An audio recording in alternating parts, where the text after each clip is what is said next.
Start streaming. Check, check, check, 1, 2. Check, 1, 2.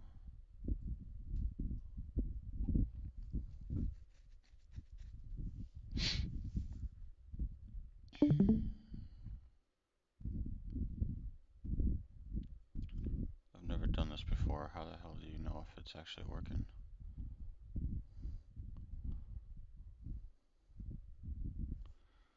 Well, that'll be part of the recording then.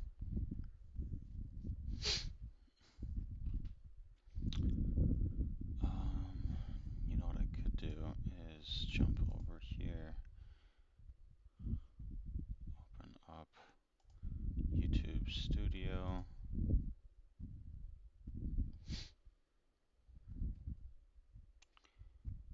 and go to Content, Live, Currently Live, Get Shareable Link.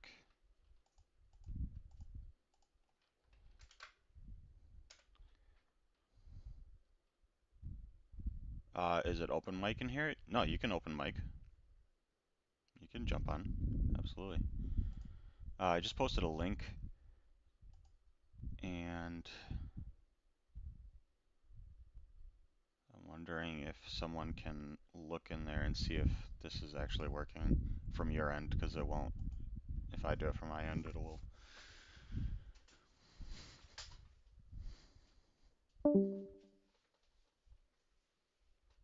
Perfect. And then if I do this, if I hit transition, what do you see now?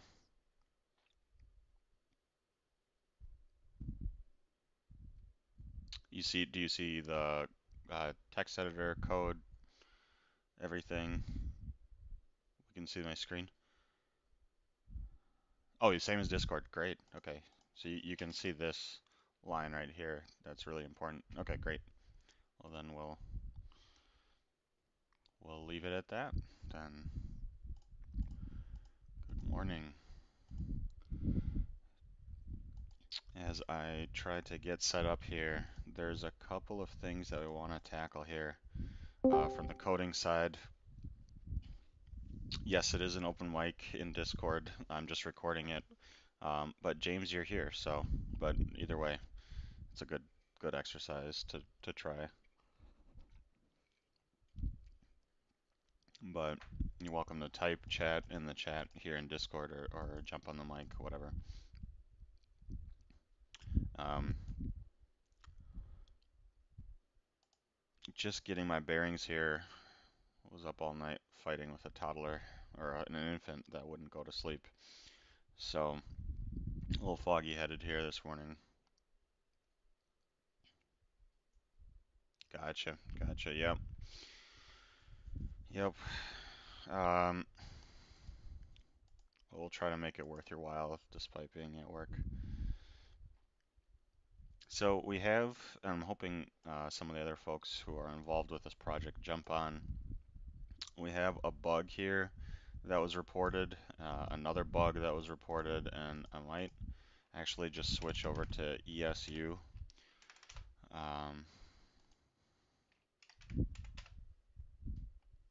To the ES for not 7.4, but actually I'm surprised that this is open. Is this a Globex session? What is this that I'm seeing here? This is not the US session.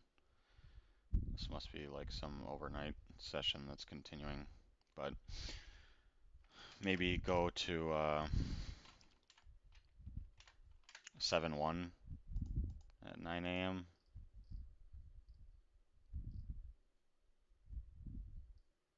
on the ES. Actually, let me check my settings here quick. Yeah, this should not be that level. There we go. It's open. Okay. So with the exhaustion indicator, I thought we were done with it, but I had a couple bugs get reported. One of them being that range-based time frames don't show the exhaustion indicators anymore. So time-based ones do, but range-based ones weren't. And so the first goal of today is to figure out why and then fix that so that you can use it on any type of chart, including range-based. This one's a 5-minute right now. So first thing I'm going to do is add my study. Where's my exhaustion study? Here she is. I'm going to show settings. I'm going to turn on the imbalance exhaustion type. I'm going to make it really lax. Turn it on. See if we get it firing anywhere. There's one right there. I'm actually surprised that the ES is doing this to my VAP here. It is setting this multiplier when I don't really want it to be, but we'll deal with that later. So it's not showing every single tick. It's combining ticks right now. I wonder if I can. Where's my auto VAP? Let me see if I can disable this for now.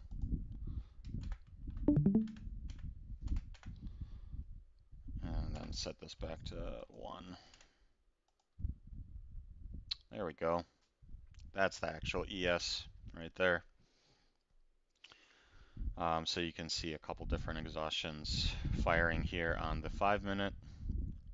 So we know that it's on the chart. We know that it's working. Let me jump over to a 2-point range or an 8-tick range. I'm going to just type in 8R and hit enter, which will give me a 2-point range here. And so now each of these bars is 2 points. And I feel like we should be seeing something. Let me go to 9 a.m. on the 1st. Just scrolling through, we can see that we're not seeing anything. Let me just double check, make sure this is still at 1. It is. Okay. And then if we go back, what are these, like 30, 15 seconds? If I go back to like a 1-minute chart of the ES, time-based, we have them showing up again. And I go to, let's try a 16 range, just to see what else. There's clearly no exhaustion indicators being fired here, so something is preventing it from happening on a range bar. Let's try a volume bar. Let's try something like I don't know, 1,000 contract volume bar, and it does fire on those. So those it does not have a problem with. Okay.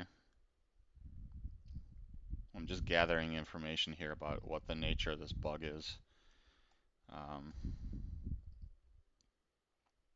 So volume, it works. Time-based, it works. What about let's do a 16 reversal bar instead of just a range bar. So 16 tick reversal bar does not show anything. Interesting. So I wonder if there's something about that time component. I wonder if I make it a really large range bar, like 32R. What does that do? Would that give me any? No? What about 64R? Interesting.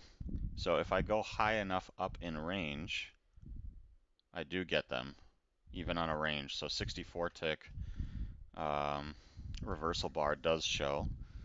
And what that tells me is that the bug has likely something to do with the time of the bars being sub 1 minute or being smaller. Because if I go from 64 down to 32, they go away. They're not there.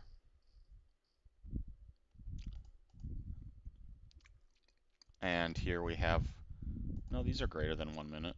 These are 2 minutes apart. So let's delve into this. Go back to an 8R. Here's a 4R.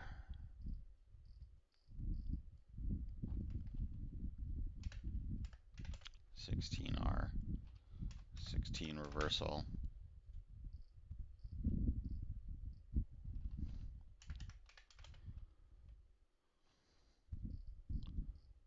Just trying different things to see where that threshold is.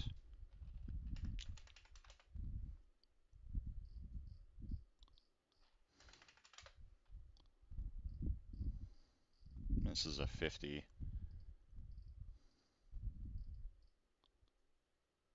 A 50 reversal. Why does this go from 12:45 to 13:28? I guess it was that dead. Yeah, it was that quiet at the end of the session on Friday, where we just stuck in a range. Okay. So the next one is figuring out what the heck is going on. So I'm just going to read through this code, starting from the top, to try to identify if there's any time-based stuff that could be getting influenced by the type, or maybe bar period related stuff. I don't really remember. I haven't been in this study for a while. Here we're using time, but it's to make sure we're not updating on every single tick. So this is just a performance modification to allow Sierra to run this study more efficiently. That's not what the issue is. Here I'm just grabbing variables,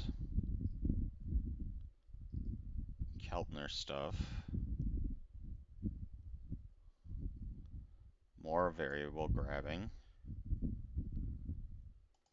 multiplier, grabbing more variables. So far I think as of up to here, line 300, we've gone through 300 lines of code. I don't think the issue is there.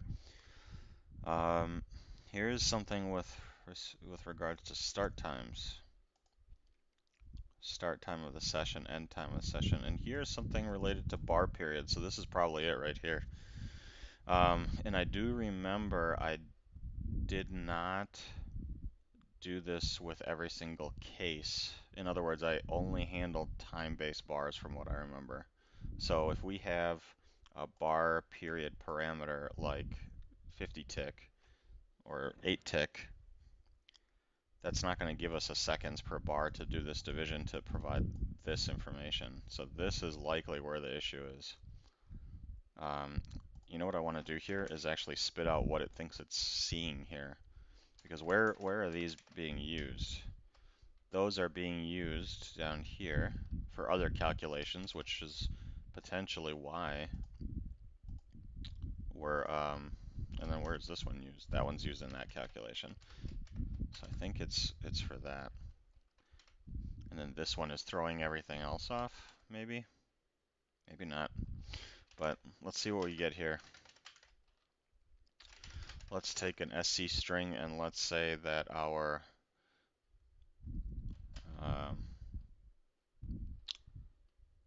chart bar period parameter is equal to whatever that seconds per bar is. This doesn't have to be a number of seconds. This can be a number of ticks, and that's why I think that the issue might be here.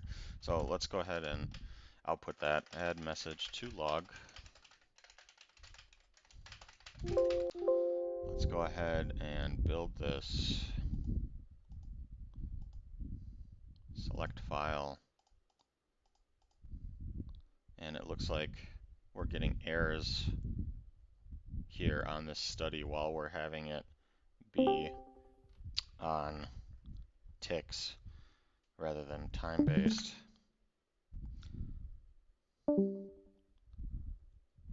300. It says 300 is what it's spitting out, and it's having a CPU exception. Let me jump over to that 5-minute one again.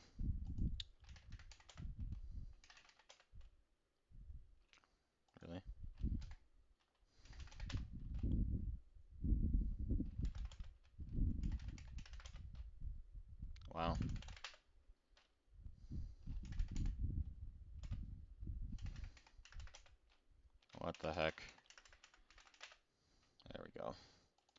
This is 5 minute. And the CPU exceptions have gone away. Oh, I have this on a different chart. I probably want to shut those down. You know what I'm gonna do? I'm gonna copy this over to a different chart book, I think. So I can just isolate this. Let me duplicate to chart book, switch, or make a new chart book, switch to new chart book, yes.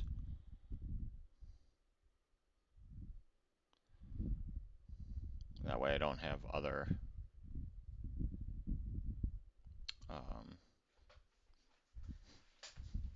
studies being affected by it. And actually, let me just close this one without saving. And now we're just left with this chart book, which isn't loading. Let's try reloading it.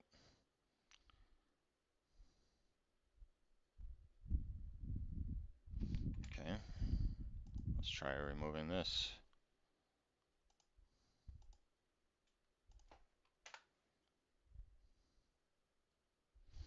Okay.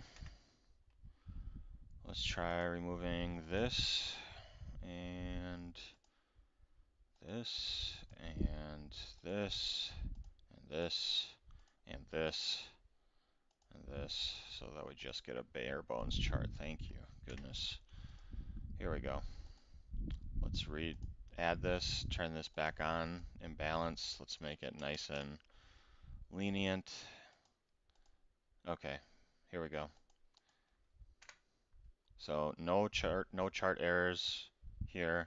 We have 300 seconds because we're on a 5 minute. That's the seconds per bar setting right there. But now when we go to an 8 tick, it switches to 8, but you can see that we throw that error there. So I think we're on the right track for tracking down why this bug is happening. So let's continue. So if that's 8, then so what? We get here, we come into here, and we start going down. We grab the start time of the day, number of bars in a day, volume for those bars, grabbing other volume. You know what I could do here is bisect my problem. So right now we're getting a CPU. This is actually kind of a hack for troubleshooting errors in Sierra. If you don't have a debugger, like I'm not using Visual Studio. So if you had Visual Studio, this would be a little bit easier because you could set a breakpoint and then step through each line of code as the compilers as it's being executed, I should say. And you can see what values are and what something might be getting caught on or dying on. Not everyone has Visual Studio. I don't like to write in Visual Studio. It's just my personal preference. So I work without a debugger, but you can still debug without a debugger because we have an ability to print stuff out. And what we know is that this error is happening, but it's happening at some point after this gets spat out to the log, which means that this line is successfully executing. We are successfully getting to line 347 and 348. The error is happening after. So I know that the error does not exist above here, it exists below, which means if I put another printout and I don't see that in the log, I know that the error is happening before that place. Does that make sense? I can split the problem in two. If I do see my next print, then I know that the error is happening after that, and I can skip scanning through all that code. So like for example, if I skip from line 353 all the way down to 815, and I put do we get here, and then I recompile, if we see that, then the error is not above here, it's actually below. And I just skip through having to step through 500 lines of code. So let's compile it with that new do we get here. And then let's refresh this. And we don't see it. We don't see it. Now that tells us that the problem is not below here. So I don't need to go from line 800 to 900 at all. I know that the problem is above, inside this loop here. So that's great. Now we start stepping through here and bisect it again. Where could it potentially be? Let's look for something that's date related or time or bar period related. Let's go through here. I'm just kind of scanning through looking for something related to bar periods.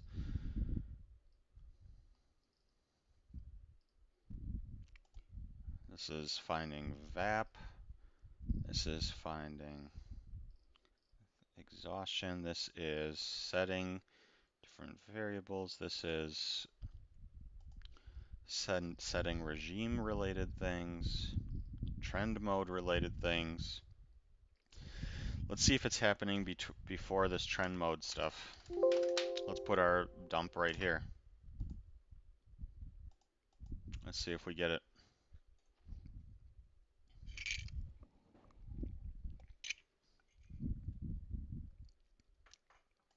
I'll hit refresh here. And we are not getting it, which means that the error is happening above here. So it just bisected the problem again. So now let's try to find somewhere between the two. Let's try right here. I'm just randomly putting this printout, just trying to find a place where I can actually get it to trigger so I don't have to look through all these lines of code. Again, easier to do with the debugger, but not necessary. We still don't see it, which means that it's even higher. Let's try up here.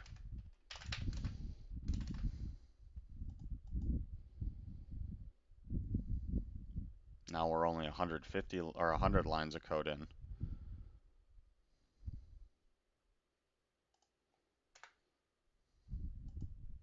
Still don't see it. Okay. Let's keep going up. Let's try here. Oh, that was the wrong one.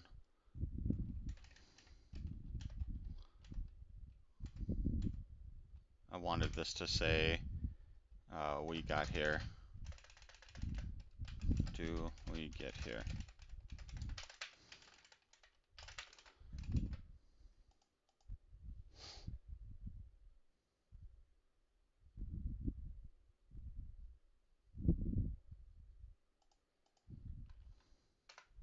Refresh. Still not seeing it, so it's even higher.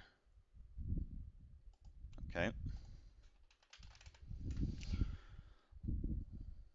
That doesn't leave us much, because there's that one. Let's do a test.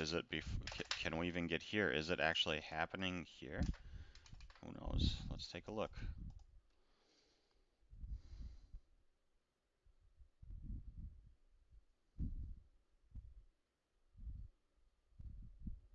Do we get here is showing up.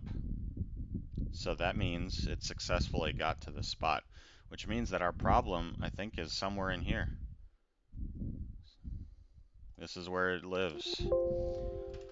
Let's continue to try. Let's put it right here.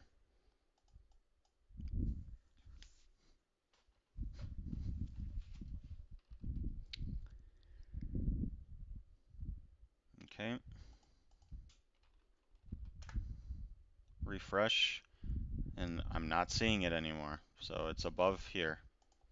So we're getting really close. The day start time for a specific bar, I mean, is it this right here? Get the start, is it potentially this right here? Inside this else block, this is not a stock. Let's see.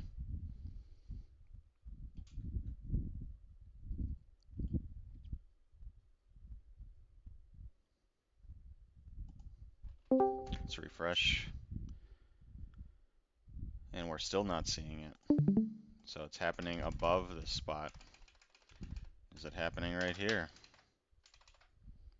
If that's the case, then that's really unusual, or unexpected, I should say. And I'm gonna need more coffee.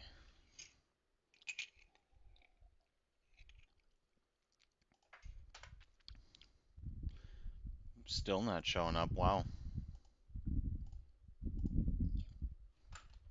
Which leaves only one option, which is it is happening in here. This is where the bug is, because we tested it right here, and we tested it down here, and now the only thing left is this code block right here. So this is where our bug most likely lives for when switching to range-based.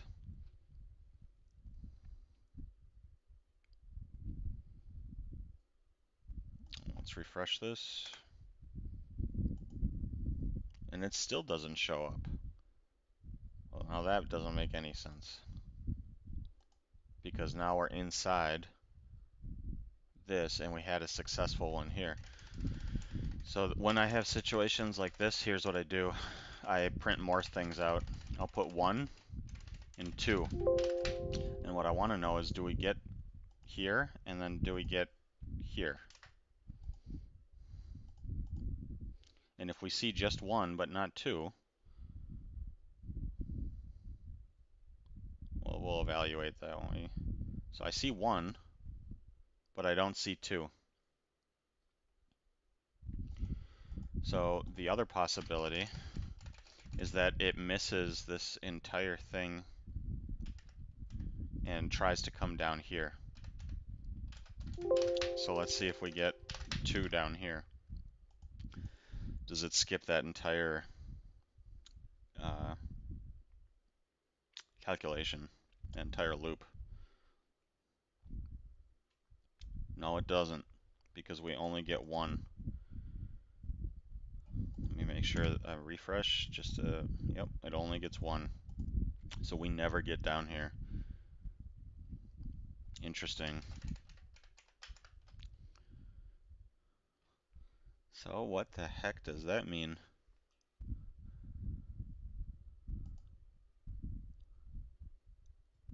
That means that either we're running into some kind of like out of bounds here.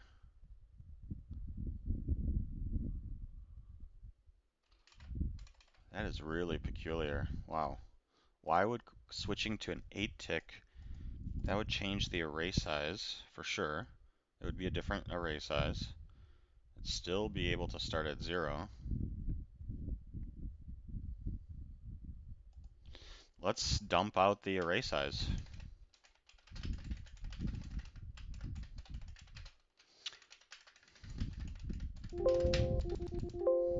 Let's dump out the array size.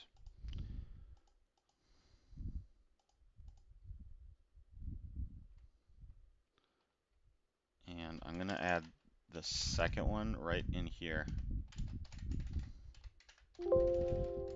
And I'm also gonna add which I we're on, which counter we're on. Oops, I did that completely wrong.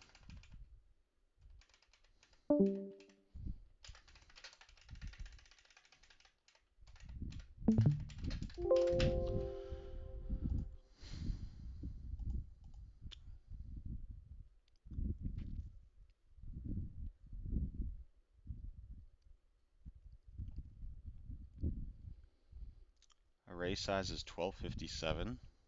and then CPU exception. 1257 and then CPU exception.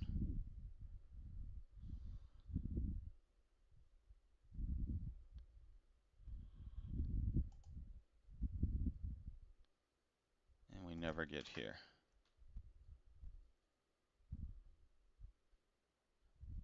Interesting. Am I like running into the end of this, but without even getting to the... I don't think that's it.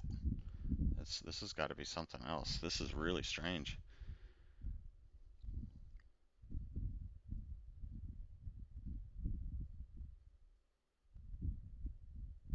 Huh.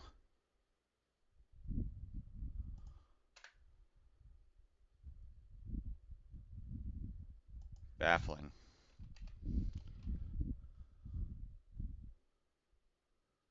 Am I using I somewhere else? No, because then I would still get to this. I'm not overloading I. I'm able to get here, and then we die. You think it's a particular Sierra version? I didn't consider that. We can try updating. We can try updating. I have not updated in a minute. Let me download the pre-release. 2403 is what I'm running on. I'm going to save this as coding stream 2022-0407. Wait, 0704.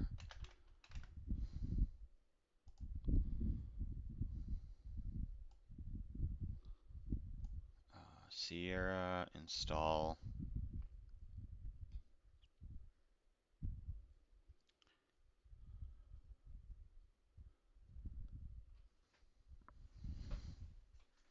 You're running the latest version, still getting that error.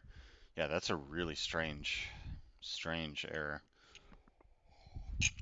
Actually, the error isn't strange. The strange thing is that I'm getting, it's indicating to me that the issue is inside my for loop, which I don't quite understand. Maybe it's just sleep deprivation, but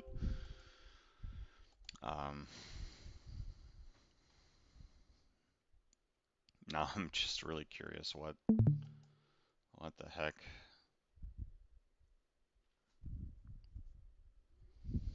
What the heck is going on? Let's load up coding stream. 2-tick range. Do we get here? 1. You know what else I was wondering is, what if I limit the data? Days to load for intraday chart type 2. What if I make this 5? I'm not sure if that'll help, but I'm curious to see.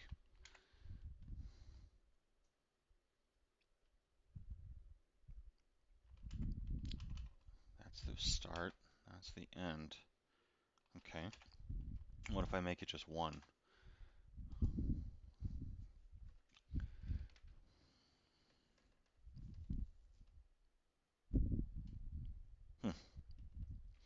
You could try if the exception occurs on a different chart. Oh, you mean like spinning up a vanilla chart? Like, detach window. Like, here's a 1 minute. Thing is, though, is that we tried it on other bar periods, and it works without issues on a time-based. So it seems like it's really isolated, if you will, to range-based bar periods. Yeah, there she's showing up on that. Let me load only 2 days worth, and then let me try to change this to a 2-point range, a 16-point range, 32-point range. Yeah, then they're gone.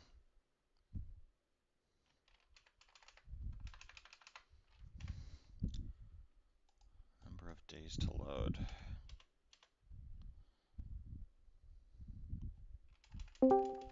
Interesting.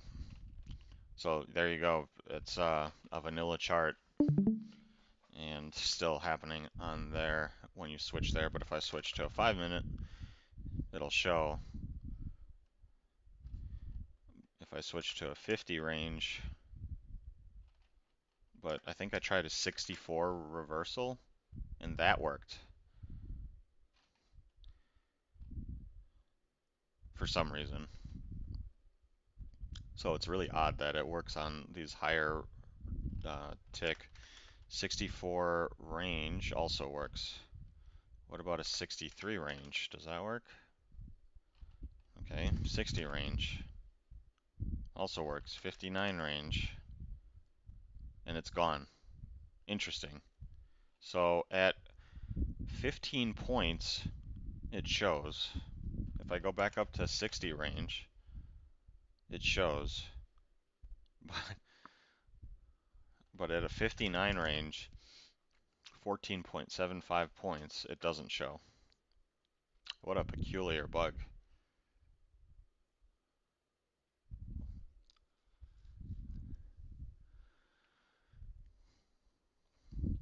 What a peculiar bug. Okay, I think that we have tested a vanilla chart not being the issue there. Okay.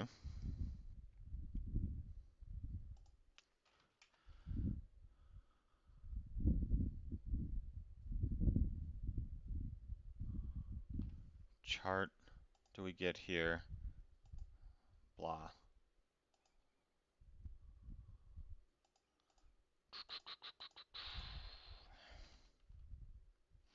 Trying to think of what else we could test to move this forward. I'm not in any other loop at this point. It just hits here and then dies. Interesting. But this is still index 0. It's not like that's not a... This has to be something really stupid simple at this point. I wonder if Sierra treats range bars differently with respect to array size.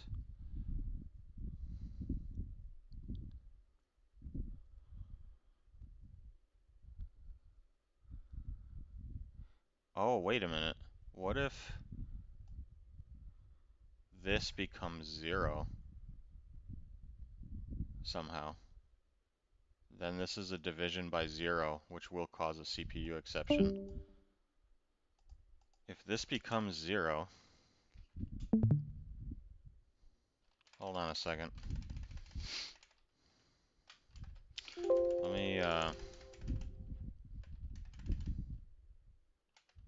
Let me put something in here. Seconds per bar equals this.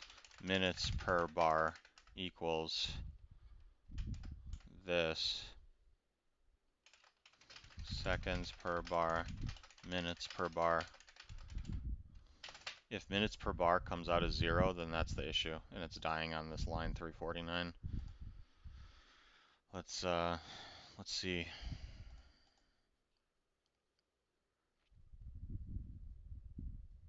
It's odd that it would allow me to continue to print the next line, but that's what's happening. There she is. Minutes per bar is 0, which is causing a division by 0 exception, which is showing like this. You cannot divide by 0. You cannot divide an integer by 0, or anything really by 0, and not cause a CPU exception. That's what's happening right there. So seconds per bar is 8. 8 divided by 60 as an integer. I suppose, so this calculation is only valid for time-based bars. It's only valid for time-based bars. I wonder if I need to skip this calculation altogether for non-time-based bars. I'm going to look up the documentation on get bar period parameters. Axel. I'm going to move this down here for you guys. Let's take a peek at this documentation together. This copies the bar chart period parameters into this structure.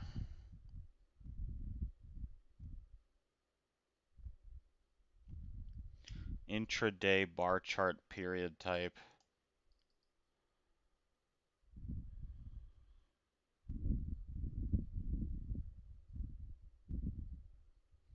Where's time-based?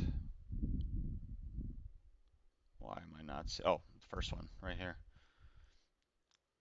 If it's this, then I can do the division there. If it's not that, I cannot do that division there. I need to set it to some kind of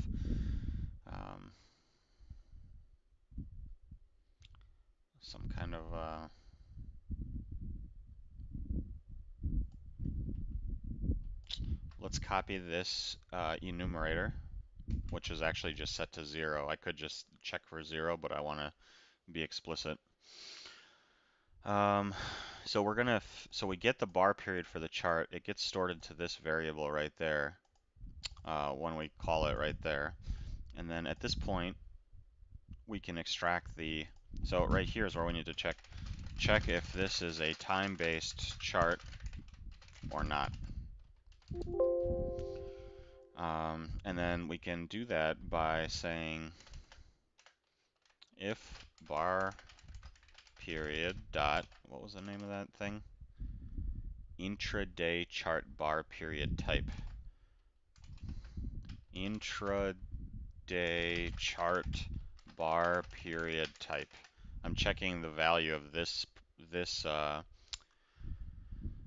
attribute of this structure, bar period, that we just fetched and Sierra gave back to us about all the information about that chart's current bar period. I'm checking this intraday chart bar period type. I'm checking to see if it is type IBPT days, minutes, seconds. Because if it is, we can do those calculations. And if it's not, we shouldn't be dividing by 0.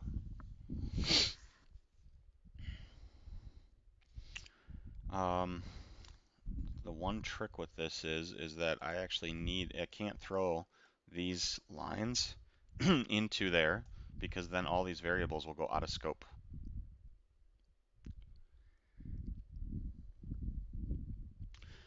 So another way to do this would be like this, where I'm actually going to set this number of bars per day. I'm going to set this to 0 as a default. And only if it's this will I make that calculation, because this is the one that's dying on. So if I do this, we're going to get to 1 and 2, and none of this is going to die. Let me throw the code back up there.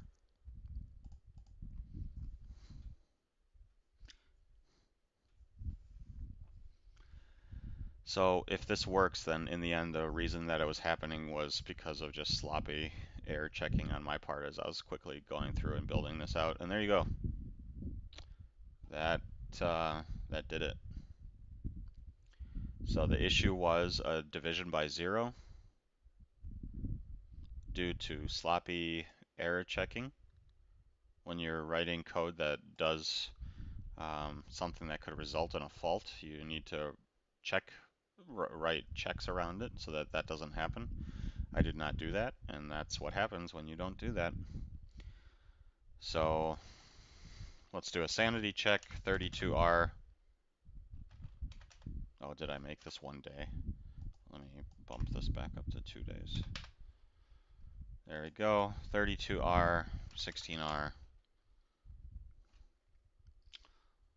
Looks good to me. So problem solved. Let's go ahead and remove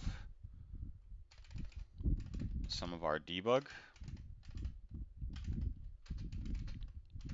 And I'll write an additional note. We don't want to divide by 0 if this is a range-based chart, for example. We don't need this. We don't need this. We don't need this.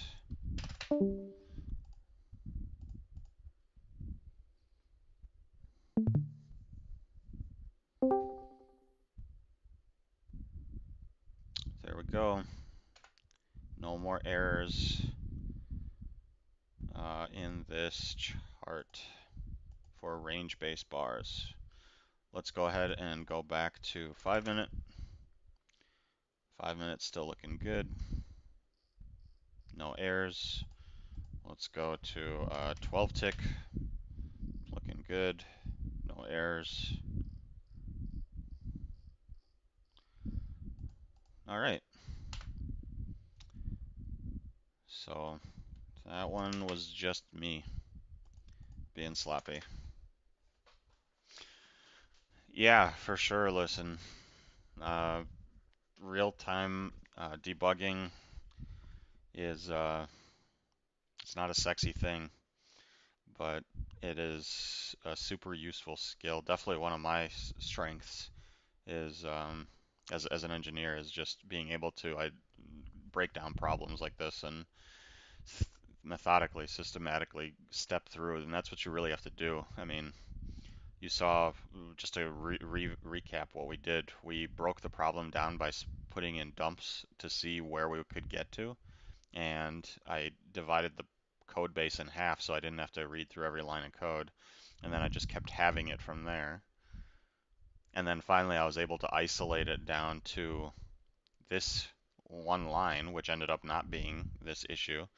But then right above it, I noticed that there's a potential for a division by 0, which is a situation that could cause a fault. So then I just spat out the calculations before we hit that and saw that we were in fact dividing by 0, and then I wrapped it around in a check to make sure that that won't happen anymore. So the program did exactly what this wasn't the computer's fault. It did exactly what I told it to do. It's just I was sloppy and didn't wrap my division in 0 checks. So it's a good lesson. I would like to refill my coffee. Let's take a 3 to 5 minute break here. There's that timer feature, right? Where is it? 5 minutes. Boom. 5 minute break. Coffee break. Pee break.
Still got 3 minutes left. We'll let folks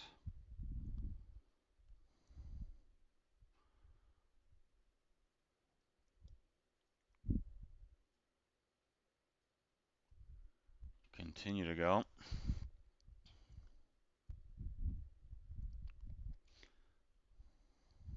YouTube is telling me that the audio stream's bitrate is 0, which means that there's no audio coming through on YouTube, but I'm assuming Listen can hear us on YouTube. Well, hopefully it's recording.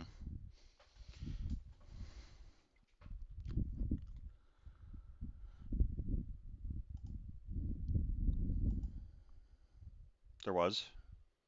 Okay, sweet.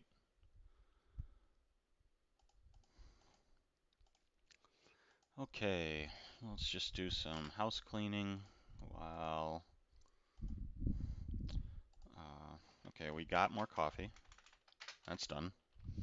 We fixed the range-based bug. That's done.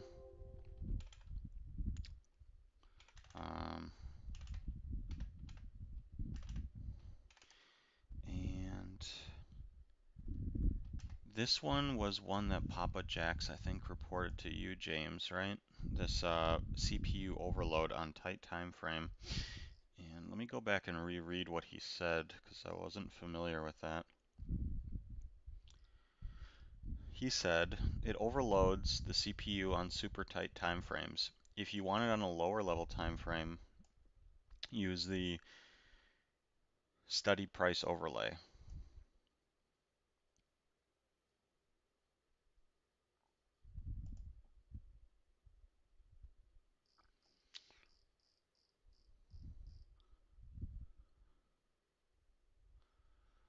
Yeah, so I'm gonna kill this timer.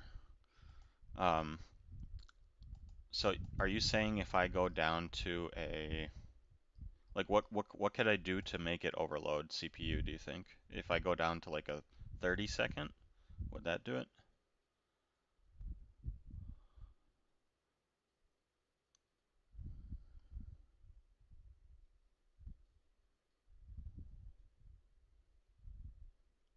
Yeah, good point, Chris. Yep. So, and one thing I have here is this is not performance optimized at all. I am unnecessarily ripping through every single bar on the chart on every single tick. There's a lot of room for improvement here. But again, this hasn't been released and we're just working on functional stuff. But yes, um, there's a couple ways to tackle this type of problem, which is what I don't want to have to recalculate stuff I've already calculated. Um, Try 30 seconds or 10 seconds. Okay, we will try that in a second here. One of the ways to do that is to detect if we're on like a recalculation or a reload of the chart, like when I do that and reload the chart. You can capture that case and then calculate everything and then store it in a persistent pointer, or rather store it in an object that is pointed to via a persistent pointer, and then access it again when you're not doing a reload, so that you don't actually have to recalculate everything on the chart. You can just fetch this structure that you built out from the first time. That's the way I prefer to do it. There's a bunch of different ways to solve that problem, um, but let's see if we can recreate this issue. Let's try 30 seconds on the ES. Here's 30 seconds. I'm not seeing any performance issues on 30 seconds. Let's take a look at the study calculation time. It's at 0 milliseconds, right there. You're getting what at 30 seconds, James? You're getting performance issues?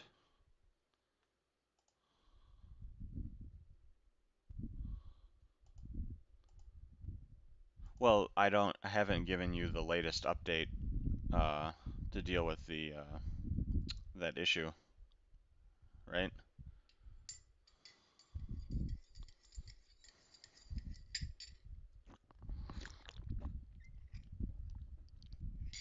No, you're fine. Um, I'm actually getting it too here, even on a time-based one. So this is actually really good. Thank you, Chris, for bringing this up. Um, so because it's actually coming into here, this is still a division by zero situation. Because what is this set to? 30? 30 divided by 60 is what? 0.5, which in integer division is, ta-da, 0. So we fall into this thing again. We have this exact same issue here again because of that. So now we need to address that. For one, we don't want it to be happening at all when we're doing uh, non-time-based bar periods. But then when we do have time-based bar periods that are small enough to cause integer division to go down to 0, then we need to address that. So let's think about how we can constructively address that issue. Um, Basically, if we have 0.5 minutes per bar, does this actually need to be an integer?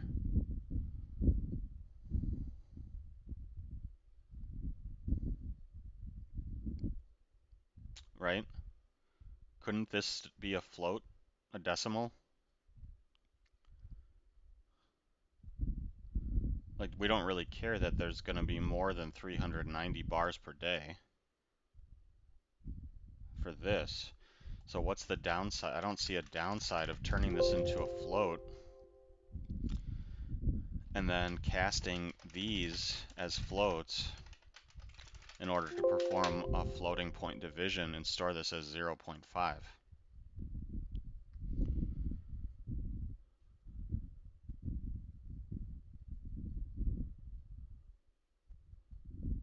This number of bars per day will still be positive. So let's see if that addresses it.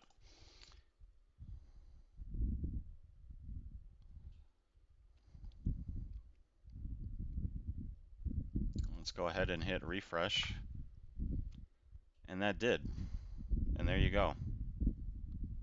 So we just solved another issue. Low time frame, like 30 seconds, causing CPU error, was again a division by zero issue. So now we handled that. And I'll just make a note in here. Changed this var to float to allow sub 1 minute bar periods for a lower time frame bar periods like 30 seconds, 10 seconds, etc. Very nice. And that's the issue of the CPU overload on the tighter time frames. So let's try 10 seconds.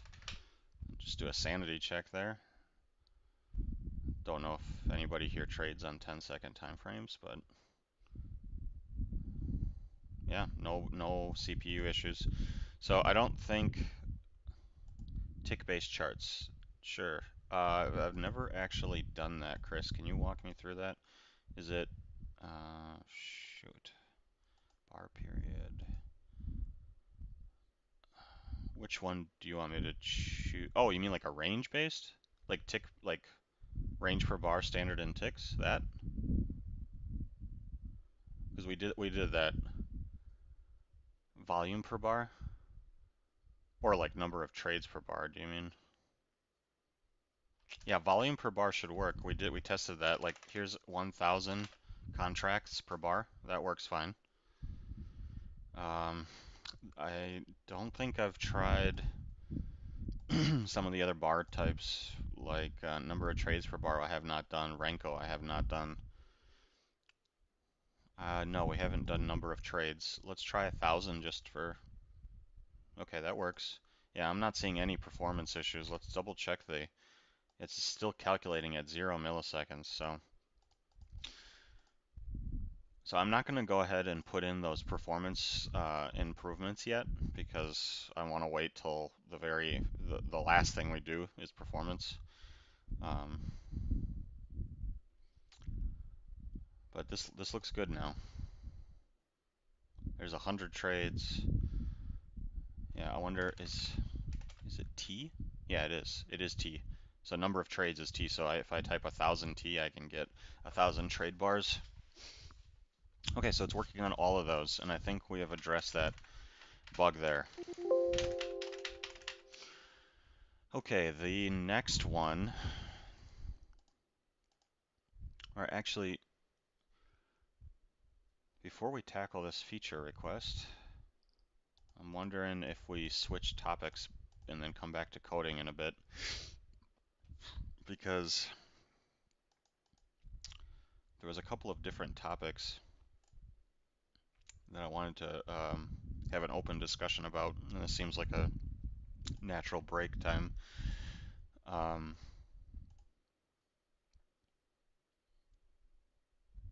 I wanted to discuss Edge, Trader Journey, and then also I see um, my buddy number 531 jumped in, and we were having a side discussion about backtesting automated strategies.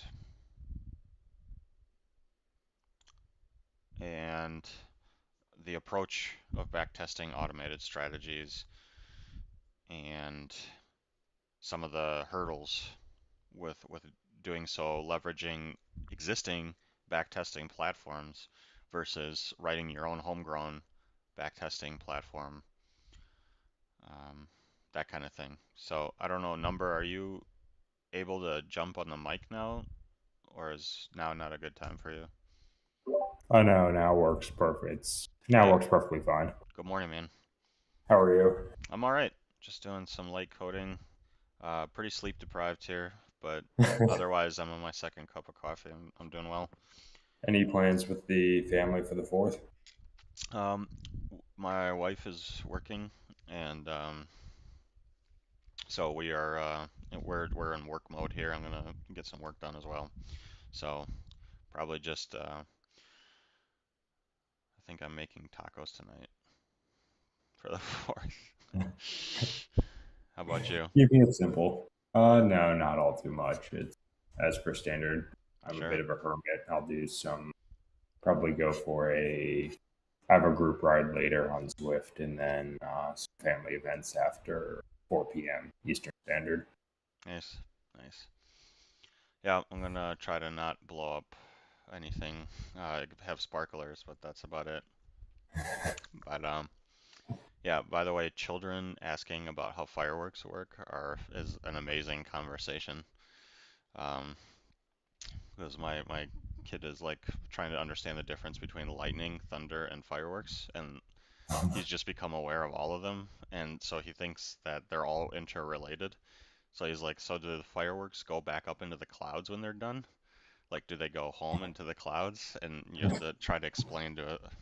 Anyways, um, so we were chatting about backtesting systems. I think the first question you asked is, um, what were the names of those backtesting suites that you were Uh, exploring? Backtesting.py, I've used it. It's a Python library.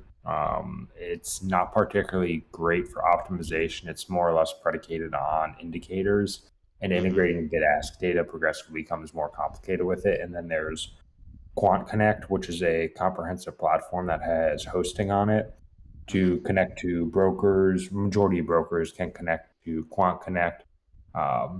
It's full Python, and it's something which I've considered using previously because they take care of the hosting. And in all candor, that's one of the most complicated components. When I've tried to fully automate strategies, is the hosting component for execution. Since I'm Mm. not working with low latency, uh, I don't need to necessarily build my own full back end for hosting, since 2, 3, 4 seconds doesn't matter all too much. Let's break that down for the folks listening on the call here. So the importance of addressing those things like having a low latency backend. That would be important if you have trading frequency, a time frame that was trying to compete not necessarily with high frequency algos, but definitely in the seconds or sub-second time frame. So if you're trying to fire off um, executions very, very quickly, and we're not talking once an hour, but like once every couple seconds or even quicker, that's where that becomes an issue, and you have to change strategies. You can't be running that kind of system successfully from your mom's basement, if you will, No. or from your apartment, because you will lose every time because of the latency, compared to the big boys who are plugged in directly to the exchange, renting um, machines that are plugged directly into the exchange, firing off their orders in microseconds, rather than, you know, the 500 to 1,000 milliseconds it takes for your order to get to the exchange, and that's in an optimistic um, situation. What I was going else? to say that's quite generous, 500 milliseconds, especially with depending on connectivity. Since on a good day, my ping to Chicago is 40 milliseconds on a very good day, but the number of other factors involved in that. Realistically, the time to it hit until it hits server on a good day is 450 to 500 milliseconds. What does Florida look like that? This is supposed to be Texas. This is this is supposed to be Florida. Almost looks like a sacrum. This is gonna be Washington. I mean, you guys get the idea, right? So the idea here is that if you are located, um, so where's the right here approximately is where those exchange servers are located on site. And if I'm up here, in order for me to send an order, first of all, my broker, their or my platform, Lightspeed, I don't even know where their servers are, but and I'm not running automated trading through Lightspeed, but just as an example, um, they're getting quotes from these machines. This takes 500 milliseconds or more. Those quotes come over to me. This takes 1,000 milliseconds or more. My brain has to react to that and press a hotkey, and that's going to take 2 seconds for me or more. And then after I press that back, I have to send it back to the platform. That's going to take another 1,000 milliseconds, and then they have to send that back. Basically, what you can see is multiple seconds worth of latency and delay between when I see something, it's already too late, and the computers that are sitting right here plugged into the exchange, they're on like a sub 10 millisecond level execution. So you just can't compete with that in terms of that.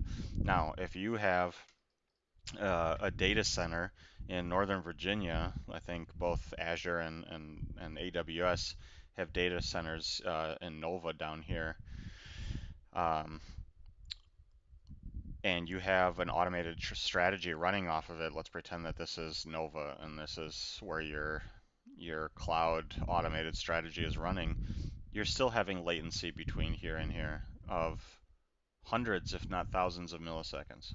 So you still are behind if you're trying to do high frequency stuff. Um, if you're trying to react to changes in the book and then send off orders, you're late. You're already late. You're late by the time those orders, those book update changes hit your machine out in the Nova data center. So if you're subscribed to like super fancy, I forgot what it's called, like level 3, level 4 depth and updates, and you're getting every single little update in the book, and you're analyzing that, and you're trying to make high frequency trades based off it, you're already late. Because by the time that update hits you, it's gone through several computers and has been transmitted over the line, goes into your data center, gets to your machine, and then that has to be read by you at some other location. Or even if you have it automated on this machine, the compute cycles to compute that, and then put together an order to generate, fire that back off. I mean, you're late. You're already late. Remember, these guys are sitting right here. They're sitting right there, and they're just directly plugged in. They have very little latency. Anyways, that's the significance of this. So what were we talking about before I went on that huge rant?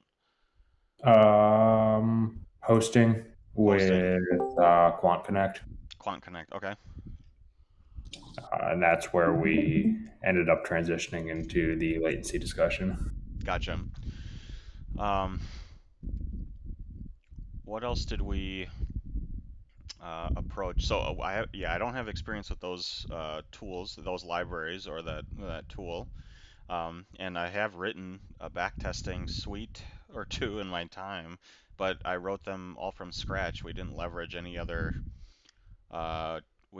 any other tools um, or libraries. It was all.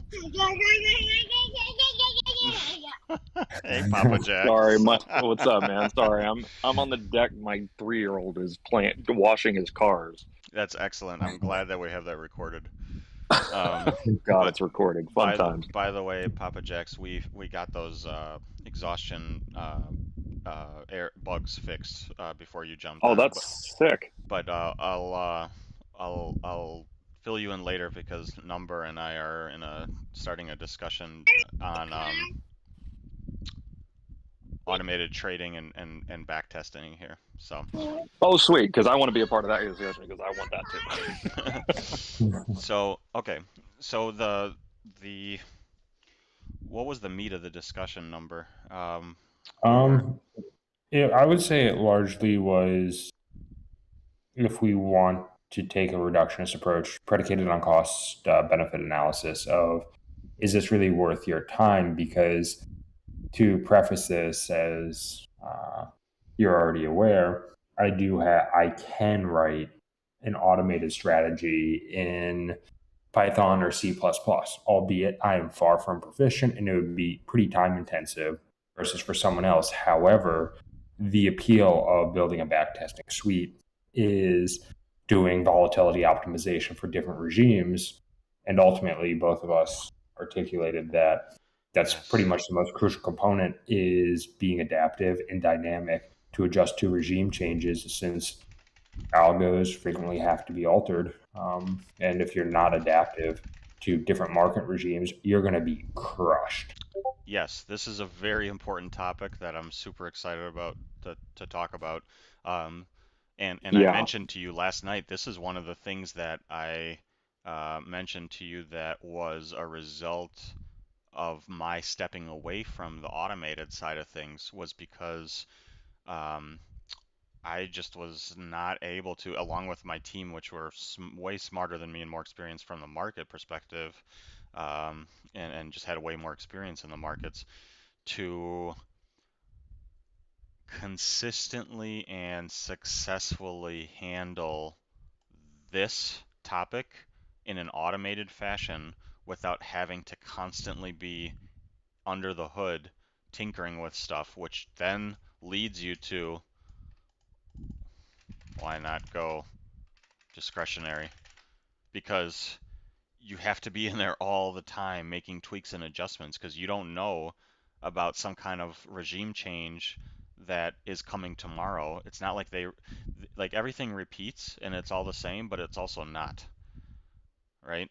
Like the I don't know, whatever the next catastrophe or geopolitical event is, it's gonna cause a regime change, but it won't be exactly like the ones before it. Um, And so there's no way to like forward predict or code in advance, at least from where I'm sitting. So for me, this was the outstanding question. But you mentioned yesterday something that I really was popped my eyebrows, um, which was that you had an approach where you think you may have figured out a way to tackle this. Is there any room for you to talk about that without Yeah, giving certainly. away your sauce, or if you're Well, the thing willing? is, even if I gave away my sauce, there's enough liquidity where I trade that I wouldn't be overly concerned, as well as the bread and butter is in the execution, not so much the theory. Okay, Uh, yeah, what's but the theory? What's the ultimately, pretty much all my trading is predicated on using nonlinear bars. And a lot of people ask, oh, why would you use nonlinear bars, specifically reversal bars? hmm Reversal bars are typically what give me the confirmation of, I'll lay it out. It's using higher, quite or more or less simple. I'll be reasonably concise and then potentially elaborate. But using a higher time frame, executing off of predominantly low volume nodes on that higher time frame, and those low volume nodes are determined pretty much where you have consolidation, breaks consolidation, so on and so forth. hmm And then using nonlinear bars to confirm that. And with the nonlinear bars, I'm looking for specific RVol over a time series on those nonlinear bars, and then where the majority volume is transacting on those low volume nodes in conjunction with the nonlinear bars, and that's just what's giving me my entry confirmation. And the reason I like nonlinear bars such as reversals can adjust very quickly and easily to different market volatility, because ultimately nonlinear bars are a mechanism to manage risk particularly well, since you know where your thesis is wrong awfully quickly. Um, and thus, I may not the pretty you can't nail an entry and have a 2 tick stop loss, 3 tick stop loss, but it gives you much better confirmation of directional trend. Um, once let you me have pause you there before you go further on, because there's a lot of stuff that you just covered there. So you talked a little bit about your strategy, but you said that the higher time frame view that you have is actually time based, yes? no, it's let me throw up a chart, for example, on E-mini. Um, as I have my charting software. Since I have Sierra Chart open, hold on. I also use nonlinear bars on my higher time frames as well. And how do you define nonlinear bar for you? Is that nonlinear bar, it means not time based, or does it Yep, mean something else? not time based.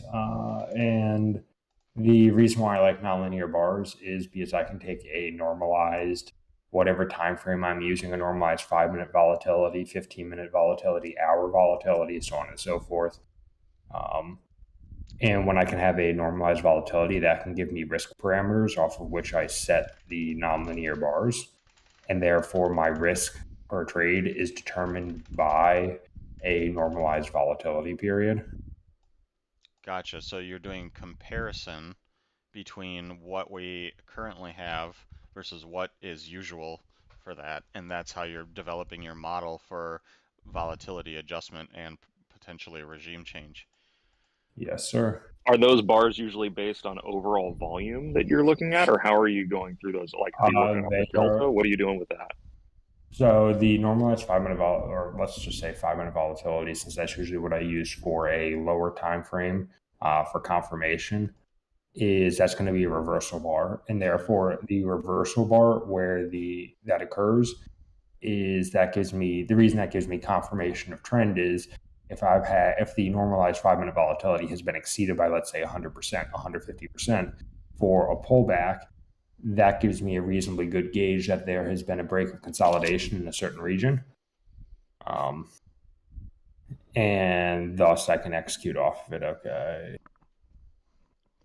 I thought Papa Jacks would be interested because he also uses, as you use the non-linear bar phrase, that he uses that as well. Let me throw this up onto the so that people who are watching this later can see what we're referring to.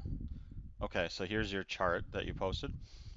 Yeah, that would be a higher time frame, off of which I'm looking at the consolidations and then breaks consolidation. And this is going to be a reasonably empty chart right here. Since I don't have anything running at the moment, but this would be an example of a lower time frame. Let me throw that on here so people can see that. So let me ask you, let me play devil's advocate for a little bit. Yep. If I may, because I hear what you're saying. It makes sense. I think it addresses this one.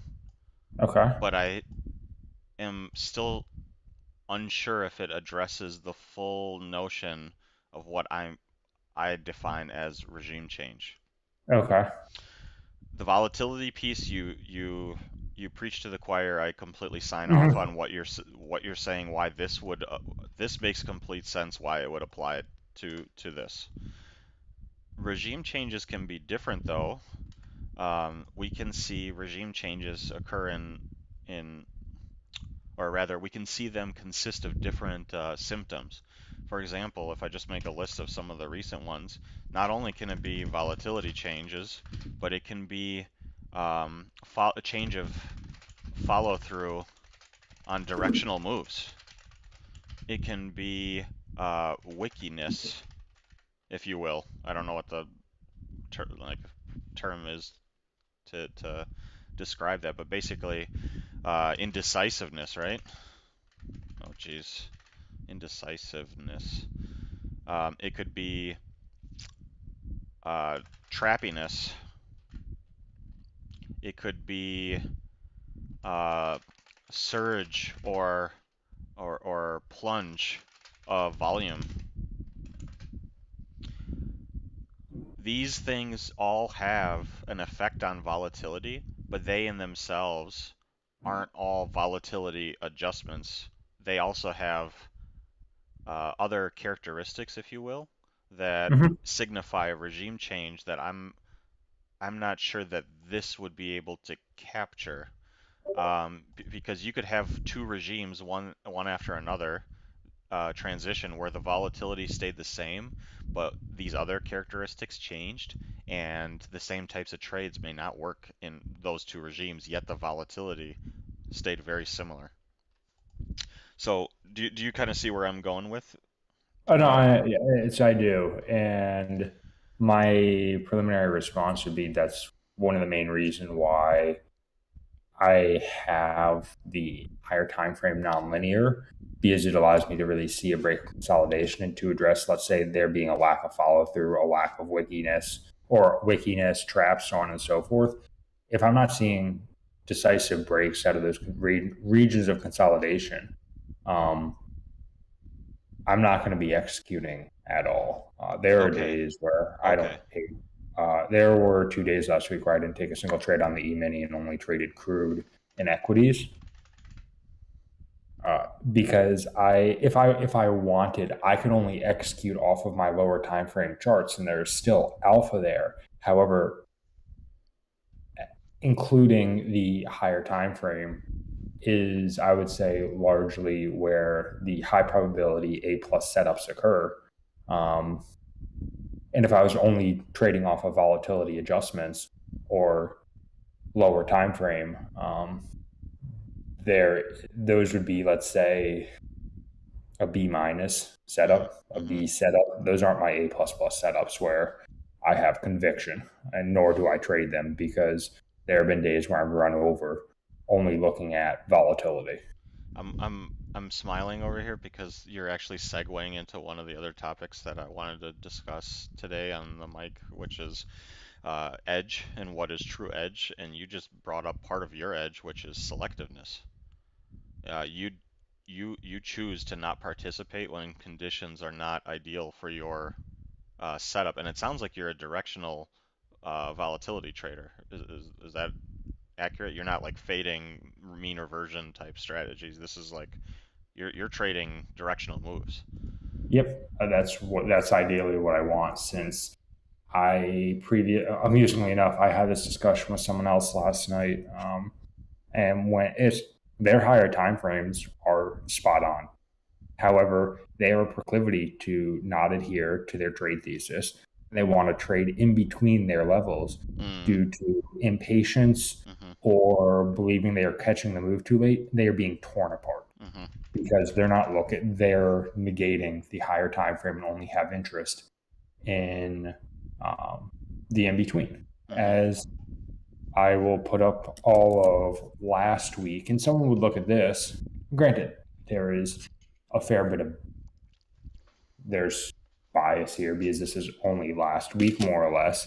But if I was only trading on the vol of last week, you look at this, and there are pretty good reversal setups here on which someone could execute, and if they manage their risk, it would be a reasonably good week. But then there are other weeks where there isn't the follow through, and you're torn apart. What was I gonna ask you here? Oh, something weird's going on. What the heck is that? Yeah. Oh, someone's trying to join but can't. I see. I don't know why. It looks like he's trying to get in, but then I think someone's trying to join, but it keeps booting him out. It's a bot. No, it's that guy from the UK, De Silva, I think. What I wanted to ask is, number this piece right here, your selectiveness, is this automated? Or is this discretionary? The selectiveness is something I am attempting to automate. I have it pretty well defined from a mechanistic perspective, but I would say that is the component which is the toughest for automation, even though it is defined systematically. Let's talk about that because that is the one. I've had the exact same problem for me. Exactly. That is the entire reason for me and the selectiveness piece. So there's different models that I've created over the years for detecting regime changes. Papa Jackson and I made a really simple one a couple of weeks ago. I mean, it's really stupid simple. It's there's a million ways to cut regime changes. You have one here that you just shared with us kindly about how you're detecting these volatility and regime changes. But this piece here is an elusive one from an automated standpoint. I admittedly have yet to figure out a way to code this up. And as you continue to move forward through time, this continues to be, it's not like something you can set and forget and walk away. It would have to constantly be updated based on where I'm sitting. I don't see a way to accomplish it otherwise. Can we talk a little bit about what automating selectiveness would look like to you? If I were to be automating selectiveness, it would be off the higher time frame that I initially shared. And the way I have the higher time frame set up, those bars are actually the highlighted white bars on the higher time frame are not determined by volume, because if it was only volume over a specified time series, that would remove all of Globex session, since there isn't adequate volume from a comparison perspective to RTH. Therefore, I have the consolidation, which shows if I want to see a break of consolidation, I want to see the average bar on the higher time frame chart with the white bars on it. I think the first image I sent. Yep. I want to see the white bars are 200% of the, at a minimum, X is greater than 200% compared to the other bars. And that is what constitutes a break of consolidation for me. And therefore, if I were systematically, I have that defined. And then the component where it is a bit tough is looking at the volume nodes of what do I, and tried to do that before, is 10%, 20% of the point of control considered a low volume node, and then can I execute off there if I were to automate that? It's more or less having tighter risk. I can automate it, but my R's aren't nearly as good as if it is discretionary. What characteristics do you notice it can't catch that you can catch better from a discretionary perspective? I would say it's entirely the risk management component.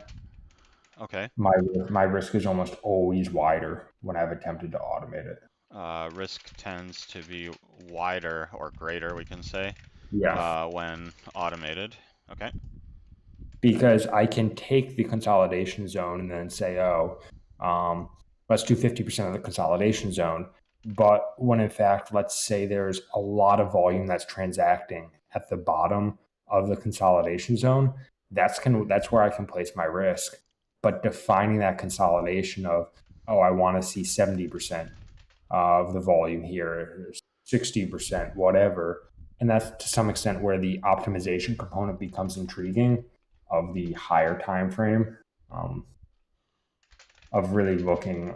And if I was able to find some optimization to be able to do there, then I think the automation component would be far more viable, because the short time horizon easily automate. I can easily automate that. Okay. But it's the selectivity to have the A++ setups where I'd only want to be executing on those. Sure, sure. This is a really interesting topic. When you said just now, you'd have to optimize it, it sounded like you were sharing a negative sentiment. I'm guessing it was because you can fall trap or fall victim to curve fitting when you try to start optimizing those definitions of those consolidations, like in your specific case. Is that what you meant? Um, in that circumstance, I think optimization is actually preferred compared to overall strategy optimization, Mm, because what I would want optimized is determining whether or not that a high volume node at the lower distribution or higher distribution of consolidation is adequate to manage risk tightly. hmm And typically, when I used to scalp on footprints with reversal bars and high volume nodes, that is something where I would scalp off the high volume nodes on reversal bars with some success. And my assumption is, since that's how I do it discretionarily, that if I optimize that, my risk management and automation could be far tighter than traditionally. But otherwise, if we're looking at overall strategy optimization, over I've been run over by several buses. Yeah, I mean everybody, myself included. Me too. Everybody does that mistake. The next thing I want to pick your brain about is these definitions of selectiveness are very specific to your strategy. Do you have thoughts on an overall regime? Like what Papa Jacks and I were working on was actually, we called it the regime calculator. We were trying to make a strategy agnostic, approach agnostic, time frame agnostic, uh, bar period agnostic, because I trade time-based bars, Papa Jacks does not. We were trying to build out a basic idea for a regime calculator that wasn't dependent on any one specific strategy of ours. Have you thought about a way to generalize your selectivity, or for lack of a better word, regime uh, detector? um, no, I haven't, because I use nearly identical strategy across equities and futures, um, for determining higher time frame breaks consolidation and then looking where I want to execute. Since all the purple bars you see on the lower time frame chart actually take into account where volume is distributed on each of those bars, which for the most part, I don't need to look at footprints because this shows me exactly where the majority of volume is being distributed in those bars. You really have to zoom in, but you'll see little purple squares on each of the bars. And then the purple bars, which, unless someone's really looking at this, as you can see on all the purple bars, the majority of volume is distributed at either the bottom for quote unquote a reversal, or the top to, or the bottom to go long and the top to go short. And that's really what I want to see to confirm a region, confirm a higher time frame. With the lower time frame, I really am looking for increase a high R vol on that specific bar, and for the majority of volume to be distributed. So you don't care, basically, is a fair way to put it. You need it to be for your specific strategy, and it's not helpful to have a generalized one. The only thing that really changes from security to security is the normalized volatility. Besides the normalized volatility, it's pretty uniform across all assets. However, time based, then I begin to have. The reason why I transitioned away from time based is I have to do a fair bit more work to remove the noise from opening and close to have entry or exit signals. As with the volume being skewed at open and the volume being skewed at close, you either need a much shorter time series to then have it practically reset. Do you carry positions overnight? No. Okay. I wouldn't be sleeping. Okay. Chris just threw something in the chat here that's pretty interesting. As a way to generalize what we're talking about here. But the point number 2, Chris, and I don't know if you have a mic on you, that price action piece. And I saw above you mentioned when I was describing some of the regime change characteristics that I look at, you said that those are characteristics of price action. Chris, do you think you could speak on Yes. any Hey, way what's going to... on? What's up, man? Nice Can you to... hear me? Yeah, I can. Nice to hear your voice again. Thanks. How would it be possible to try to automate or generalize that price action that I'm referring to? I think it is, yes. I think the clearly you can identify whatever price action it is that you're accustomed to or that is necessary for your system to work, then you can automate it. I can give you an example. So let's say you're looking at the market from a short-term price action standpoint, and because you're talking about things like changes of follow through and like potentially even one-sided price action versus two-sided price action, and like I think that depending upon the strategy you're taking, you might be looking to only want to buy pullbacks if the market is filling your order within either a certain amount of time or in a certain kind of price action. So let me give you a sort of an example, because I'm sort of in this vein as well. That's why I find this interesting. I'm partially between automated and discretionary right now. So this is interesting. So um, it's let's say you have like a short-term price action system that gives you a read on the volatility. One condition I have for buying a pullback, let's say I believe fair value is at 3807 right now in the S&P 500. I would only buy a pullback at 3805s if it took less than around 4.5 to 5 bars to get there, and bars are normally in minutes on my chart.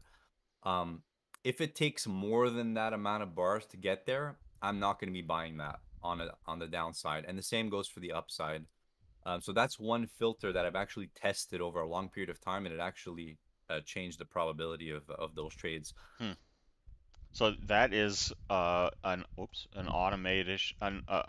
attempt to automate selectiveness. It sounds like. Yeah. It sounds like you how would I Can you repeat that again and slowly? You basically are uh, it's like a So let's timer, say this. like a I'll explain it to you.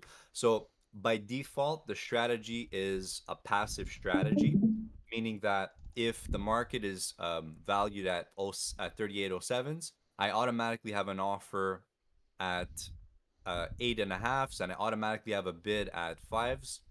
But if the market takes more than or 5 bars or just before 5 bars to get there, those orders will be pulled or modified, and it will actually reverse itself to be, um, I mean, not always. This is just kind of hypothetical, but at that point, if it does take 5 bars to get to that price area, like for example, 5 bars in sequence going slowly towards the zone I was expecting to buy a pullback from, in that case, it sets up a breakout trade rather than the pullback. mm.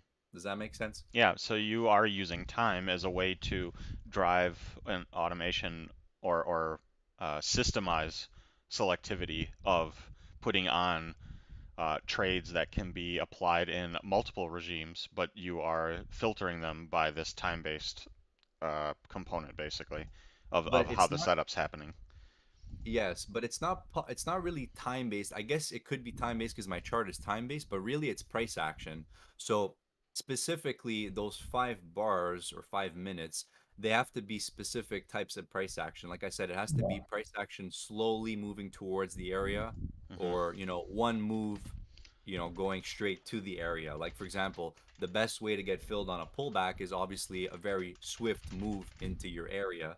You do not want to see many slow bars approaching your area, so that's a Correct. characteristic of price action. Okay. Okay. So Yeah, a it's combination of those two. Oh, sorry, go ahead. Yeah. no. I was going to say there are two components to that. You want to see how price comes into that region. You're looking for aggressive sellers to pretty much hitting the bid into it and then rejection, or instead of it coming in slowly. Since I've always been a proponent that the reason I want to see high volume in the region where I want to execute is price has a tendency to drift on low volume, and if price were to come to, let's say, your region on 5 bars, 6 bars, the probability of you being correct is far less because there isn't the volume and price may drift. Hmm. Would that be correct? Yeah, that's pretty much it. But there's other contexts too, and that's why, like we could try to generalize this, but you can't forget the other stuff. Yeah. That's what I think makes it important to, like the higher time frame, whatever it is you use, volume profile, market sentiment, all that is very important, I think, because you kind of have to give yourself a picture of, what are other people seeing here as well, and then use that in your bigger picture that you're painting to, and then go ahead and use your short-term skills to navigate around that. And Chris, I do want to say that I um, also very much have selective discretionary selectiveness for my trades, which are all pullback based, as most of the people on this call know. Where if, let's say, I'm looking to short and we have a pre-market level there that breaks hard, and then we have a large volume node here that I'm looking to target, and my limit order for getting short is there. And if we very quickly come back up there, that is a great short for me. But if we do this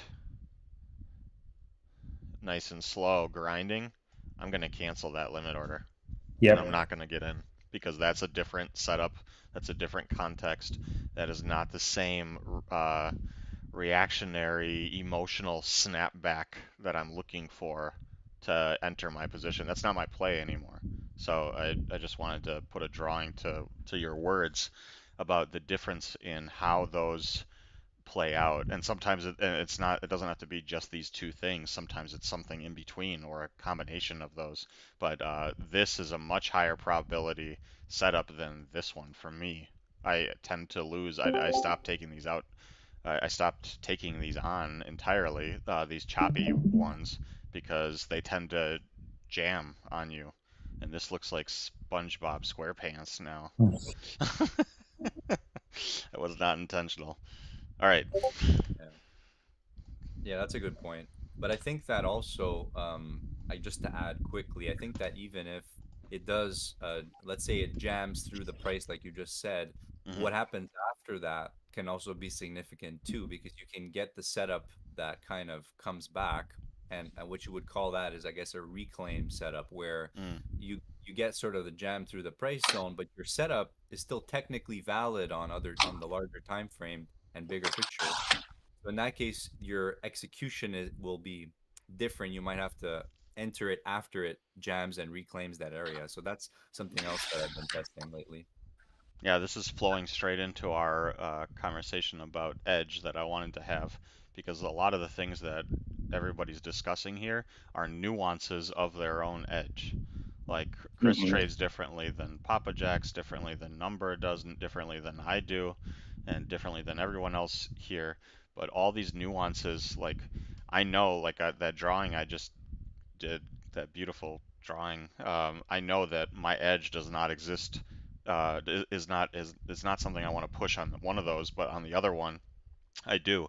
And when it's a severe case of the one where it spikes quickly back up, that's actually one where I should probably be increasing my risk on. And that's also a part of my edge, is knowing when to change my bet size, if you will, my risk amount, depending on what the approach looks like. But I don't know if we're going to jump into edge here or continue this automated discussion. It's a free for all, guys. I'm going to have to get more coffee soon. Yeah, one of the things that I've been working on is with the regime indicator that you and I were kind of playing around with, Mm, along with a rate of change type calculation on multiple time frames what do to you mean? filter out the noise. So because I'm still trying to, maybe somebody here can enlighten me on how to judge an angle of a specific, let's say like a rate of change or a EMA or anything in Sierra. I haven't been able to get a calculated angle on something. But Just what I do change is, the scale setting. Just click your mouse and drag the yeah, no, I need it You need to it to be populate, but 45? Just do this. Problem solved. yeah, thanks. I appreciate that, buddy. Yeah, that's so great. So what I've done is I take a couple of different time frames, rate of change, either to the downside or the upside, depending on what type of move I want. And it has to fit all three parameters in order for the trade to be a viable trade, Mm, along with it being in the right regime. So, like, let's say along that with. I'm looking. So let's say that with the thing that you and I were working on, if I've got a setting where we've had, let's say the highs and the lows are basically even in the day Hmm. based on the chart, Hmm. I can go long or short. It doesn't matter. But when it comes into a zone that I'm looking to put on a long or a short, it also has to match each one of the momentum criteria on each time frame Hmm. based on the rate of change calculation for that. So if all three of those line up, along with it having the right regime, then it will take the trade to whatever side I'm looking to trade. And so that's how I've been doing that. What Papa Jacks is referring to is that number of highs lows study that just, I don't know, say 10. We've just been playing with. Yeah, we've been playing with it Yeah. as a way to generalize the market structure for the day at a high level.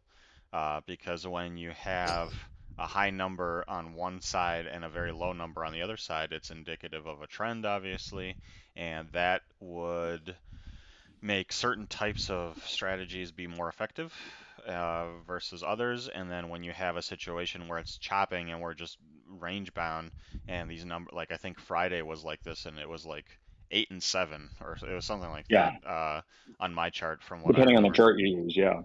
Right, right, which is a cool feature that it changes depending on what you need it to be. But when they're equal and mid-level or high numbers like 8 and 7 for the day, no side is really winning. But what you will see is that mean reversion trades would be Hmm. very good for that type of market structure for the day. So you're using that along with this multiple time frame alignment to Hmm. filter out or be selective. So this is more of like, how do you automate your selectiveness or your regime thinking? Right. Exactly. And so that's part of the thing I'm trying to figure out how to do, because I'd love to do it on an angle study and just say, hey, look, if this thing's tanking at this rate, don't take it. But if it starts pulling up, as if this momentum indicator starts pulling up and we're getting to a bottom, then it's a good way to join in, type of a thing, in the opposite direction. And so I need to figure out how to be able to do that. But that's kind of the way I've sparsed it together with rate of change. It sounds really similar to what Number is doing, just on maybe a different type of calculation. But I basically just have three separate tiers where it filters out any noisy trades that might pop based on a moment. It has to all line up to have a possibility of being successful, basically. Hmm. And that's the selectiveness with the regime that I'm looking for. Interesting. But the backtesting thing is huge, because that's something that I really would love to build out a little Oh, bit better right. than what we've got. That's what we were. Yeah, let's bring it back to that, and then we'll get back into coding. Because Uh, Number, the backtesting piece. Where where did we leave off after we went on that huge tangent? It's a cost benefit analysis of whether it's really worth my time. Because if I were to build something similar to that, I'd probably be of my own time, since I'm far from proficient. I'd probably be looking at least 800 hours, if not more. And there are people who specialize in building out or connecting to some of these platforms where I've already put out a few inquiries with some friends who work for Citadel and other funds. They said, yeah, this would take me 30 hours, 40 hours. Now charge you 100, 150 an hour. From a time perspective, paying someone $4,000 to $6,000 to No-brainer. build that out, No brainer. 100%. These yeah, 800 hours of that my sounds time. about right. Those are actually really competitive rates, because I Those do a are lot of really low type rates. stuff. That's a really competitive rate, bro. I was Yeah, gonna If say, you know them and they'd be willing to work for other people, I would like to talk to them. yeah, 150 bucks an hour is very cheap for a good engineer. yeah. And as most of them are early 20s, and or early 23, 24, they really enjoy trading. And this is more or less side income with working or consulting with pretty large market makers or funds, Hmm. and all their time is spent doing consulting work or working full time, which is why they said, yeah, I'd take this on. It wouldn't be really any skin off my back, since, in all candor, I guarantee the amount of code they have at their disposal is most likely already built and is tweaking. Yeah, and they're in it every day doing similar type of stuff that can be easily um, recreated. Um, if you have access to those kind of resources for those price points, I think that it's hard to suggest any other route if you need a backtesting platform. Um, As something, I would like to become more proficient with doing that. However, because of my schedule right now, that's something where I'd rather take 2 or 3 years at a slower pace and become proficient at it, which I may be doing come fall. mhm. But it's anticipating that I will expedite the process through almost forced learning and drinking through a fire hose is entirely unrealistic, because Always, I have other obligations. always. I mean, the first step to building a backtesting system is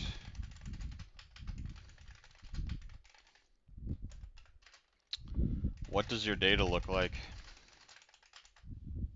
What data points It's are you collecting? And I already have all the data points, because since I have back tested but not optimized, Mm. um, I have any of the data I could possibly. So the question would be, how is it arranged? Like, is it in a queryable database? Can it be added to a queryable database?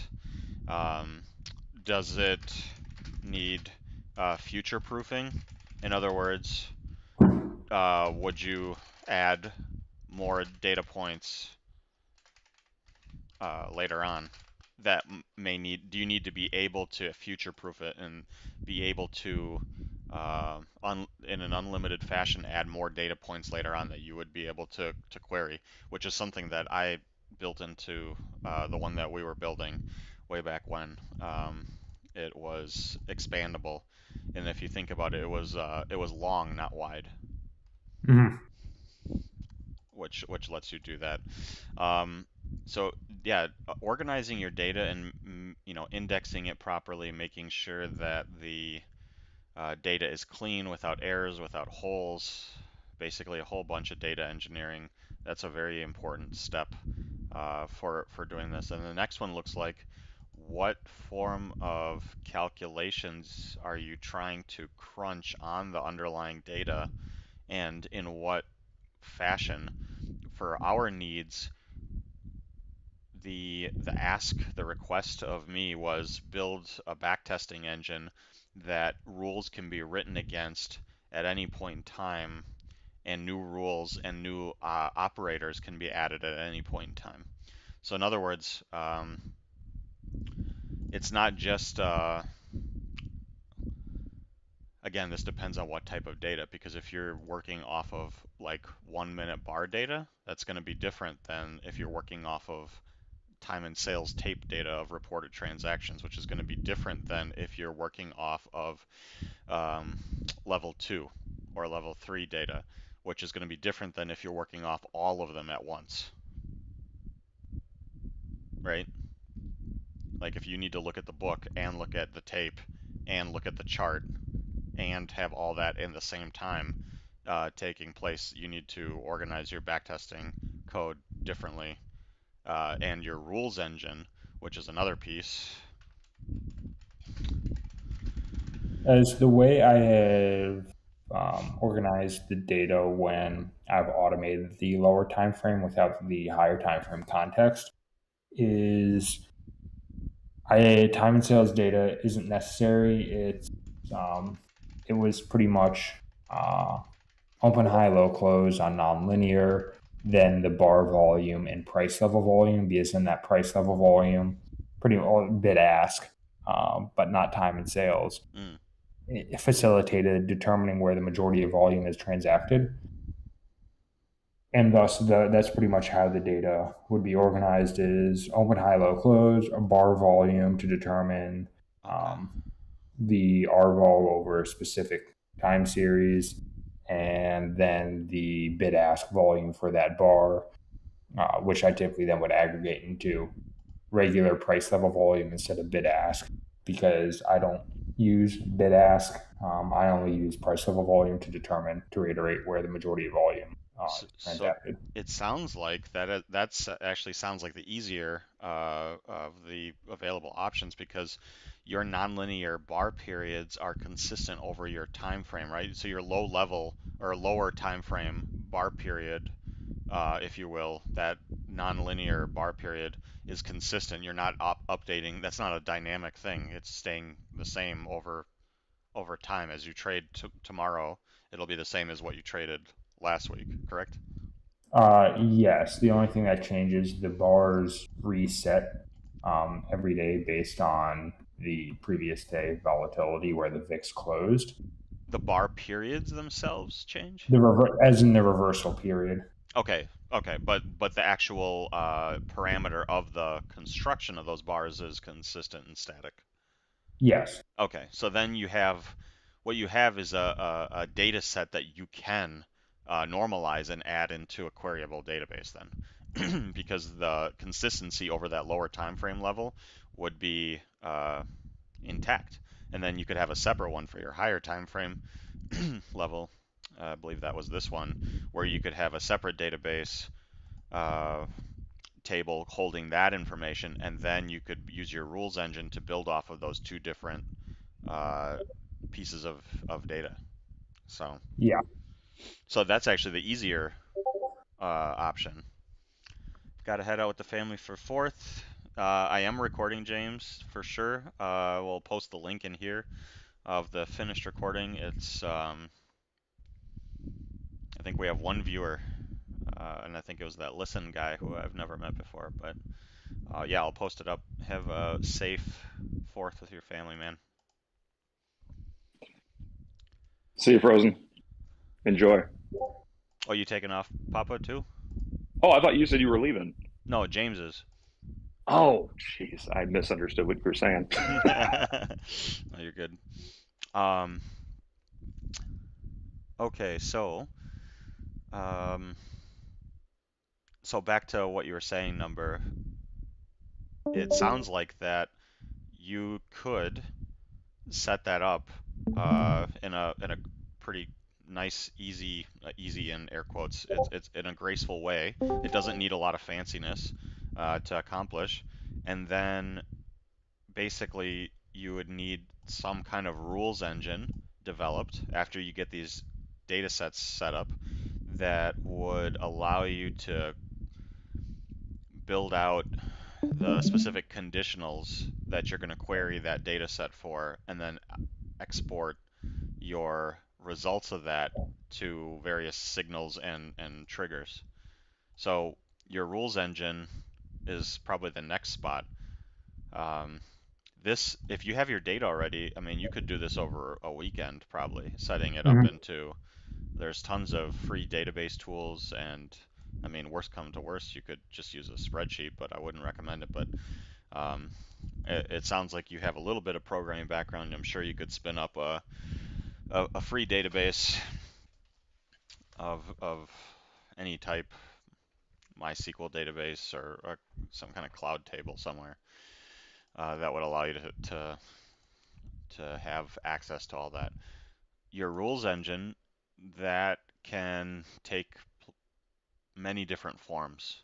The one that I built was a combination of a rules engine and a lexical parser, which allowed the guy building out the strategies, which was not me, Mhm. who was not a programmer and Okay. had no programming experience whatsoever. He wanted to be able to use words to create descriptions and build rules that he could include with and or logic and then backtest against that without me having to program anything. So what I built was a rules engine and a lexical parser so that he could add his own rules in English, and it would essentially translate into code for him, and he could run backtests on the data set using that. So it depends on how fancy you need to get with your rules engine. If you don't need it, You still have access to that? Because it'd be sick. yeah, I mean, I wrote it. That's pretty cool.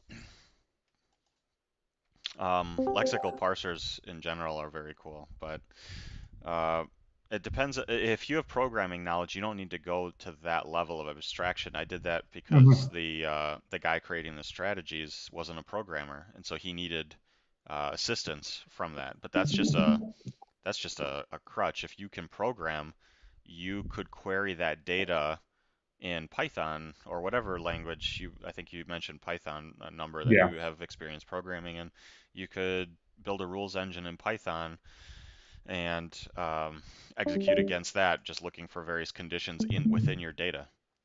So this may not need to be as fancy for your use case.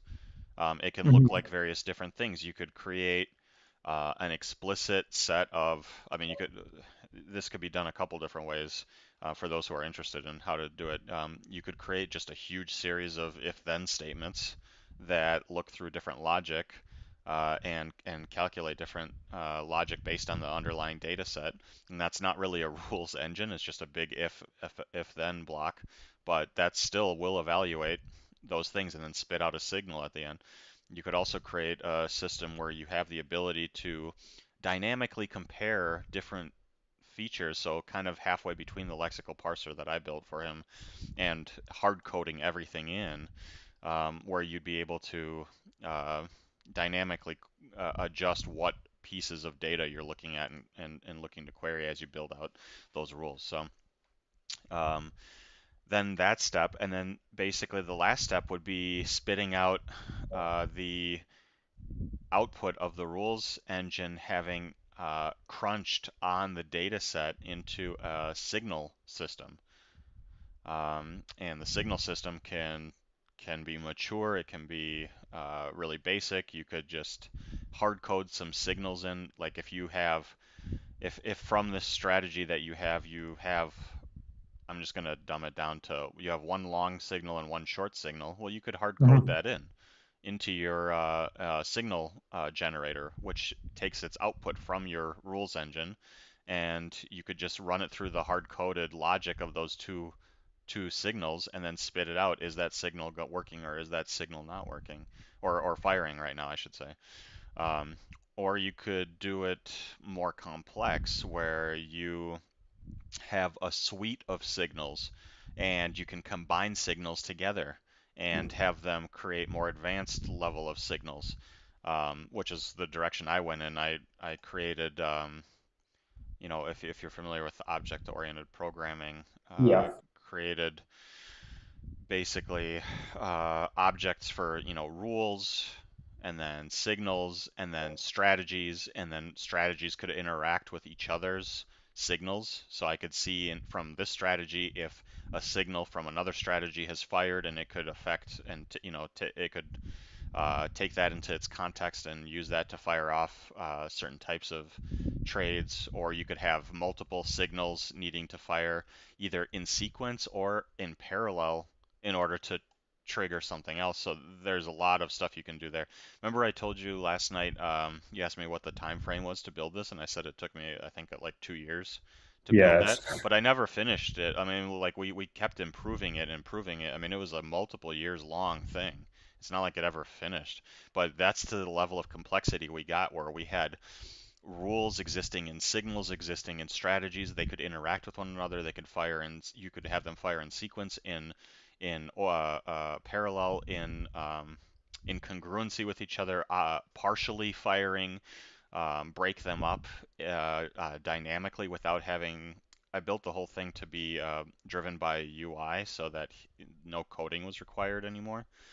So he could like break up the different signals and into different chunks and basically move them around and combine them with logical operators to be able to do all that stuff. So you can you can get really, really, really fancy into it, um, or you can make it simple. It doesn't sound like you need that level of complexity.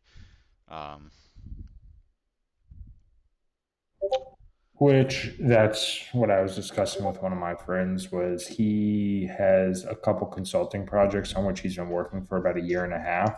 mm, Um, and it's usually back testing engines with hedge funds hmm where they've paid him three or $400,000 over the course of a year and a half. It's I could be diving into a rabbit hole where it could quickly become very expensive. Yeah, unfortunately, I did not get paid $400,000 to build these out for these hedge funds. By the way, if you guys are interested in hearing more about that story, you can go on Chat with Traders and the episode with Jeff Davis. I'm the engineer who built that out. You can listen to him describing that system. Um, but yeah, 400,000 a year. I did not get paid for building that out. Um, but if we look at the overall ask and your willingness to learn how to code and your eagerness to take this on yourself and learn and drink from the fire hose, as you said earlier, I think this is doable on your own. Uh, you said you're a Python programmer. Spin up some local databases, load your data into there, start building out your layer that you can quickly query your data.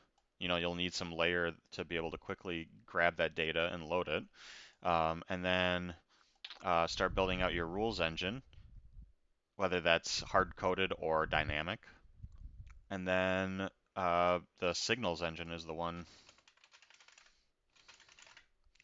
or signal generator, I should say. So I think that'll get you on your way to having your own backtest suite.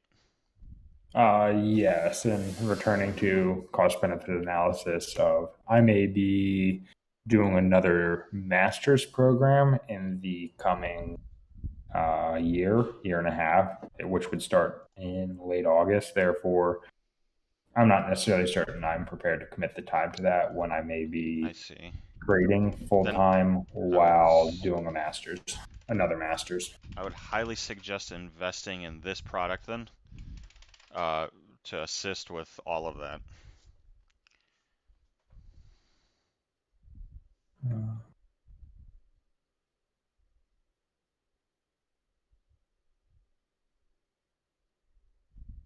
Or is it with a U? Is it like that? I don't know.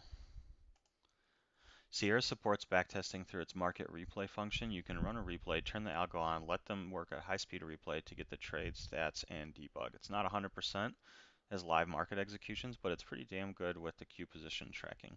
There you go, Chris, with Yeah, I another. found that back testing to be about 50% correct so far. Maybe if anybody knows, send me a DM because I'd love to be able to pick your brain on that part. I'm having some trouble with accuracy at higher rates, so maybe you could clarify some stuff for me if possible. I've never played with that backtesting system, and this is something that we discussed last night as well. For me, the best form at this point where I am, the best form of backtesting is running it live. I prefer to run strategies live on small size, which can be difficult if you're trading futures. I don't trade futures, and that could be an expensive endeavor. But with equities, I mean, putting 1 share or 10 shares on is a small price to pay to get live backtesting of, or forward testing, if you will. Yeah, that's what I have done in the past with using, let's say, micro ES, micro NASDAQ, micro crude wasn't offered then, but pretty much using micro contracts and allowing that to run live since my stop typically, even in higher volatility right now, my stop is about 5 to 6 points, therefore risk $25 a trade, and then it would shut off once I would have a drawdown of 4 consecutive losers typically, because based on the backtest data, when I then run it live, I shouldn't be having 4 or 5 consecutive losers with the strategy and its win rate, and therefore it shuts off for the day once I would have 4 consecutive losers. Then over the course of a week, if it hits a certain threshold, reevaluate it as anyone should do, where you have a maximum allowed drawdown of a strategy, and then once that occurs, you need to reevaluate it. Right. Right. Yeah, I've gone through many a system. Backtesting, they look fantastic. The backtesting looks like this, and then you go live and it's just like this. So there's a lot of nuances as to why that happens. In hindsight, when you go back and you look at a chart, it's really easy, as we all know here, to be like, oh, well, clearly I would have shorted it right here and ran it down all the way to, oh, look at these zeros. I would have covered there and gone long. In real life, it is not like looking at a chart after the fact. And that building a system off of hindsight is, well, if you are successful in doing it, then you're probably one of the few. One of the few, if the only, or something's wrong with your number calculations, because I'm not really aware of anybody who's been successful in doing it that way.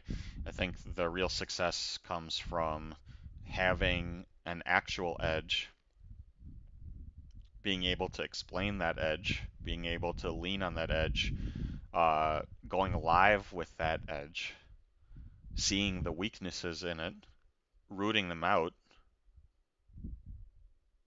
and then sharpening that edge against what is actually happening, and then start leveraging up on that. Yep, I entirely agree with that. As a lot of it, as I said earlier, a lot of it is I can tell someone verbatim my strategy. The bread and butter is in the execution. Yeah, and that's another thing. And this is again, we're bouncing back and forth between automated and edge discussions, but like it's also part of trader journey. Uh, a strategy itself isn't, it's not enough for it to be, you know, two EMA or SMA crossovers and that's your entry signal. That's not an edge. That's not a strategy. That's an indication of two lagging indicators crossing. But that in itself, if we were to ask what is the edge there, why does this lean the odds in your favor? I don't see a logical explanation for why that would actually lead you to be right at least 51% of the time. Yes, and I frequently articulate a similar sentiment where majority of retail, there isn't defined alpha. However, let's say someone's using a moving average cross. Maybe that allows them to define their risk really well, and therefore their edge originates in great risk management with tools which are pretty much inadequate. Therefore, I think the best perspective for the majority of retail is your edge comes in having superb or being able to well define your risk with each and every entry. Because there are thousands of ways to do that. Someone can say, oh, I want to trade. There are some people who can trade fibs really well. And the only reason they trade fibs well is that it's a mechanism for managing their risk. It's nothing else besides that. There's no edge or alpha and saying, oh, this is 60 or 71.8. I have no idea. 71.8% fib level. Price is going to bounce off it. No, you're entering price there and then you're having really tight risk, giving you pretty good R. Therefore, you can lose 60% of the time, 65%, maybe 70%, and still be a profitable trader. Yeah, I think you bring up a really strong point there, which is the strategy isn't always the only part of the edge. It can be part of the edge, but execution, how you actually implement your strategy, how you're actually entering into risk is a huge portion. Because even with the same strategy, you could have very different outcomes depending on how you're executing. Yeah, I would say if someone's using a footprint chart with reversals, which I'm using a fair number of Confluence for my trades, but if someone's only using a footprint chart with reversals and you're executing off of disproportionately high volume nodes on a certain bar, I wouldn't necessarily say there may be some defined alpha on that, but even if there isn't any defined alpha, you're saying my thesis is wrong underneath this volume node, and that's where I'm going to exit the trade. Okay, your edges, you're able to have tight risk, you're able to manage the trade well, not necessarily that you back tested it to know there's defined alpha trading off that high volume node. Yeah. I think another component of this or characteristic of this is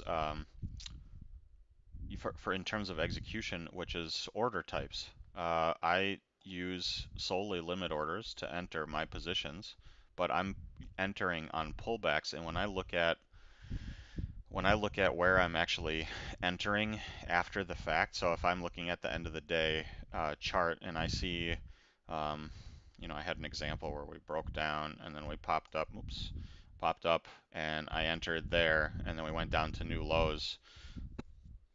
This spot right here is not a spot that I could wait for that to have hit that price and then hit a market order to enter. So if my execution was use a market order to try to nail that spot, I'd be missing the trade all the time or else getting extremely poor prices. And I have multiple recordings of this happening where I'm actually getting in on these volume squeezes, and that's part of my edge, is that I am identifying spots where I may not get a fill because I'm being passive, but if I do get a fill there, I'm in an extremely I've positioned myself extremely well to capture a continuation move of the original drive in line with my strategy. Excuse me one second here. because the price pushing away from that level so strongly. But that's not something I could get in with a market order. You have to be in the line waiting with, and even then sometimes I won't get it there. So execution, you could take my exact strategy and try to copy it, but with different execution and lose all the time, just because the type of execution you need for entry and exit is really, really part of the edge, which is speaking to what you just mentioned. As with how I execute is once I have all my signals fulfilled, yeah, I'm automatically entered on with when I've automated on lower time horizons. Once that bar closes, I have a limit order automatically placed at the previous bar close, and that's where I'm entering is. Well, I need to correct myself.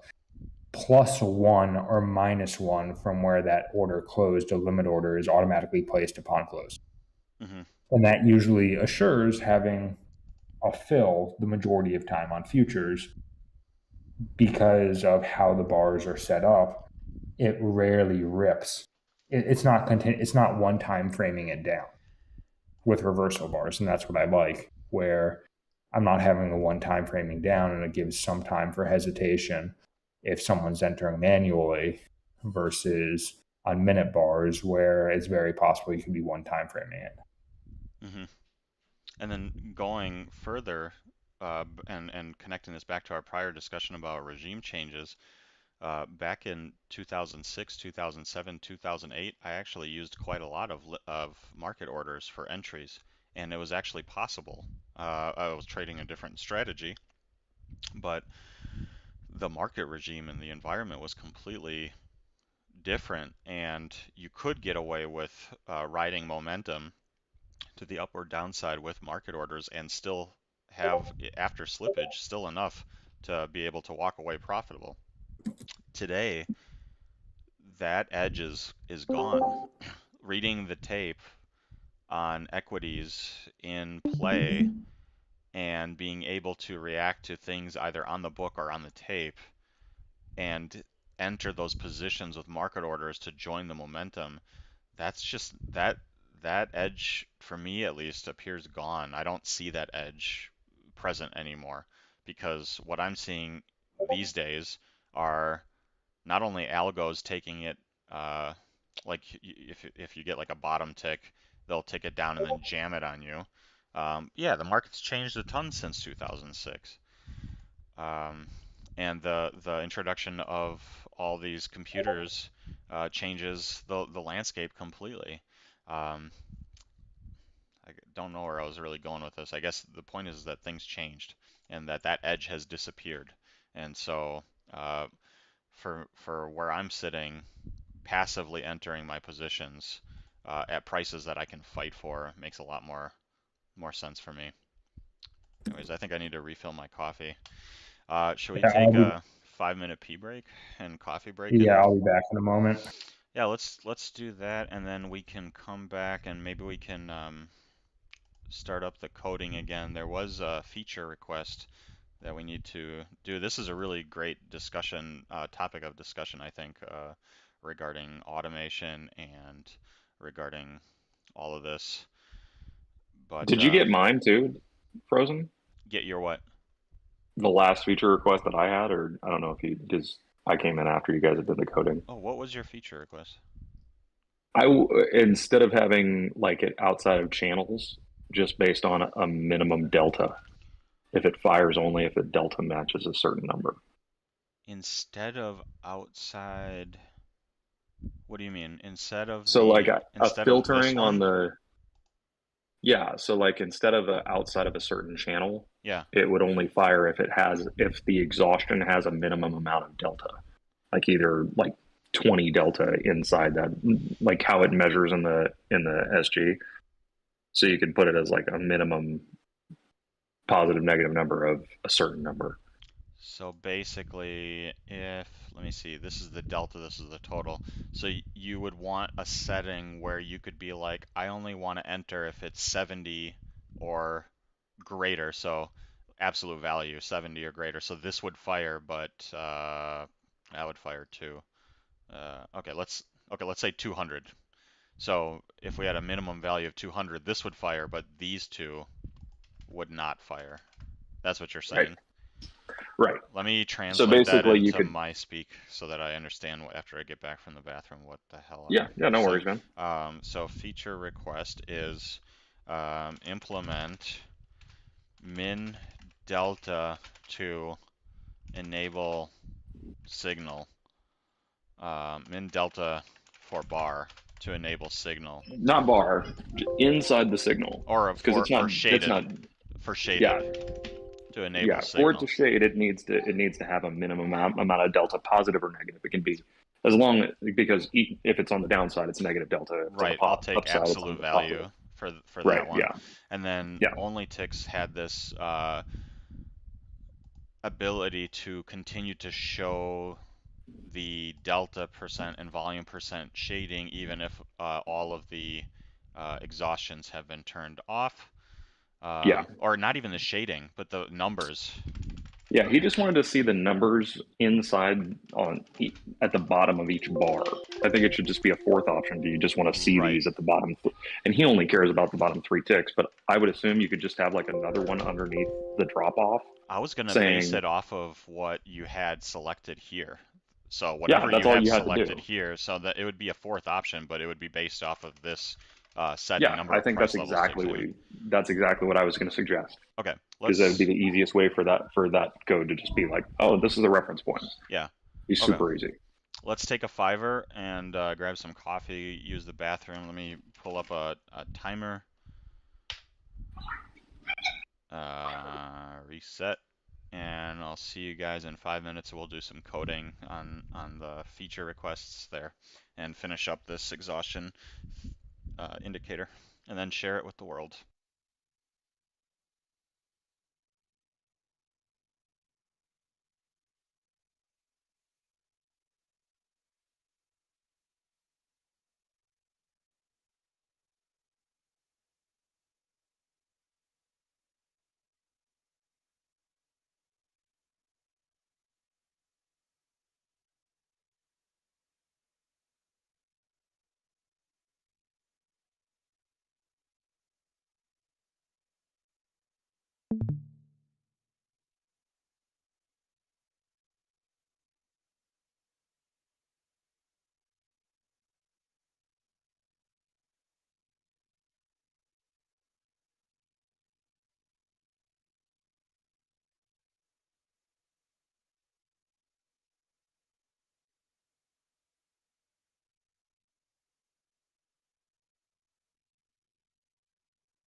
Check, check, check, check, check.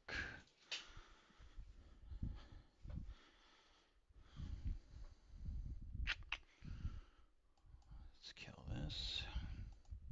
Do this. Do this.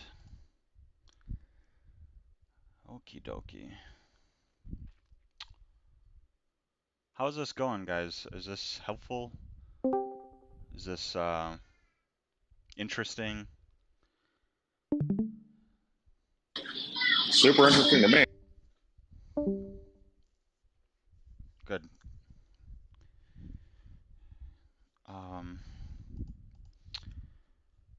Let's see here. We were gonna start doing these 2 feature requests. I was in London the whole weekend. It's awesome here. Rolling Stones played here. Waiting up for a plane to take off. Oh, look at that. That's cool. Very cool. You could have met up with some of our friends over in the UK. Molly Kubo. We got a couple guys over there, although I don't think any of them are on the call right now, but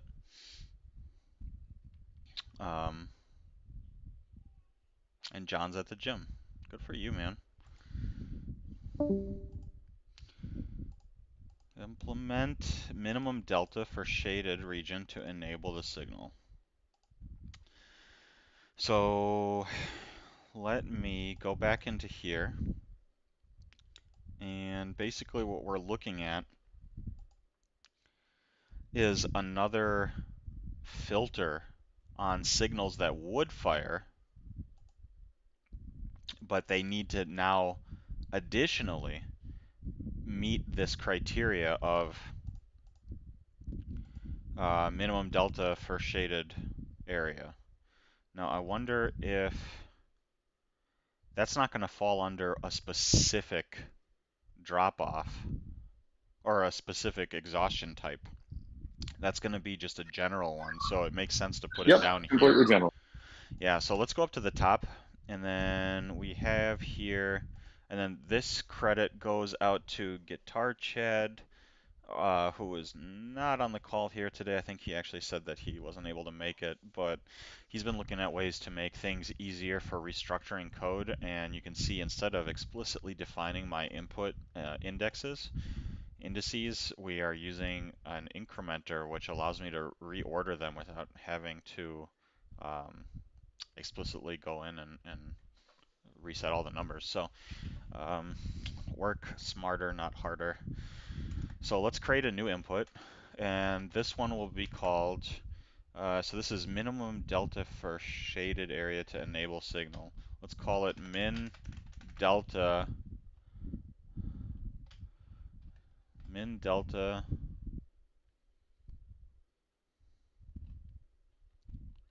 trying to look for some kind of convention I already used here that I could borrow off of.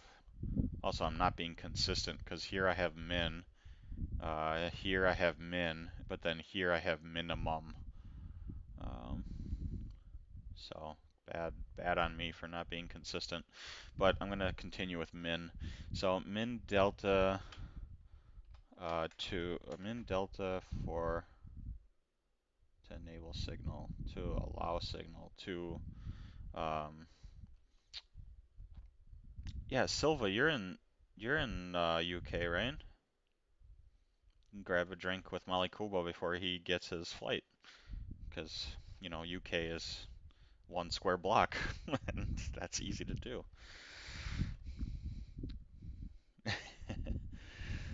Min delta for what is the name of this input? How do we want to call this? This is the input for min delta uh, Signal fire, maybe? I to don't know. fire signal. Yeah, I'm just gonna do it like this. Min delta to fire signal. And then let's go into our configurations section. And for those of you who are not familiar with Sierra chart, this is where you set all your defaults in this code block. That is what the study will initialize itself with when you first add it to. Here's the end of my inputs. I'm going to go ahead and add one. What did I call it? Min delta to fire signal. Is that what I called it? Yep. Yes. And I'm going to give it a name, and it's going to be uh, this is optional, right? And it's gonna be, but no, wait, this is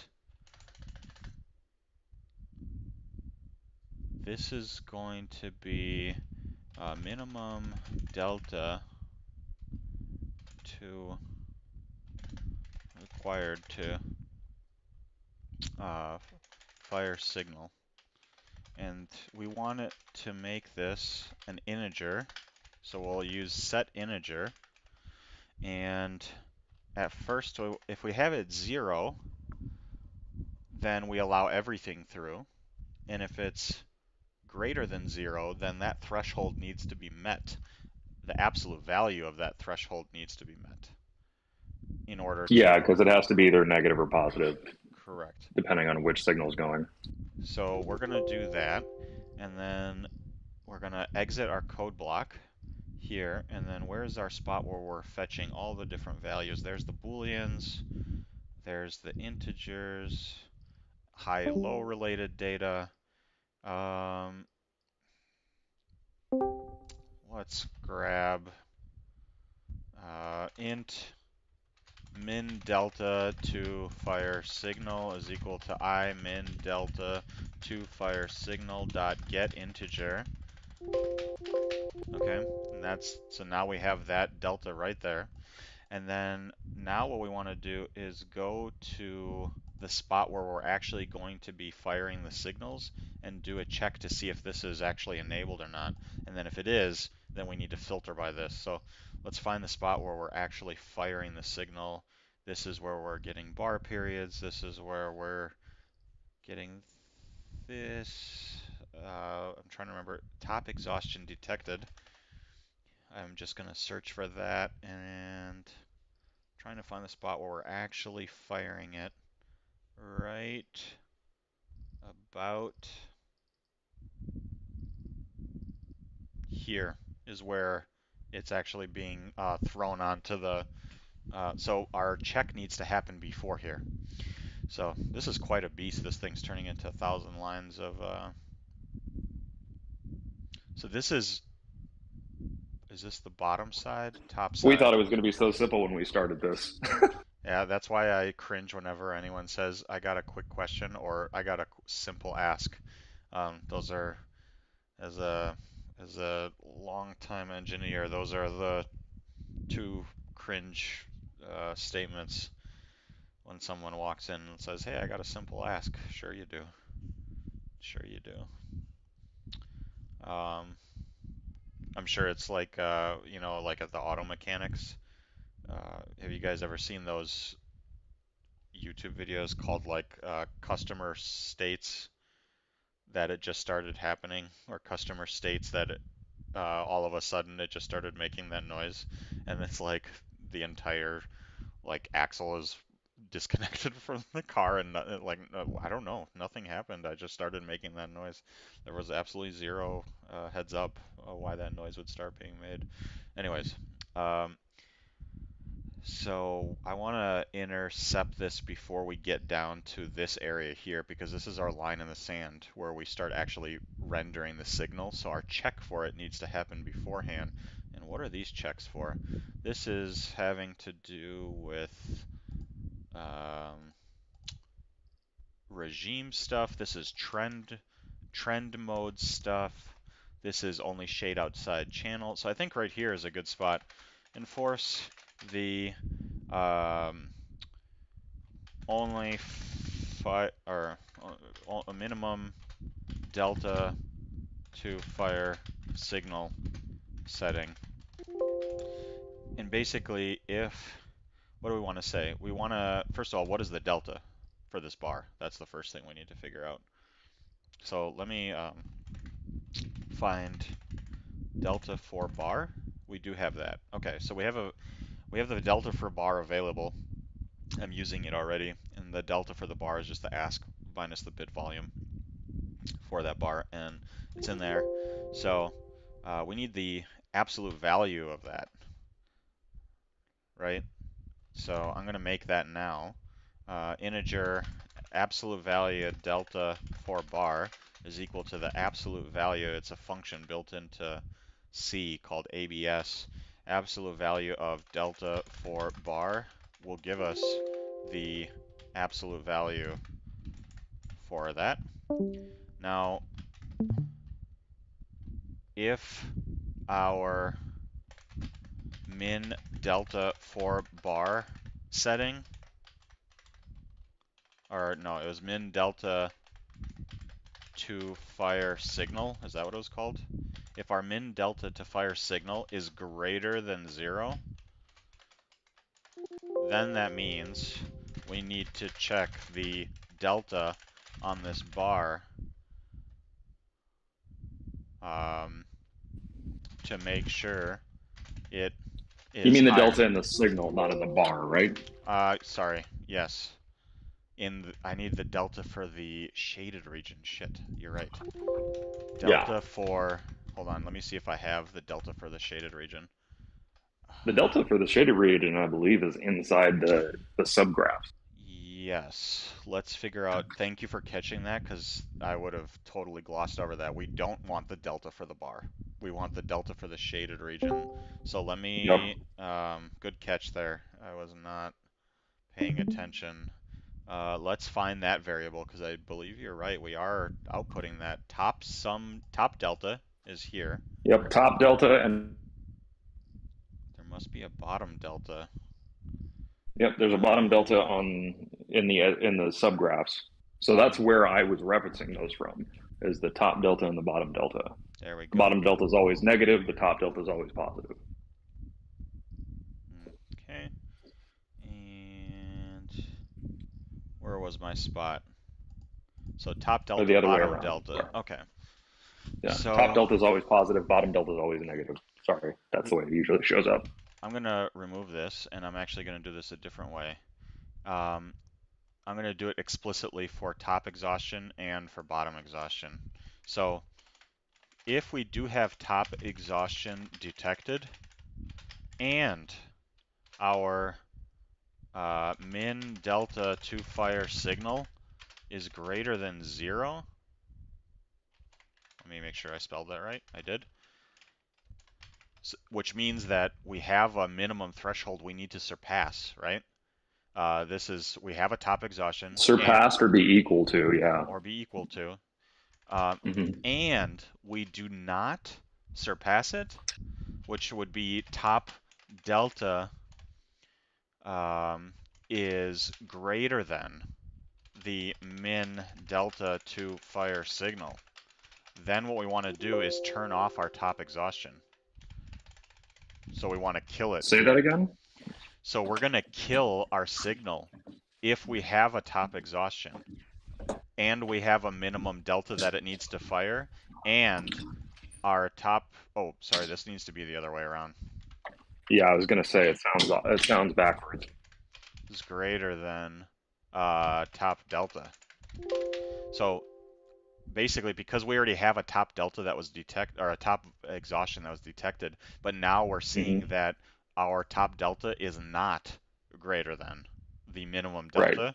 We are killing the signal. So let me put a comment in greater here. Than or equal to it Kill should be fine. Signal. Right. So if it was, if let's say it's the number's 10, right? Mm-hmm. So if it's 9 and below, it wouldn't show. Or 9, positive 9 or positive or negative 9. If none of the deltas below 10 Correct. would show, but Correct. 10 and above would. Correct.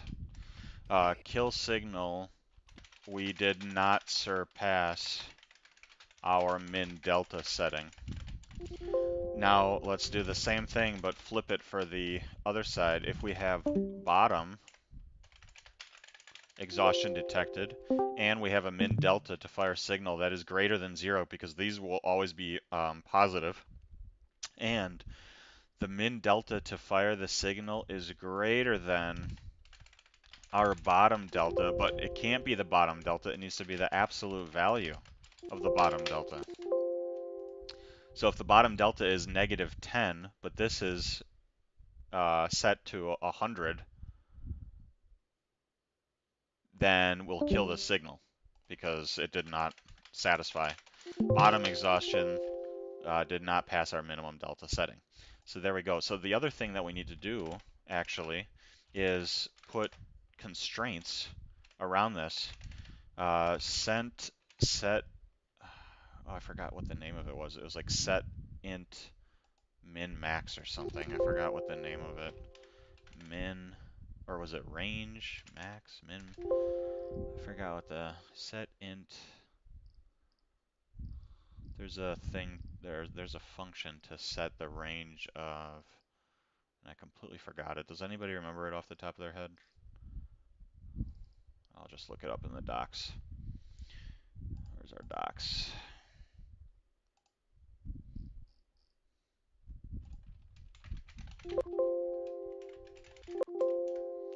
Let's go up to the top. Let's go to input array.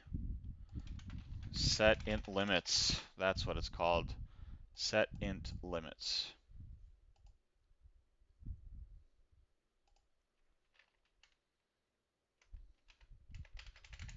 Now we don't want this to be less than 0. On the bottom side, it will always be less than 0. But you don't, for this input, you don't want, this input is going to be, oh, the input can be just a, it's going to be 0 to whatever, right? It's going to be 0 to Sure. whatever, because we're going to be taking the absolute value on the bottom side. So I'll just set it to a big number, and hopefully nobody's looking to do more than that. So that will do that. That will fire that, and then this like will 10,000 or something. Yeah, I think I put it at 99,000. So I think that's Yeah, it. I think that's fine. Let's go ahead and compile this. Actually, let's first remove this from here because we are adding an input, and therefore we need to re-add the whole study to the chart. So let's go ahead and compile this. There we go. let's go ahead and hit F6, add custom study, exhaustion imbalance. Let's add that. Let's turn on the imbalance exhaustion. I'm going to make this nice and easy, and I'm going to set this. Okay, here we go. So here's our examples. To the downside, we have -84, -200, and -73 as the deltas for these shaded regions. So let's go ahead and move this over here. And where's our new minimum delta required to fire signal? And I'm going to add this to be 10. So these should all stay because 10 is not greater than any of these, or the absolute values of these, I should say. So if I hit apply, these should all stay. Good. Okay, now if I set this to 73, it should still stay because it is equal to. Good. So now I'm going to test 74. And what I expect is that when I hit apply here, this one will disappear, but these two will remain because now this number is greater than the absolute value of this delta, which is 73. So I expect this one to disappear right now. And it does. Okay, that's good. Now I'm going to set it to 84. Boom. And this one should stay. Now I'm going to set it to 85, and that one should disappear over here. And it does. And then I'm just going to set this to 201, and this one should disappear. And it does. Now I'm going to go back to 0. They should all reappear. And it does. Okay. I think that So sick. I think that does that side. What I'd also like to do is test the top side. There's one to the top side. Here's a couple to the top side as well. Let's go ahead and test. And this is interesting because I have a bottom side one, -70, and then a top side. So let's go ahead and test. Let's test 80. So just this blue one should disappear if I put 80.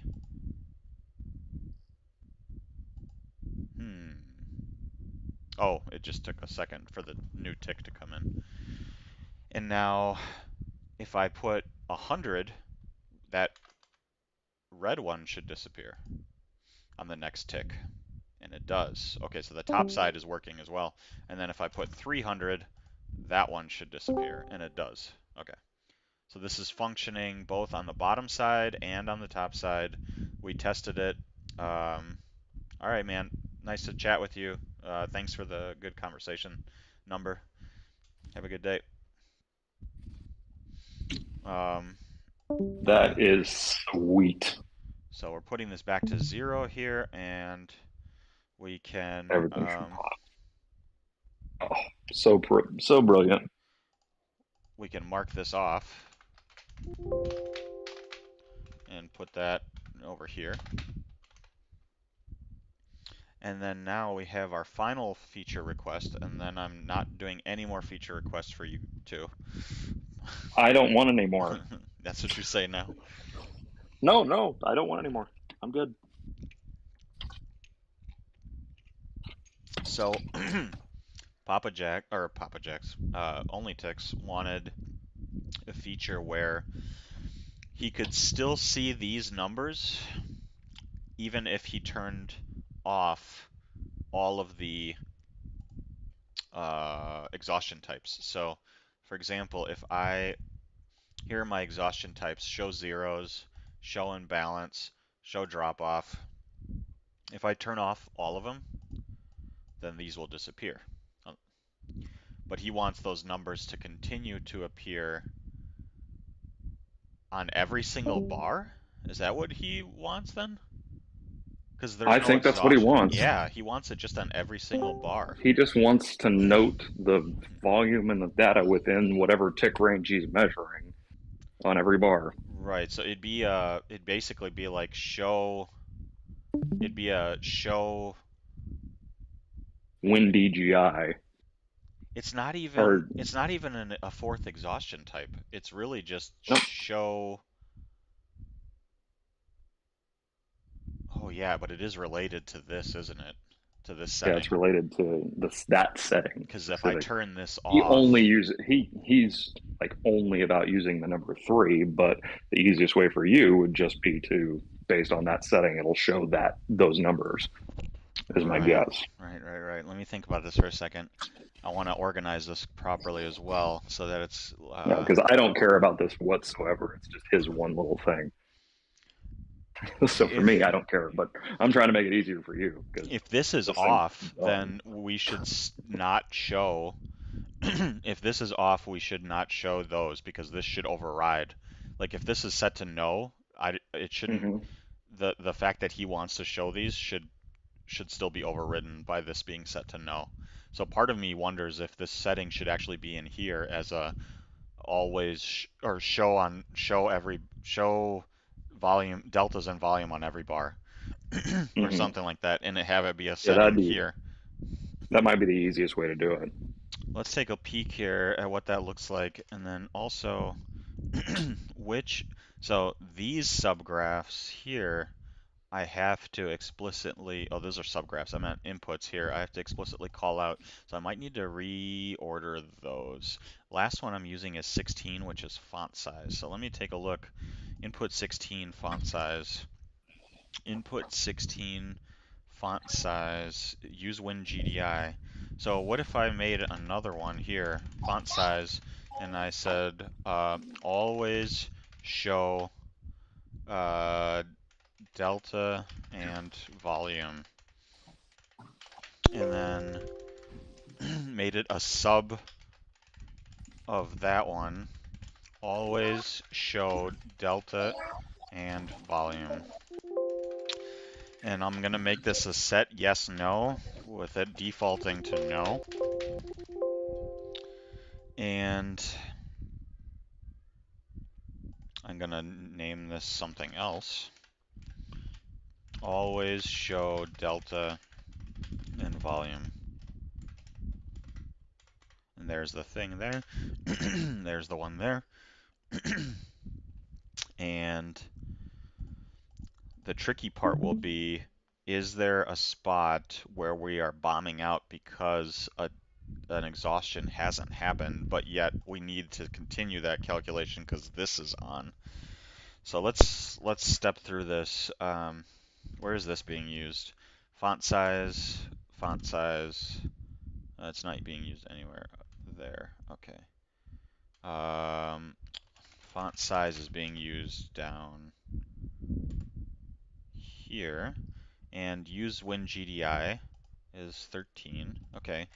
And what about always show delta and volume is going to be number 17. And that's actually a Boolean. Always show delta and volume. So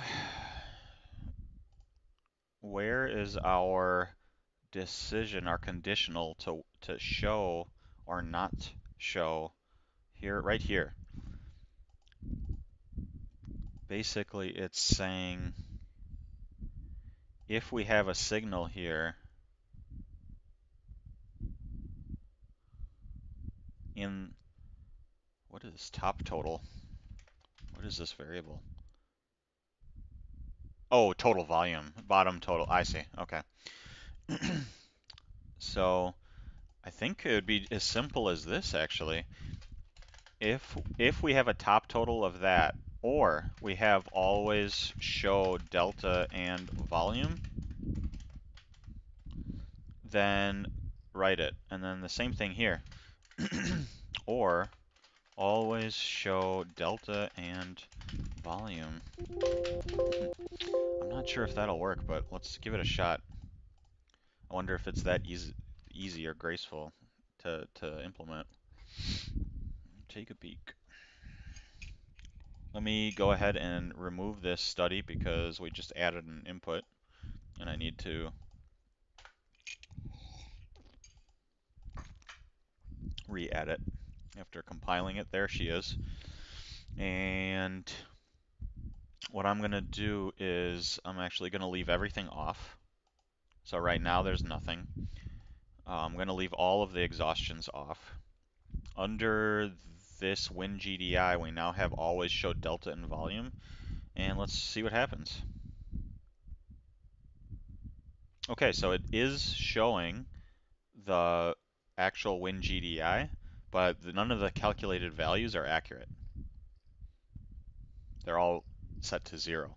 So there's something earlier in the logic which is breaking out of the code early because we don't have any of these exhaustions turned on. So the calculations for those deltas and all that is being not stored because of that. So let's take a look to see where we can address that to actually continue to allow this to show. So I have a feeling that there is nothing in here to show because we're grabbing top region delta perk, top region bar perk. So let's go ahead and look at where these subgraphs are being populated. Because it's not getting populated right now with everything off. So it is only added if top exhaustion is detected. And since we don't have a top exhaustion detected, then we get here. I wonder if here what we do is actually put the same conditional of or always show, and then we get into here. I wonder if that would work. Let's try that because that would allow us to continue to store these percentages. So let's go back up to the top and what was the name of my thing? My input? Oh, no. Always show delta and volume. Okay. So I have a section up here where I'm grabbing all the booleans. Always show delta and volume is equal to the input always show delta and volume dot get integer. Let me just make sure I have the spelling of these correct. That one's correct. This one's correct. And then now, if I come into here and I say if we have a top exhaustion or we're always showing delta and volume, then go ahead and store that. Likewise, if we have a bottom exhaustion or always show delta and volume, then store that. Let's try that and see what happens.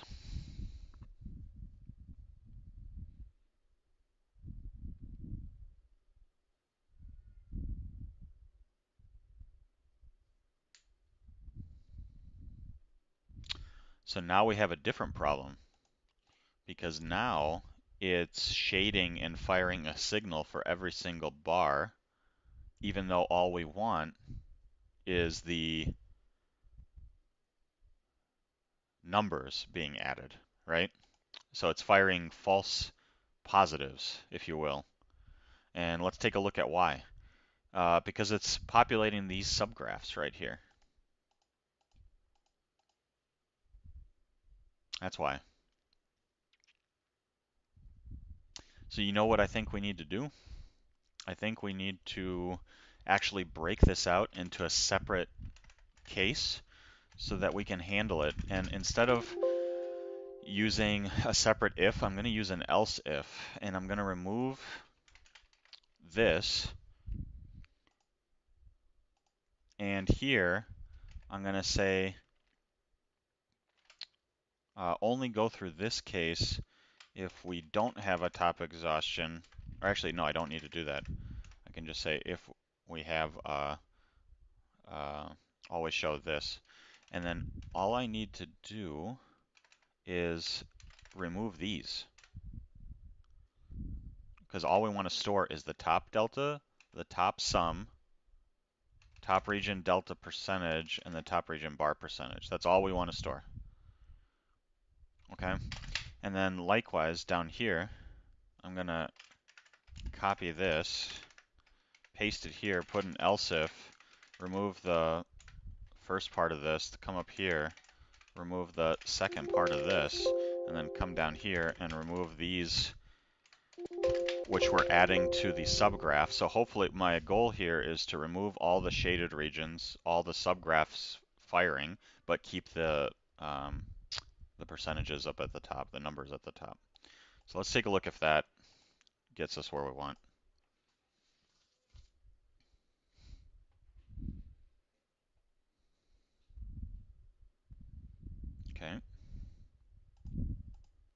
Let me hit refresh.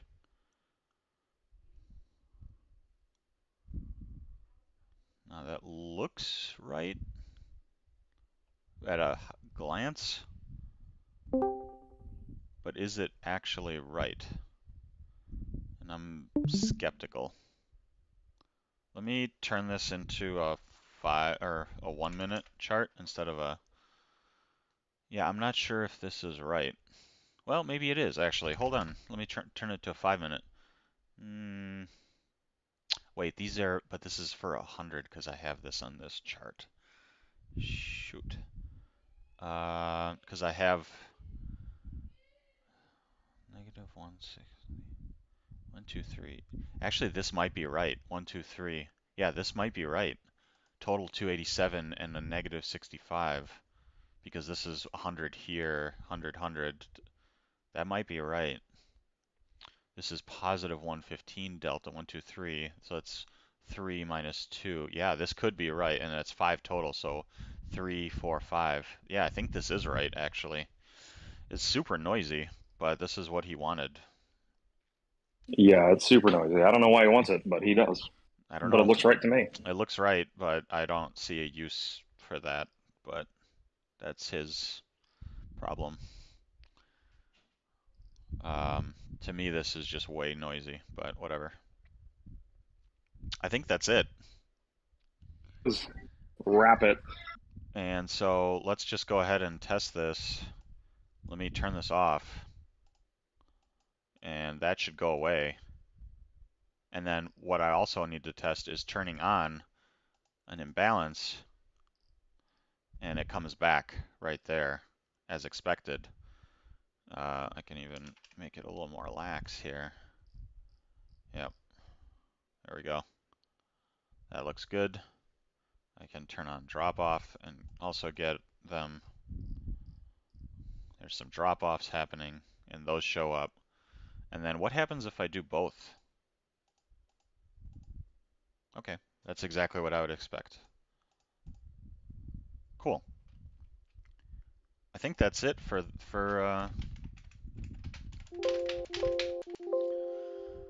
this, man. Booyah. Think that's the end.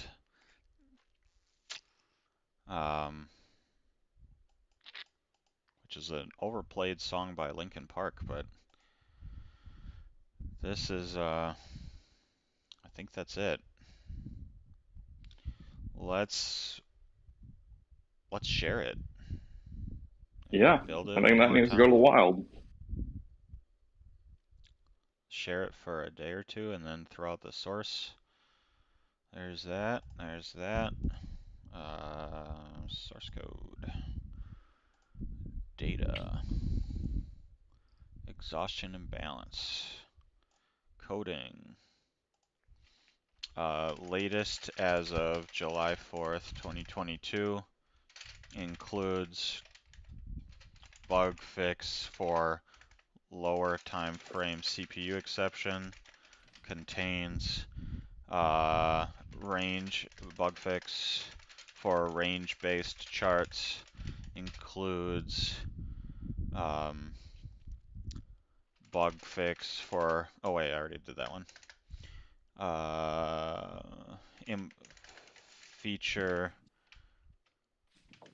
min delta for shaded region to enable signal, and then feature allow delta and vol to display even with 0 exhaustions turned on. There you are. Beautiful. Have fun. That is also, by the way, compiled on the latest pre-release 2411. Just a heads up.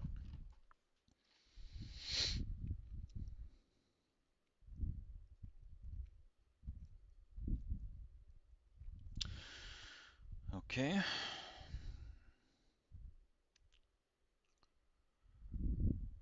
That's all None of I the have. subgraphs were updated, right? It's all the same before, it just fixes them. Yeah, I did not change any of the subgraphs, correct. Nice. Correct. Um, that's it for this. Are there any other coding related questions, or should we switch to other topics now? I mean, if there's, I'm happy to go over more coding and not even specific like this indicator, but any just other coding related questions.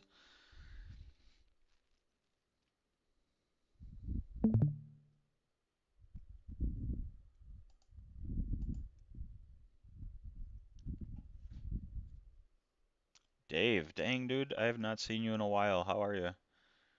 I was wondering about you the other day. I haven't seen you in a long time.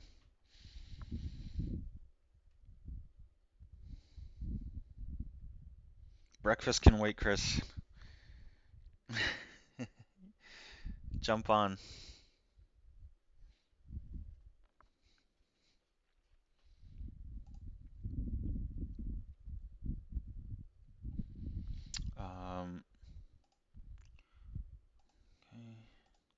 Okay, close this. What do we have? So what do we want to chat about? It doesn't sound like there's any coding stuff until Chris gets done with his breakfast, but we were talking about Edge earlier. We were talking about automated systems and backtesting and building out backtesting suite.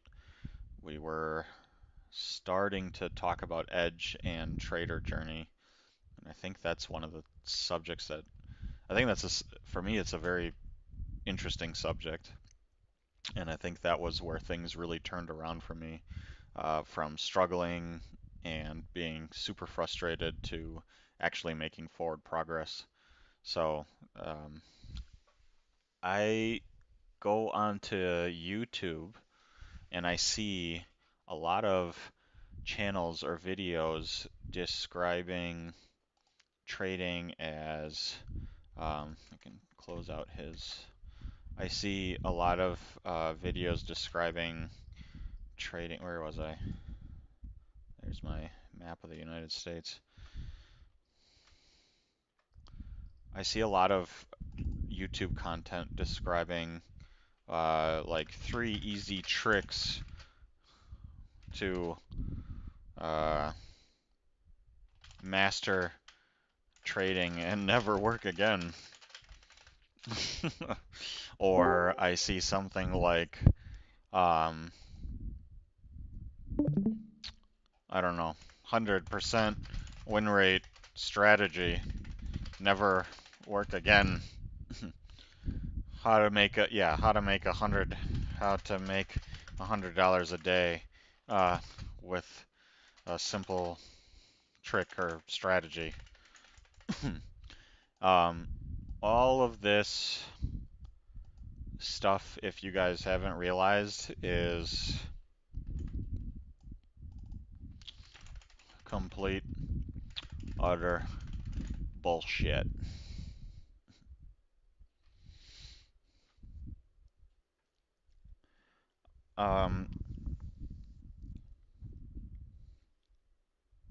I've talked to people who have paid for resources from here, looked at content from these types of things, tried following live, whatever, trading, live in air quotes.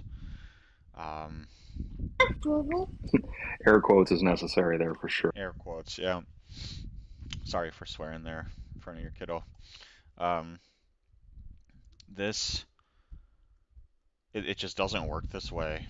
I mean, you're welcome to try. You're welcome to go and pay for these types of services and exhaust it. And if you have success with this approach, then please let me know, because you'll be the first person to tell me that that worked for you. It's not that easy. It's not that black and white. It's not a single-faced problem.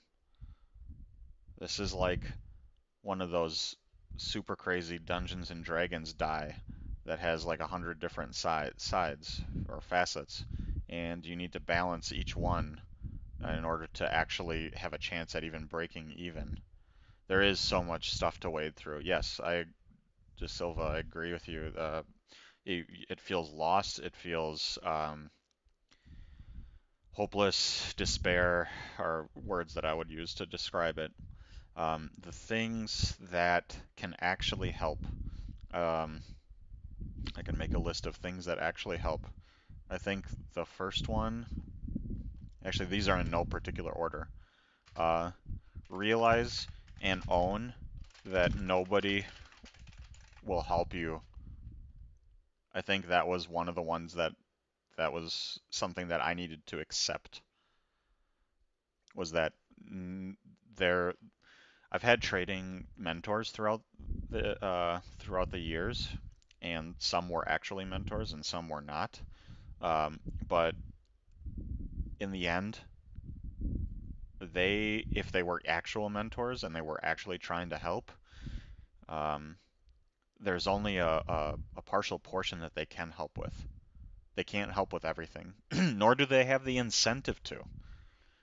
You can't go out and just pay for a mentor. You can't just go out and find a successful trader and and be like, hey, you should, spend your precious time helping me, the stranger. One second. There's no incentive for those successful people to help you out of the sea of people wading through all this crap. And until I realized that it was on me and that nobody's coming to help, there is nobody to call. Um, you guys have Fat Cat as a huge resource here. He is putting out a ton of free stuff, and a lot of others are as well that you can soak up. But it's not like he's gonna sit there, hold your hand, and mentor you. So this was a big portion, a big part for me. Um, Thinking about other things. What's another big one?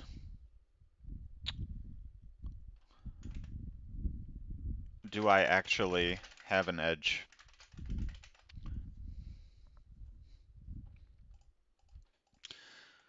The benefit of 3-bar plays is how it outlines entries, exits, profit levels, stop losses, which most new traders don't understand or have a feel for yet. Yeah, that's true. Hold on, who was calling me? Hold on a second, it's my wife. This might be important. You should take that.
All right.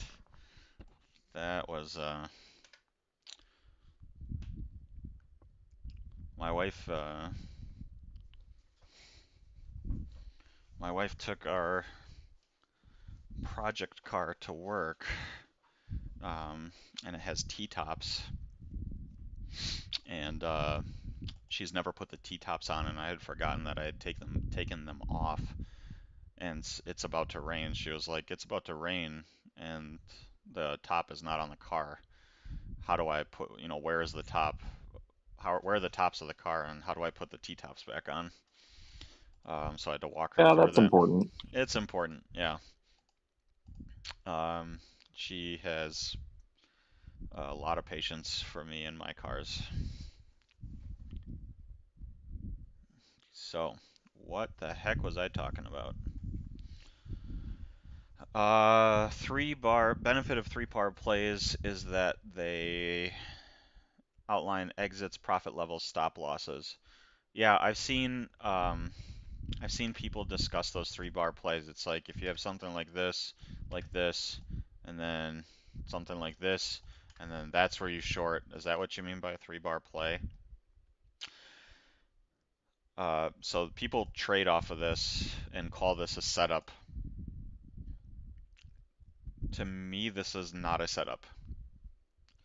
To me, this is a it can be a portion of a strategy, but in of itself, what is the edge here? If you were to describe the edge here, what is it? Why should this work 51% of the time or more, or why should this be providing a risk reward that is outweighing the win percentage, which is not above 50%? What is actually in your favor here? How is this tilting the deck in your favor? What advantage does this provide you? And I mean, maybe someone has one that maybe someone can trade this exceptionally and profitably, consistently over years worth of time. I haven't seen it, but if that's the case, it's probably what Number said earlier before he hopped off with, which it's not actually this, it's actually how you manage the risk around this and how you're managing Yeah, when you take this trade and the selectiveness around it and the risk the risk levels and where your stop is actually going to be. Is your stop here? Is it up here if you're going for the short, etc. Um, Cheeto Hunter is really famous for that one. Not familiar. Cheeto Hunter. Not familiar with Yeah, it. he's on Twitter. I don't have the I Twitter. think his handle is literally Hunter of Cheetos. He only plays a 3-bar play on ES. Um, and does he have other characteristics to when he takes or doesn't take these? Because these happen everywhere. I I mean, would you can. assume he does. Yeah, I would assume he does. And I think his filtering is a portion of why it's successful. So that is the edge that he's bringing, or whoever they are that they're bringing in there. It's not this. It's the selectiveness of when this can be used and taken for success. Exactly. You're putting yourself in a position where this setup can actually be used for success. Similarly, my setup, involves, just to make an example to the downside, you have this, and then you have a quick up bar, and then that's my entry. I don't take every single one of these. I have a ton of other things that I'm looking for to align that I can explain why I have odds stacked in my favor, why that gives me an edge. This just happens to be what the price candles look like when that edge is exposed. I'm not trading this pattern just because it's a candlestick pattern. There are other things. There's context, there's narrative, there's market structure, there's day structure, there's catalysts, news events. There are you take the regime into account, you take the volume into account, you take the pre-market levels into account. I take into account a lot of other pieces. It's not just this. So, um, I don't think it provides a 51% advantage, but it does provide comfort to new traders of not losing a ton of money. The guideline allows them to persist in the market longer. Basically, it's built-in risk management. Gotcha. Okay. So, as discussed during the stream, most strategies don't inherently create alpha. However, they enable a trader to manage risk, which is why the 3-bar play is a viable trade. Yep. He's not on here, I don't think, but he heard us talking about him. So, um, Who's that? number. He just wrote, Ah, but I don't ah. see him in here. But yeah, it's I get Red Pie. I can sign off on what you're saying there. It it does provide a structure of risk management if you're consistent with it. But what I've seen more frequently is no risk management surrounding it, other than just if it breaks above this area here, then there's my stop, and I'm just going to take each one that I see, or as many of them as I can see, or if I, very loose on the explanation or the restrictions or the characteristics of what that actually looks like, and just basically counting on this being the main part of the setup. Um, One of the tough things when you're starting out and you're learning is you have all these mountains to climb. You you don't know domain knowledge about the markets. Like you don't know what the definitions of bidding it up or hitting the bid or chasing or wicking or any of that stuff means. So you have to learn all the domain knowledge about price action and markets and all the different things for your specific type of security. Like if you're trading equities, at what percentage do securities get halted if they move a certain amount in a certain number of minutes? Or if you're doing futures, what are the effects of rollover dates on contracts, and how does that play into um, your approach? And it goes on and on and on. So you have to know the nuances of the product that you're trading, and overcoming that first hurdle of just figuring out all this domain knowledge about what the heck is actually going on and what arena you actually stepped into. That's the first mountain. The second mountain is like, okay, I know what a bid is, I know what an ask is, I know what a market order is. I know what a limit order is. I'm ready to trade. I have a strategy. It's this or it's this or it's something else.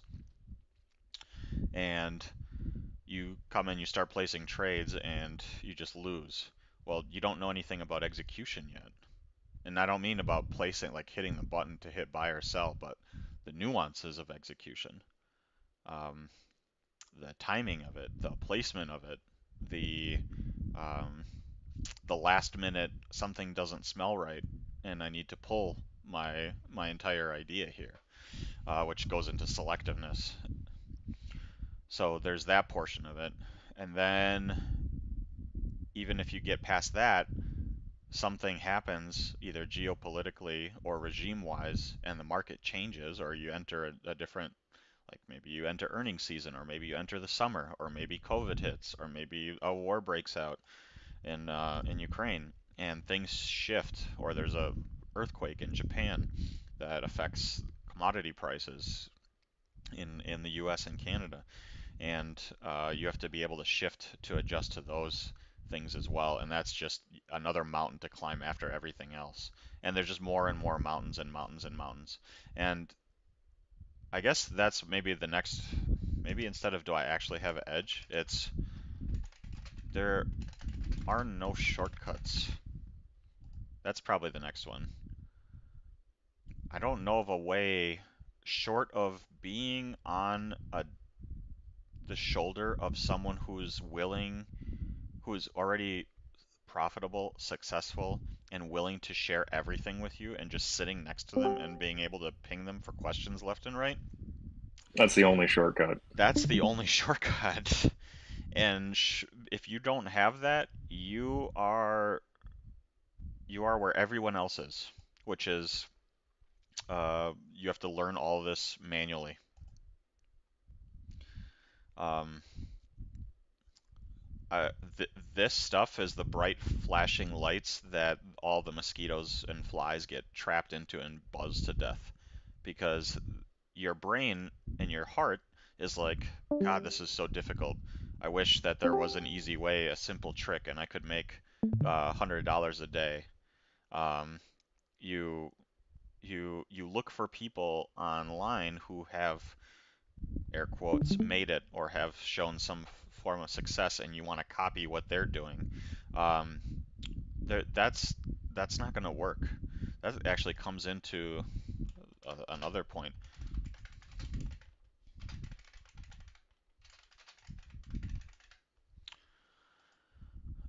This is where you start to get into, you get over all these humps about domain knowledge. You figure out what all the definitions of everything are. You even seen a market cycle or two or three or regime changes. You've probably thrown on all the indicators, MACDs, stochastics, RSIs, whatever, momentum. You taken them off, you realize they're all crap, that none of them work.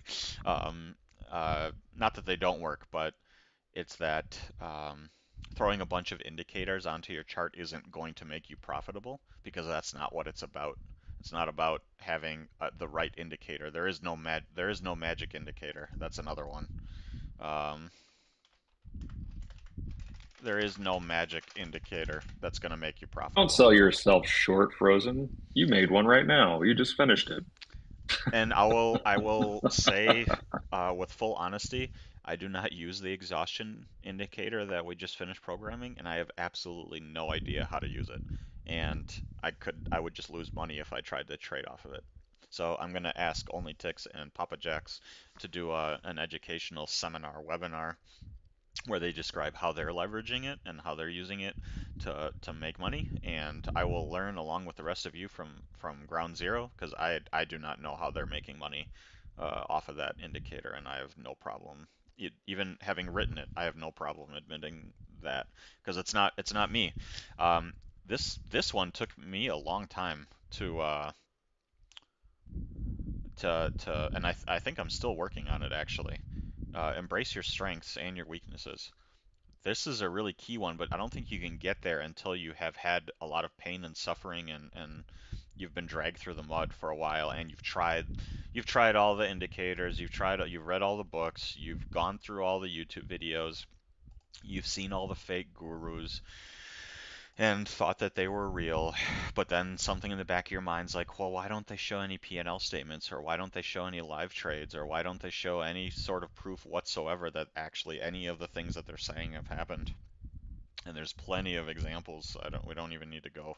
Um, just go onto YouTube and search for day trading, and you'll see a plethora of examples of this. Um, and what do you do? Well, I think this is where you start to look inwards and start to look at what are your strengths and weaknesses. This is where it actually gets really exciting for me. When I realize that my weaknesses are actually can be leveraged into strengths, and then my strengths can actually be leveraged into edge, that was like a pretty key moment for me. It's also one of the reasons why I wanted to go discretionary after having been in the automated area for so many years, for over a decade, where I was writing algos and tools for automated trading, and decided, no, I want to go discretionary, because I think some of my strengths and my weaknesses actually play to an edge on the discretionary side for me. So I can't speak for you guys, but when I think about my strengths and weaknesses, I can list them out here. Um, One thing is I am very risk averse as a person. I'm very risk averse as a person. Examples: I wear my seatbelt when I drive. Oh, I so you're a dad? Right. Um, I wear my seatbelt when I drive. Uh, I wear a helmet when I ride.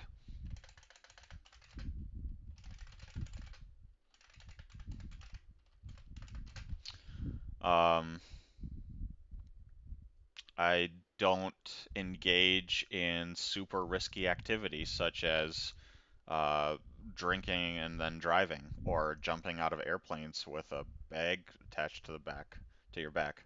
Although I kind of do want to try that, but it scares the shit out of me. But I don't It's participate fun. in it looks super fun. I will We'll be honest, it does look super fun, but I am pretty scared of heights. Although I did do zip lining a couple of times, and that is just a blast. Super scary, but especially if you don't like heights, but it's just incredible experience. Um, hey, Laco. Um, so what else? So I'm risk averse. That's what my point is. So for me, in the context of trading, what does that mean? Like this stuff's all good for life, you know. Uh, Always wear protection with new girls. I mean, it's been a while since I've been with a new girl, but you know what I mean? Like I was not going around not using protection when I was in younger. Um, you have to know what kind of person you are and what kind of risk appetite you have. Uh, for me to translate this into trading, uh, there's a couple of things that I can think of off the top of my head. I prefer having hard stops in place. Some people trade without a hard stop in place. If you guys watch any of my videos on YouTube of my trade recordings, you'll see I always have a physical stop in place. The reason why is because I am risk averse and I want my ass covered in the situation that A, my platform or internet goes down and I don't have control. My stop is stored server side and it is in there. And if shit goes completely wrong, I know that I have a stop in place and I will not go bankrupt. Um, well, if it's a short trade or if something crazy happens. Um, so that's one way I prefer having hard stops in place, and you'll see me always having a physical stop.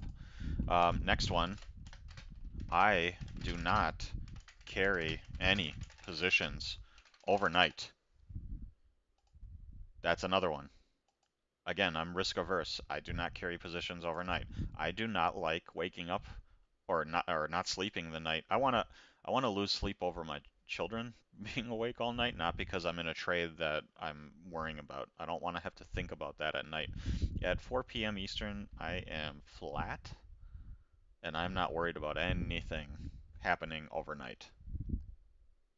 Now I have other accounts. I have a swing account and a retirement accounts where I do carry overnight positions, but that's a completely different strategy and that's a completely different mindset. Like my investments, I am carrying overnight, but I have a completely different approach for those.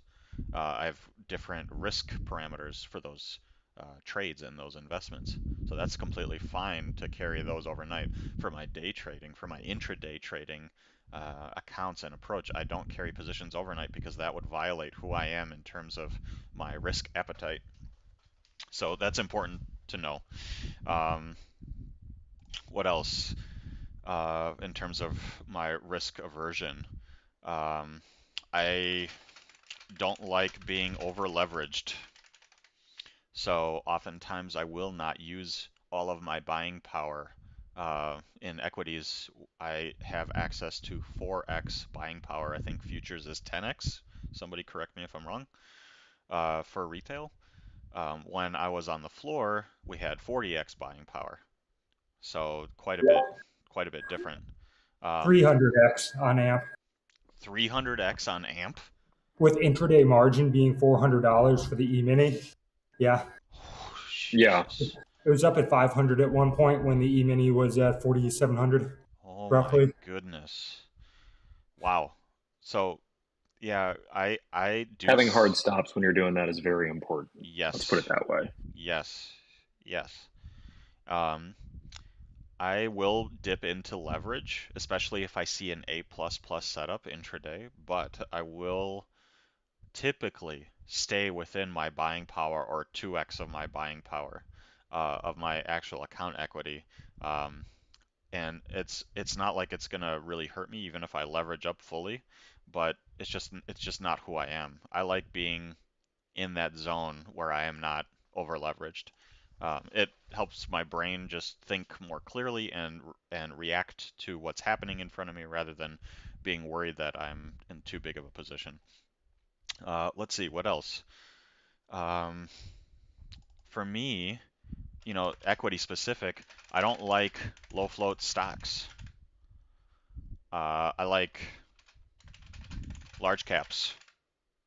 So for those of you who are, because a lot of you guys are futures guys, low float stocks are going to be less popular companies that are not as well known, don't have as large of presence, have fewer shares out in their what's called their float available to purchase, and they behave and can be manipulated in ways that large cap stocks, for example, like Apple or Tesla or Microsoft, etc., um, cannot be moved around and pushed around or cornered, if you will. So when you start thinking about like penny stocks or just like trashy companies, um, they can be bullied and cornered by large participants. And for me, I don't like that. It's a form of risk that I am averse to. So I like to stick to large caps names, which have different types of moves. You get different risk reward on these opportunities, which are very attractive, especially for people who are looking to make outsized returns. This is a very attractive option. But it comes with types of risk that I am not comfortable with, so I stay away from them. And you'll see me typically trading large caps. Also, the advantage that large caps give me is that my strategy is scalable. So as I improve and get better and gain confidence, I can size up in my large caps, and I'm still not moving the market. You start sizing up here, and you could get trapped. Again, I'm averse to getting trapped in a low float where it could run on me in the other direction. I could get really hurt. No one's going to trap me in Apple. I can market order out with minimal slippage and I will survive. Okay. And then maybe another one is that when I was starting, someone actually mentioned this here. Oh, Lacos mentioned it. I'm a chicken. I'm risking 5% per trade and I sleep like a baby. Um, that's a good point there. And I wanted to say that when I started out, I risked max 1% of my account per day. And so I was allowing myself 3 trades per day. And so that means approximately a third of a percent of my account per trade, and that was the size I was trading. Now some people look at it and be like, dude, you're not taking on any risk. Yeah, I'm risk averse. That's right.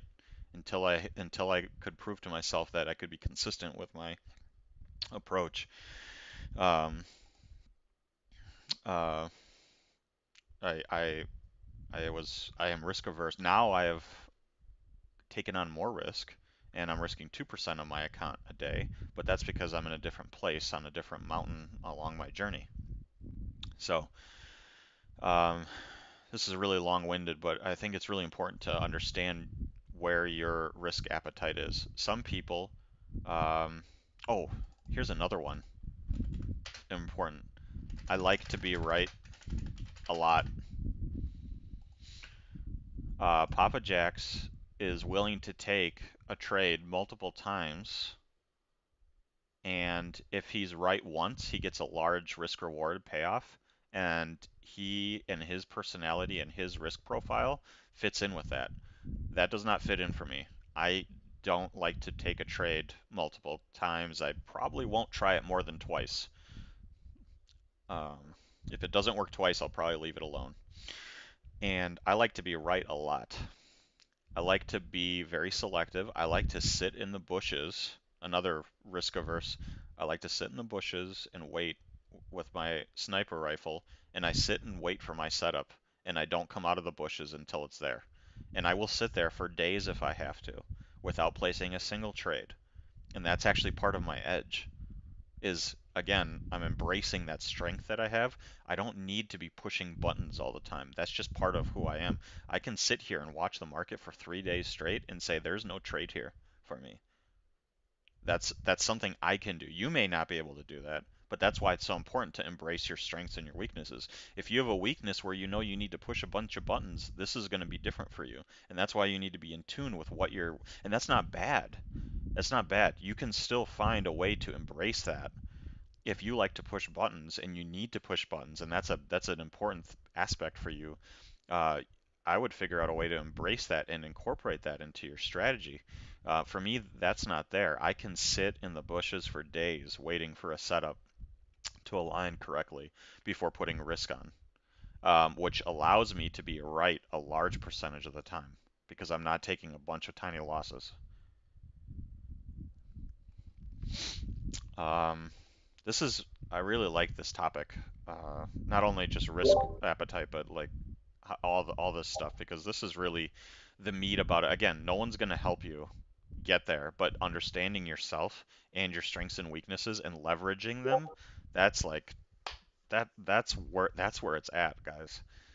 Um, there are specialists in that type of stuff. Steven Dux is a name floating around. I have only heard of him. I have heard of him, and I'm pretty sure he's a scammer on YouTube who claims to he sells courses or something, and he's like some 19, 20-year-old kid who claims to be making millions of dollars off of each trade but doesn't show any trade. I think he was a Tim Sykes guy. Yeah, that is So correct. Yeah. So Tim Sykes is a scammer. So you know he's a scammer. Yeah. Exactly. Tim Sykes was a kid who made a lot of money shorting penny stocks, and during a time when during a market regime and a time when that was a viable strategy for him and his execution was on, and he was able to leverage that.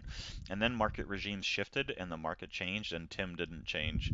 And so what he does now is he sells courses. He sells the dream to other people, and he has a bunch of shills everywhere all over the internet that are like um, side selling his courses by saying like, look how profitable I am, but they don't actually show like any meat. Like they won't show you any of this. They'll never show you the hard right edge. Um, Honestly, I don't other than Fat Cat and maybe a couple of people on one or two people on YouTube. I don't know that many people who show the hard right edge and show their losses. And There's so one guy on Twitter, which I rarely check Twitter, but he's transparent with his P&L. He charges an exorbitant sum for his Discord access, but he's probably the most transparent person regarding P&Ls. His June stats were minus $152,000, and he's been a profitable trader, but he tracks his statistics rigorously. But he's one of the few individuals I've come across that shows how, and he trades low floats, which shows how brutal it can be if you have a bad month in low floats. what's his name? He better have an account. Oh, Chris man. Verma, I'll post a link. What is it? KRISVERMA. Chris Varma? I've never heard. No. But yeah, I mean, Warrior Trading just got blown up by the Security Exchange Commission a few months back, like a month or two ago, and got taken down for being a complete scam. I used your footprint chart. You're welcome. 6% a month is doubling your account every year. That's huge. Yeah, I mean, I think the percentage, actually that touches, Laco, that's a good point. That touches on a thing that I want to, it's actually an extension of this, which is there is no correct one way to trade. We'll get back to that. I just want to have it there. Can we briefly return to specifically since your equities, but for the futures people, the risk management component? Yeah, we're up here somewhere, or it's in terms of percentage account a day. Oh, yeah. This is what I recommend to anyone that trades futures, especially new traders. Let's say you've saved $5,000, $10,000 to start. You should keep all that, 90% of that in your bank account and then put $1,000 into the account, $2,000, whatever, but the majority of your capital should be off of AMP or other platforms because of the leverage involved, where you... Thing I heard you say was, can you just go back 2 sentences? Pretty much ultimately what I recommend to anyone that trades futures is, let's say you have $5,000, $10,000 saved up and you want to start trading. You should only be putting $1,000 or $2,000 into that account and keeping the majority off because of the leverage involved with futures. Even with MES, it's pretty easy to have a large drawdown. And this also ties into individuals which show massive P&L statements. They could be trading an account with $1,000 and almost all their capital is elsewhere, and therefore let's say their total trading capital is $100,000 and they're only putting $2,000 into an account. They could say, hey, look, I saw a 500% return on my account, when in fact their overall risk on those trades was 2% of their account balance. Mm-hmm. Thus, you should treat the capital in a futures account as a percentage of your overall trading capital available. Never should all of it be fully with a futures broker, due to the leverage and the higher probability of them going under without there being insurance either. Right, they're not FDIC covered, right? Those futures Nope. brokers, unlike equities brokers, where your money that's at rest will be. So, yeah, that's shady. I mean, that's another portion of risk. That's a couple of really good points, Number. Yeah, I figured I'd mention it since most people here are trading futures, is never have all your trading capital, since there are days where if I were to look at my AMP brokerage statement that, my account is down 10% on the day. That's a very small percentage of my overall trading capital because I keep most of mine for long term with Schwab and Interactive Brokers for equities. Mm-hmm. Therefore, having a 10% drawdown in my futures account, when I look at it in an overall percentage of my total trading accounts, it's less than 1%. Mm-hmm. Mm-hmm. But those accounts can easily show skewed statistics because it's a small percentage of trading capital. Yeah.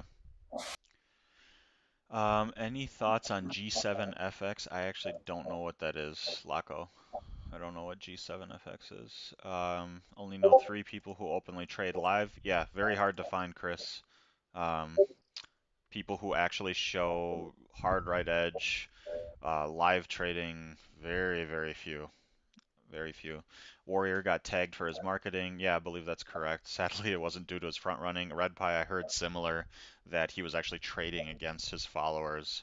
And some of the low float names there as well. He could get in and then be offloading onto the people who are actually paying for his services. But yeah, guys, scams look like this. Like if someone says follow me and I'll show you how to make money, just see this bullet point right here.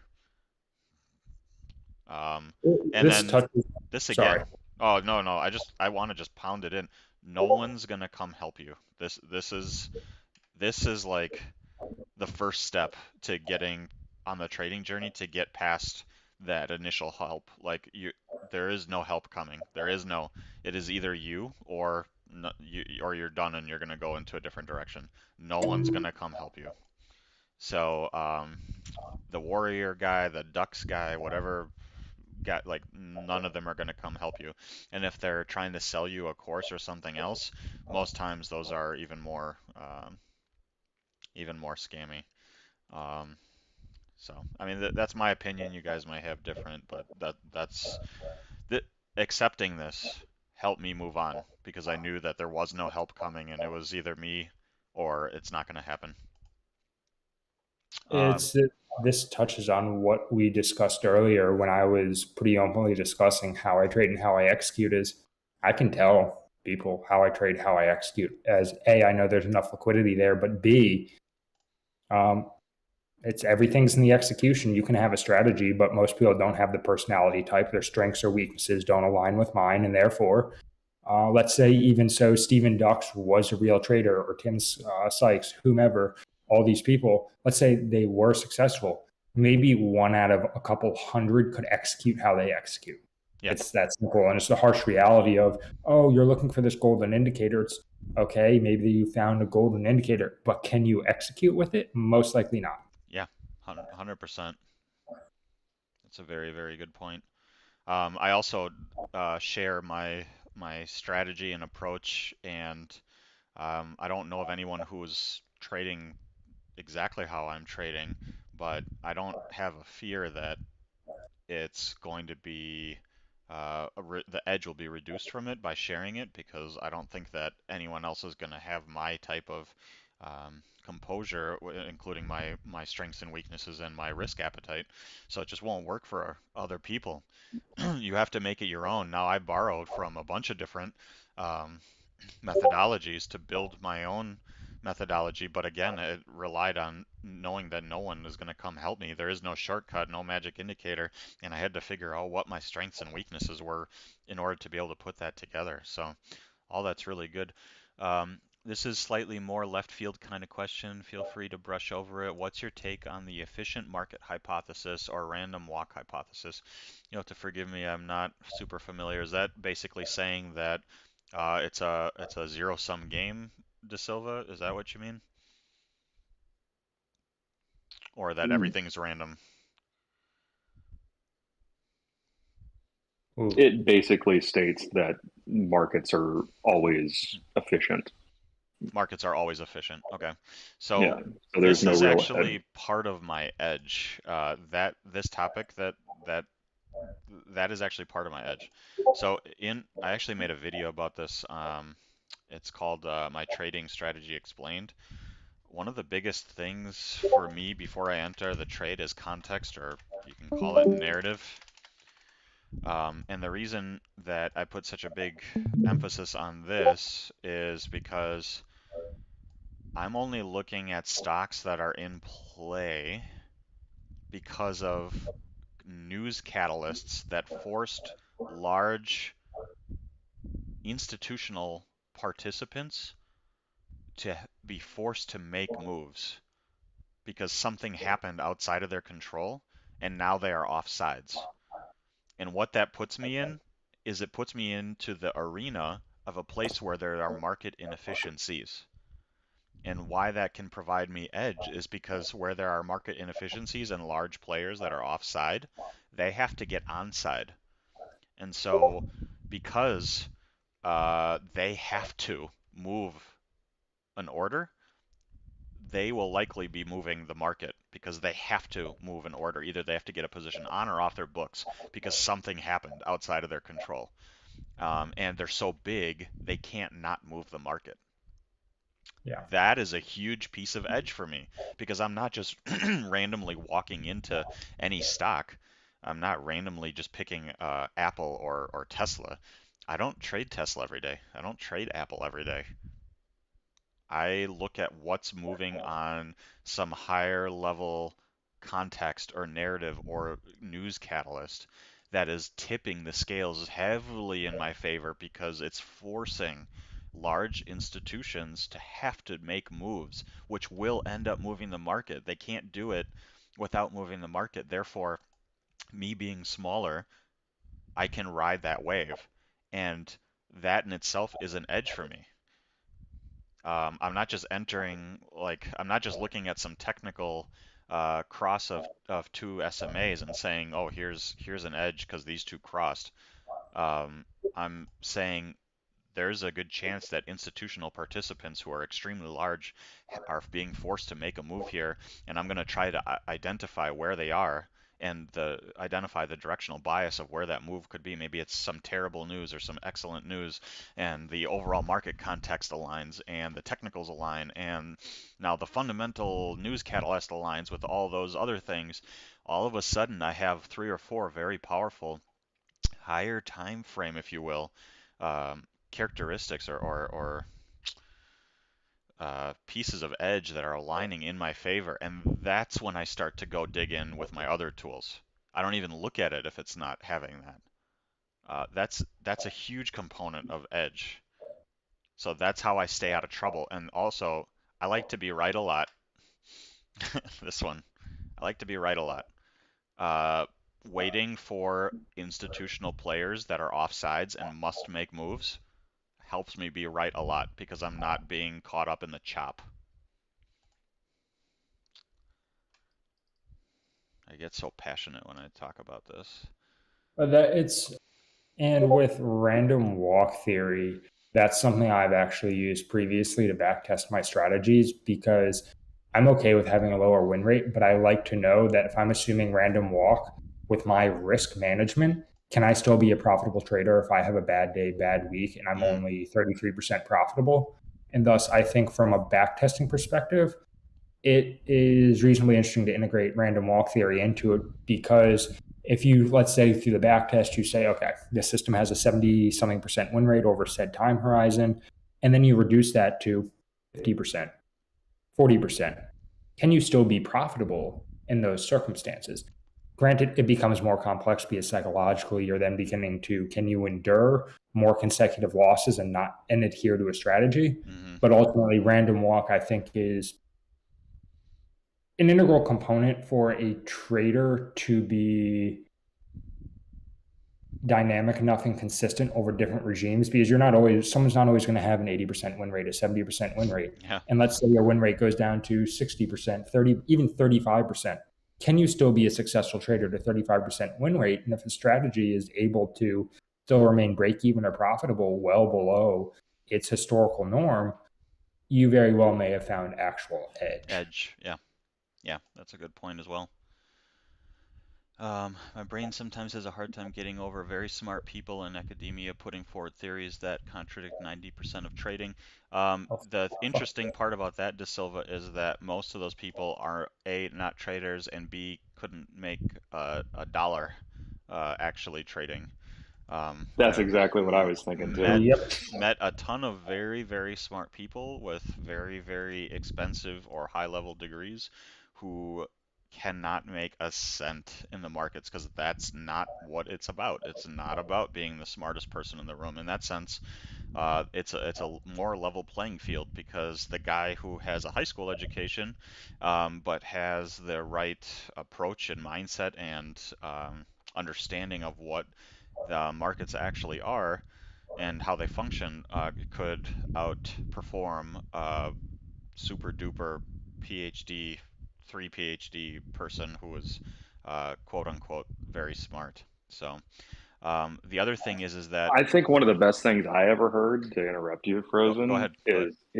One of the best things I ever heard on that, because that was a big thing for me early on, is in one of the Markets Wizards books, one of the best guy, I think it might be Larry Height, or not Paul Tudor Jones, but the one in between them, in that interview book. But essentially what he said is, when it comes to the random walk theory or anything else, he says, every smart person I've ever met that goes by efficient market theory or random walk is essentially poor, and they've never made a dime in the market.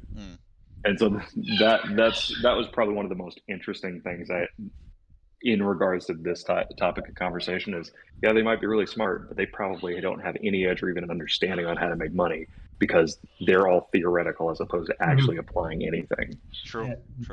And so, in addition to that, it's having worked with many large funds in the past, VC groups, the issue isn't staffing. The issue is people with genuinely good idea generation.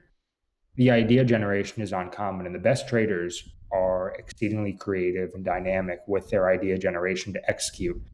Then there are the people who are regimented, exceptionally structured with PhDs, masters, and they are taught that everything must adhere to a certain methodology rather than thinking abstractly, which is why finding a great trader, few and far between, but finding a great software engineer or developer, you can find there are more software if you have a great strategy.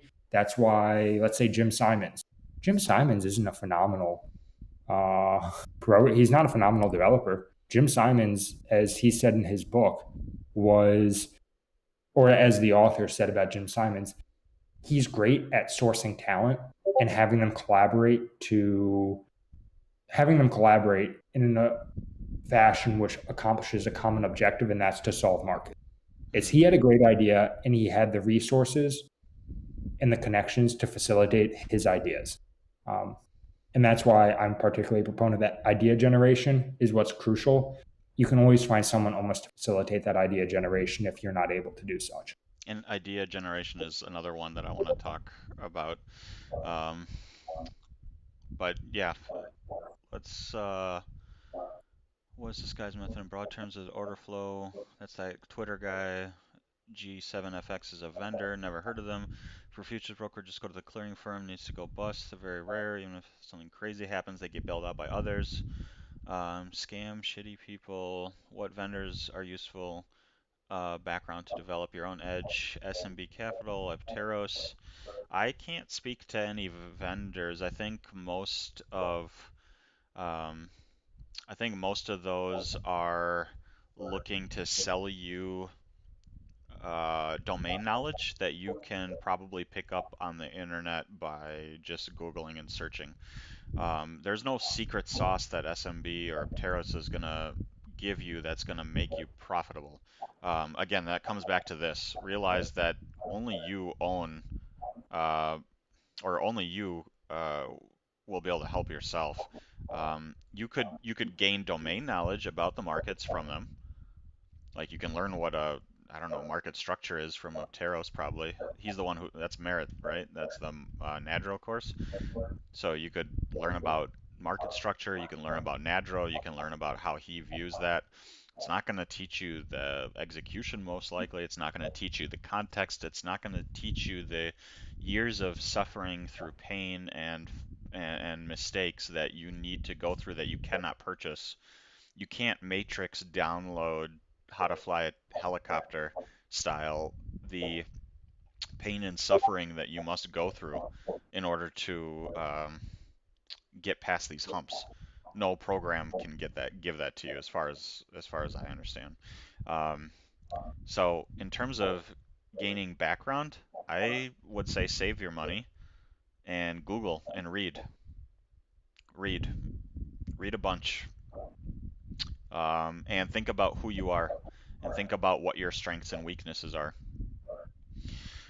And I think, again, realizing and owning that no one is going to come help you and no course that you buy will help you, and there's no shortcut for that. That is the useful background information that I could give you, is these 2 points right here. Laco. I have to head out, but the stream and server is great. Have a nice day. See you, Red Pie. I will upload the video. Yep, I will, but he's probably already gone, or she. At the end of the day, trading is a craft. We need to develop a strategy that we're comfortable with. Agree with that, Emmanuel. It is very much an art in terms of the discretionary side, and again, that's why I heavily emphasize the strength and weakness portion, because for me, this is really what it's about. I don't think you can develop an edge without understanding who you are, because my edge won't be your edge, and your neighbor's edge won't be your edge. And even 2 people sitting at the same on the same trading floor will not have the same edge. So, all right, have a good night. Go to sleep, man. 3:12 a.m. Returning to the discussion of edge, something which I openly share with many people is on the charts I showed earlier were the red lines on those charts. The red lines on those charts are all automatically drawn in based on quote unquote volatility levels. Most people that I know with whom I've shared volatility levels or expected moves based on priced in volatility when market opens don't know how to execute off them. And thus that's something I also openly share is, yeah, I usually like to execute off of volatility levels for expected moves on the E-mini or Apple, Microsoft, or Amazon, which have volatility instruments off of which I can base the expected move. But most people struggle to execute, even though I'm giving them exactly a price level. Mm-hmm. The people that sell products, oh, these are my signals. Mm-hmm. Yeah, the signals could be valid, but you're probably not going to execute off them well, and you're paying them $400 a month for signals. Exactly. That's why And again, it comes right back to this. Those someone else's signals are not going to help you because you're not that person. You don't share their appetite for risk. You don't share their strengths and weaknesses. You need to figure out how you tick, and not how they tick. And that's great that that works for them. That's great that they can trade off of that signal, and they know how to execute on that. That's not going to help you. It just won't. And it took me a long time to realize that there's just no shortcut for that. And I need to I'm on my own, and I need to figure out what makes sense to me and how I can leverage those. But that's very much in line with what you're saying, Number. Um, Later, Red Pie, I think the markets are random. This might be of interest. Goodreads book. Anti-Fragile author. Oh, this is a Taleb book. To check that out. Thank you for the link. Laco, he's gone already. The biggest problem is people are lazy. People are lazy. I'm definitely lazy. I don't remember what this was in context to, Chris. I'm sorry. But yes, I am definitely lazy. Uh, how many How many people do you see who never journal, track stats, and actually review their trades? Keep it simple, do the work, rinse, repeat. So I don't journal anymore. When I was uh, when I was younger, I journaled, and I journaled a lot, and it did not help my trading in the way that um, how do I describe it? I don't think it gave me the benefit that I was looking to get out of it, or that was uh, reported to for it to provide. I did review my trades, but journaling itself, the act of journaling, wasn't actually helping. So after having done it for over 10 years, I stopped. And what I did instead was I created a YouTube channel where I upload the recordings of my actual trading. And at night when I go to bed, because it's on YouTube, I can actually watch it from my phone.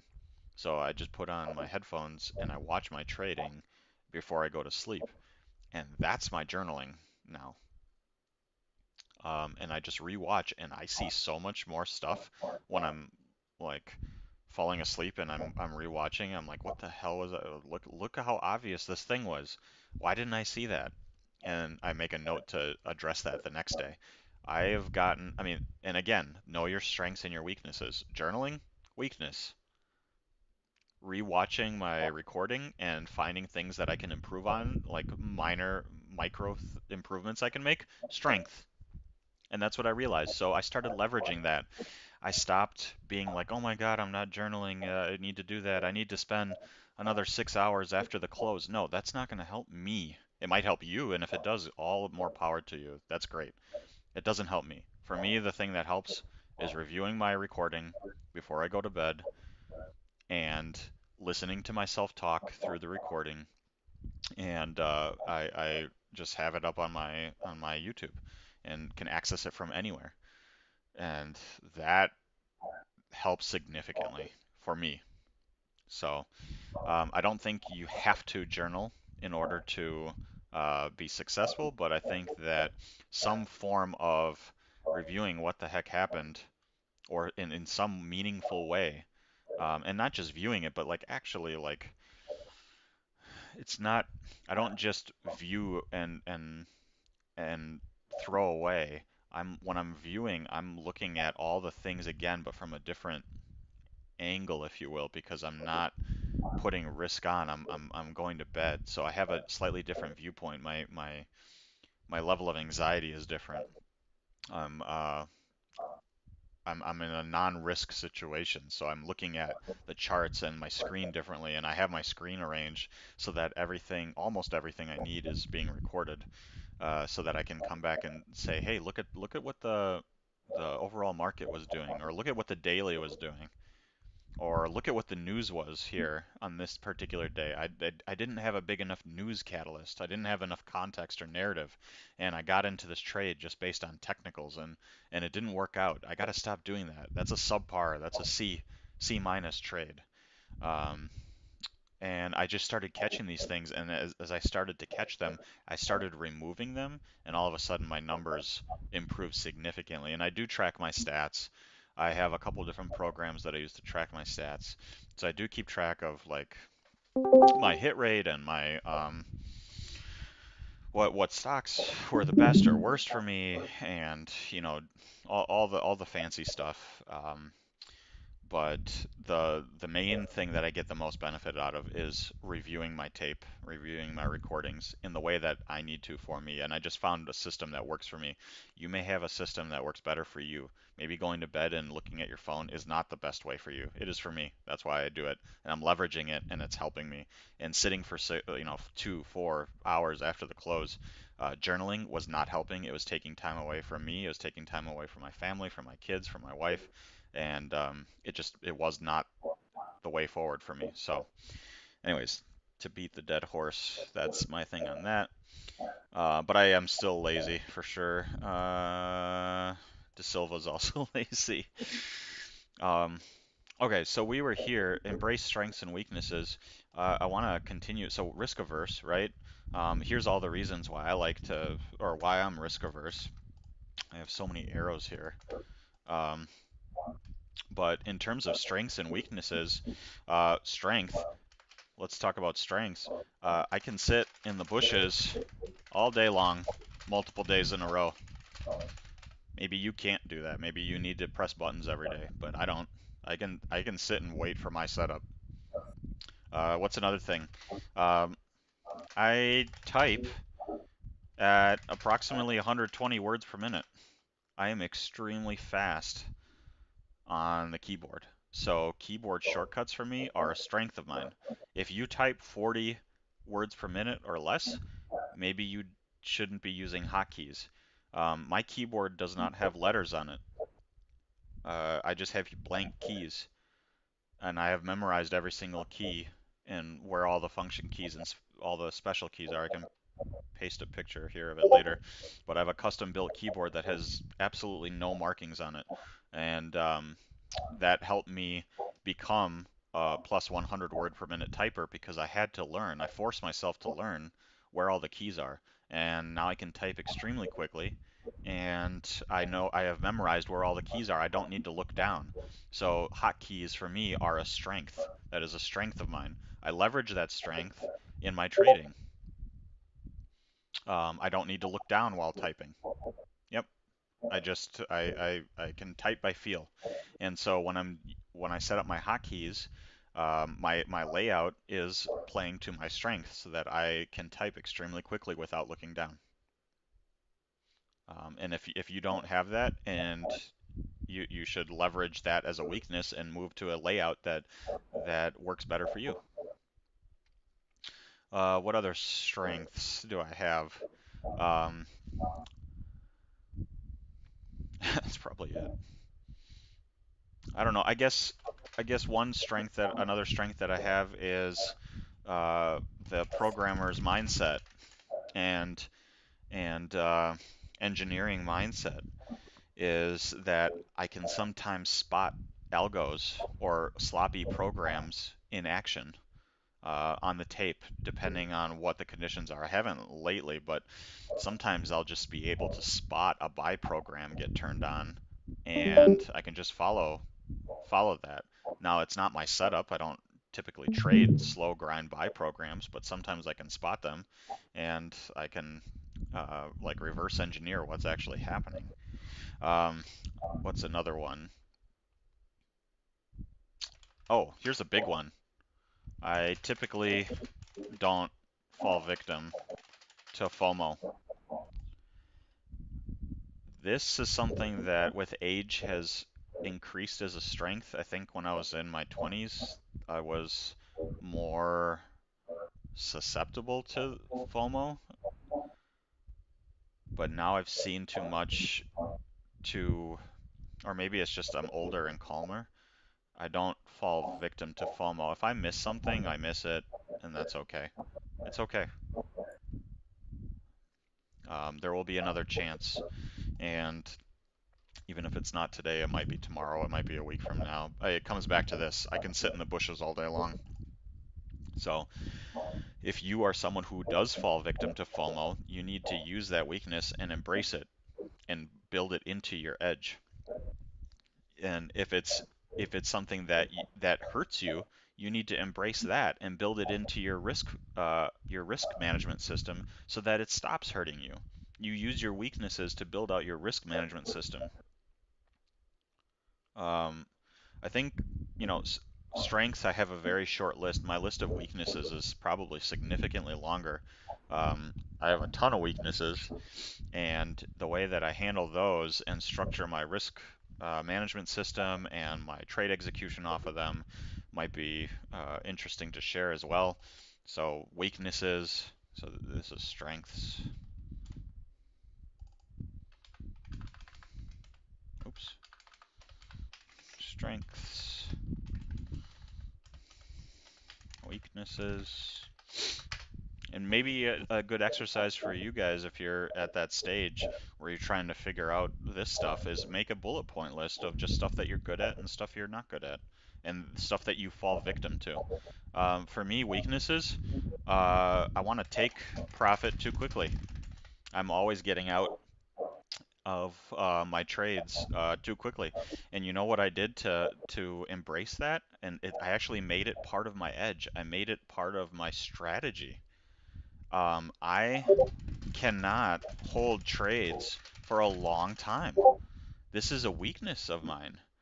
And so what I did is I embraced it and I built my strategy around me knowing myself that I want to take profits too quickly and that I cannot hold trades for a long time easily.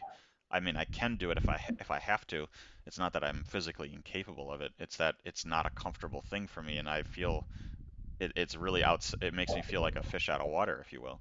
So what I did is my strategy is catered to my weaknesses as well, in that my first profit target, again, if I draw a crude version, actually like this, I'll just use that same example, big down bar, uh, a big up bar, and then, that's where I want to short, looking for a continuation down. The way that I dealt with this bullet right here, I can't hold trades for a long time, was I realized um, I don't need to be buying here and selling here to be a profitable trader. I don't. I can buy here and sell here and be a profitable trader. And if I'm able to consistently identify and capture that, it doesn't matter that I didn't get the top and the bottom tick. That plays into my strengths, because what I found was a series of conditions that will often lead to a retest of either the highs or lows. For this example, the lows. That this will often lead to a retest of the lows with specific conditions and environments and context and narrative and regimes and all that stuff that we talked about. When you put it all together, the likelihood, if everything lines up, that this will come to retest lows and then potentially go even further is very, very high. By the way, I like to be right a lot. I like to be right a lot. So I wanted something that happens with high frequency over and over again. And so I found something that allows me to not have to hold trades for a long time. Most of my winners are between, like, I think 2 minutes to 5 minutes, because I get filled, we go retest a high or low, and I'm out, and I have a high win rate, and I have a decent RR, and I'm not sitting in there for a long time exposing my weakness. I catered my strategy around my personality deficits of not being able to hold trades for a long time, which probably comes from childhood trauma of things being taken away. That's a whole different topic. Like, your strengths and weaknesses are probably coming from stuff that happened to you as a kid that you just haven't dealt with. And that's exactly what these are for me. So I embraced it and I built a strategy around it, and um, now this is actually part of my strategy. What other weaknesses do I have? I have quite a few. Uh, We should just ask your wife. oh, jeez, that's a good one. She's at work. Um, Actually, what would she say? That's funny. What would she say? Uh, Man, she could probably do a 4 hour lecture to you guys on all of my weaknesses and not even cover half of them. She would probably say that you know what one thing she would say is for my strength is that if I set my mind on something and lock in and hone on it, I will not let it go. So if I am determined, I will pursue until success. I'm very stubborn when there's something that I want to learn, and I don't mean like a trade that needs to work. That's not what this means. This is more process. If I am determined about understanding a process, I will pursue the knowledge and learning what that process is and how it functions. Or maybe it's like an engineering thing, like how I don't know, like a furnace or an air conditioner functions, or maybe how a washing machine works or something. Like let's say a household appliance broke. I will go look it up. I will understand the mechanics of that thing until I understand how to fix it. Oftentimes with cars, same thing.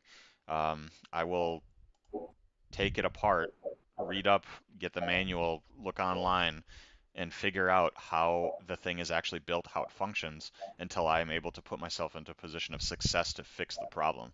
So again, not result focused, but process focused. So I guess you could just sum this up by saying I am process focused, not result focused, and that's a strength for me.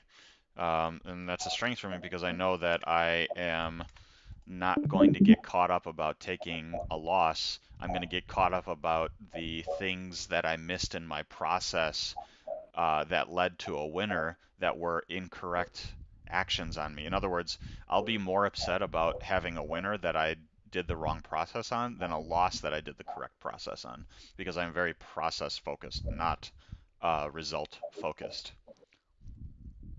I think that is with all of trading because if you emphasize results over process, it's highly improbable that you would be profitable in the long run. And the reason I say that is the process ensures that one it has a methodical, systematic process which you can go back and refine.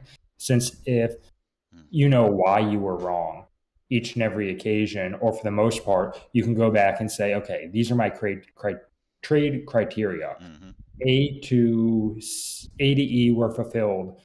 And you go back and realize, wait, each time I'm losing, A, B, and C are being fulfilled, as are C and D, but it's predominantly the losers are A, B, and C, but C and D are giving me winners. You now have a process which you can refine to become a profitable, successful trader. But if you're only focusing on results, it's improbable that you would be reflective or discerning enough to actually identify the process which is wrong. yeah, yeah, that's a good point. Um, where was I here? Continuing on this, one of my weaknesses is my risk aversion, in the sense that I sometimes don't take enough risk. And the way that I deal with that is I have built out a system for calculating how much risk I should be putting on, rather than leaving it up to uh, intuition or interpretation at the time. No, um, I don't trust myself to figure out the risk that I should be taking in the heat of the battle. I have, if you will, automated that in my head. It's not actually an automation, but it is a process that I go through in order to make sure I am taking on enough risk. Um, this is actually something that Fat Cat helped me with late 2021, was figuring out a process in order to get over this risk aversion of not putting enough risk on. And so now I'm putting good amounts of risk on for where I'm trying to be, rather than getting scared and running away from that. Let's see what else. I think another one that I'm susceptible is extreme self mutilation is not the correct word. What is it called when you really disparagement and self-doubt? I am really good at beating myself up, like really good at it.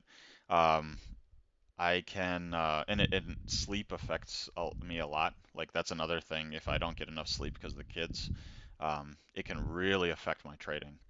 And I also can really beat myself up if I make process-based mistakes. Um, I can really start beating myself up. So I had to put in place systems of check-ins. I check in with my wife. She's kind of my trading coach. She doesn't care about trading at all, but she's like my trading psychologist in the sense that um, if I'm feeling off about something, I need to check in with her and we go through what that could actually be so that I can get past that and then move on and have a clear head the next day. Super important. And again, she doesn't care about trading. She doesn't understand trading. She doesn't want to do trading, but she does know me and she knows my strengths and weaknesses and she can tell when there's something eating away at me. And it's really important to have um, somebody to be able to do that. I guess, no one will help you, but you need to have someone that you can vent to. And it may not be a mentor. My wife is not a trading mentor. She couldn't tell me how to be more profitable, but she does know me, and she knows when I am lying to myself or I am doing something that is against my process. She can identify that. So that's pretty useful to have someone like that in your corner. Um, Fat Cat and I talked about this a couple months back. I think some of you were on those calls where we are talking about setting up some kind of like trading accountability partners in here in this Discord. Um, I don't think that ever got any wings, but I do see value in that. Um, I know that, and I have not had a stop out day in a long time, and hopefully will not for a while, but I do have a trading accountability partner for stop out days. If I hit my max loss in a day, I will contact that person and discuss what happened, and likewise vice versa. And we will break down what happened and try to understand what went wrong, because I shouldn't be hitting my max loss frequently. So, what other weaknesses? So extreme self-doubt. Trying to think what other weaknesses.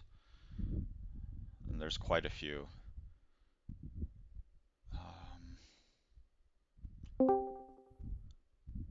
We talked about I don't have that impulsiveness, especially as I got older. So that's not on this side. I don't know. What are some? How about what are some weaknesses you guys struggle with, like personality wise? What up, Frozen? Oh, hey. I just popped in. I'm bored. Kind of miss trading.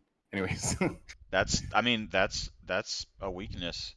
For if you feel bored, and I think a lot of people do, they start to hit buttons, right? Like oh some. no. I miss trading, or what I meant is that's the reason why I jumped on Discord, because I was gonna post like my levels and shit like that, but Oh, I see. yeah, and I just saw you streaming, so I was like, oh fuck it, I'll pop in, say what's up. You put I like to be right a lot. To me, that's my weakness. Mm. That's You also like to be right a lot? Yeah, I hate fucking being wrong. Mm-hmm. You can ask my wife that. She'll tell you that. Yeah, I'll argue till I fucking die. But anyways, in regards to trading, I personally see it as a weakness of mine. I also did a strength and weakness thing a while back with Fat Cat, but I would say weakness is that I would categorize that as a weakness for myself, not you. You know, I don't know exactly how you are, but that's, I mean, yeah. Anyhow, I think it's to a degree as well, right? So if you are so much liking to be right a lot that it affects your trading in a negative way, that's one thing. For me, it's more of like I know this about myself, so I embraced this characteristic to shape my strategy. I don't It's not that I like to be right a lot, so I don't like stop out. Like that's not a consequence of my wanting to be right a lot. For me, I was able Mhm. to embrace. I guess it's to the degree of what that means to you or how that affects you. I do like to be right a lot, but one of my strengths is I can admit when I'm wrong, and I'm also not afraid or hesitant to stop out of a position or for the day. I have never had a situation where I went past my max loss ever, not I once. think so. This is specifically geared towards you, right? These Like are this mine. strength. Yeah, these are mine. I'm Okay, just I see. talking about stuff that I go through. Oh, I But thought you were helping them. I mean, Sorry. folks are just listening and commenting, and this stuff here is related to me personally, and I'm just talking about Right. like, I'm risk averse person, so that's how I trade, and knowing that I'm risk averse is I embrace that, um, and I'll wear my seatbelt, but it also means I don't really FOMO because I can wait in the bushes, etc. So, Yeah. Cool. but yeah, I like to be right a lot, but not to the point where I'm not taking my stop. Yeah. Um, I think that was an issue years and years and years ago for me, was mhm. that I do have that personality trait to be, or wanting to be right a lot. So I think I learned that pretty damn quick, blowing an account here and there, Sure, um, sure. or busting out a combine or whatever it is. But yeah, Yeah, that's good something I stuff. never had to deal with. I have never blown an account. I'd be surprised if I did because I am so risk averse. And one of the things that I do is I need to. This is a need, not a want. I need to make sure that my capital is safe to trade tomorrow or the next trading day. I will never put myself in a position that I could take myself out of trading. That is a no go for me. Some people are like, screw it. This hopefully works and I'll be a genius, and if it doesn't, then I'll blow up. And people are built differently. I am not built like that. It's not even a want. It's a need. I have to make sure that I have bullets left for the next It, trading day. it's like, and although I hate using the reference of gambling, but it's like when you go to a casino, the second you say "fuck it," that's when you're gonna lose. You know, that's how gamblers are. Mm, I'm assuming you don't gamble. I don't. I have actually been in a casino about twice in my entire life. Once was for a bachelor party that I was invited to, and I think I just walked around and Yeah, looked at everyone else. I never did anything. I never played any of the card games. I don't know how any of them work. I don't play slots or anything. And the second time was with my wife and her folks, and her mom is a complete slot machine addict if she goes into a casino. So she has to get like handed a $20 bill, and then she just goes to the penny slots and she just loves the pulling of the of the yeah. arm, and it's like a huge addiction for her. So she doesn't ever go to a casino, but she'll go once every 10 years or whatever with just for fun, and it was funny to see her. She turned into a different person. She definitely would have a problem pulling away if it wasn't for the rest of us being like, okay, we're gonna go walk along the boardwalk now. She would have just stayed there, just pulling that lever. No, she does not. She does not handle any finances or anything like that. No, she, it's quite funny because just knowing her personality and who she is, and then seeing her transform into just this animal at the slot machine in the casino. She's just like a different person. But yeah, I don't fall into that. I also think that one of my strengths is I have a very small ego. I very easily can admit when I have made a mistake. I don't see it as um, a I don't think making mistakes is a bad thing. I think that not owning up or taking accountability for mistakes is a huge personality flaw. And so I sought a life partner in my wife of someone who is able to admit when they're wrong. Um, I've met a lot of people in my life who cannot admit when they're wrong and they have very large egos, and their egos are very fragile. And as soon as they are in a position where they might be told that they're wrong, they are very defensive and trying to scramble to be in a position of being right. And I think that's a very dangerous thing for trading because if you cannot admit you're wrong, how are you going to stop out of a loser? How are you going to cut that off? And people go broke. People go blow up accounts because they have large egos. They cannot admit when they're wrong. And yeah, I mean, large ego. So Chris, that's a good admission. It helps with certain aspects of trading. I am guessing you do not have a problem putting on good size risk because you have a massive ego and you want to throw some size on. So you probably have the opposite problem of taking too much risk at times, or maybe your risk appetite is too large at times.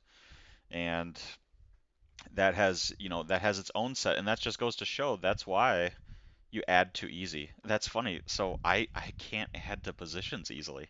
I can only take off. I have to get in with my full size, and I only chip off. I struggle adding to winners. That's just such a problem for my intraday trading. But for you, it sounds like you like to add to winners. You like to uh, see how far that'll go. So that works against you in a different way. And that just goes to Rosen, show. Yeah. I forget. Are you strictly day trading? I trade intraday for my what I do every single day is my intraday account. I have swing accounts and retirement accounts for investing, but I Yeah. don't touch those like on a daily or weekly basis. My retirement I see. accounts I'm touching less than once a year. I mean, I try to maybe every couple of years. I watch them, but I don't touch them. I try to my strategy for my swing and retirement and investing accounts is significantly different than my intraday trading.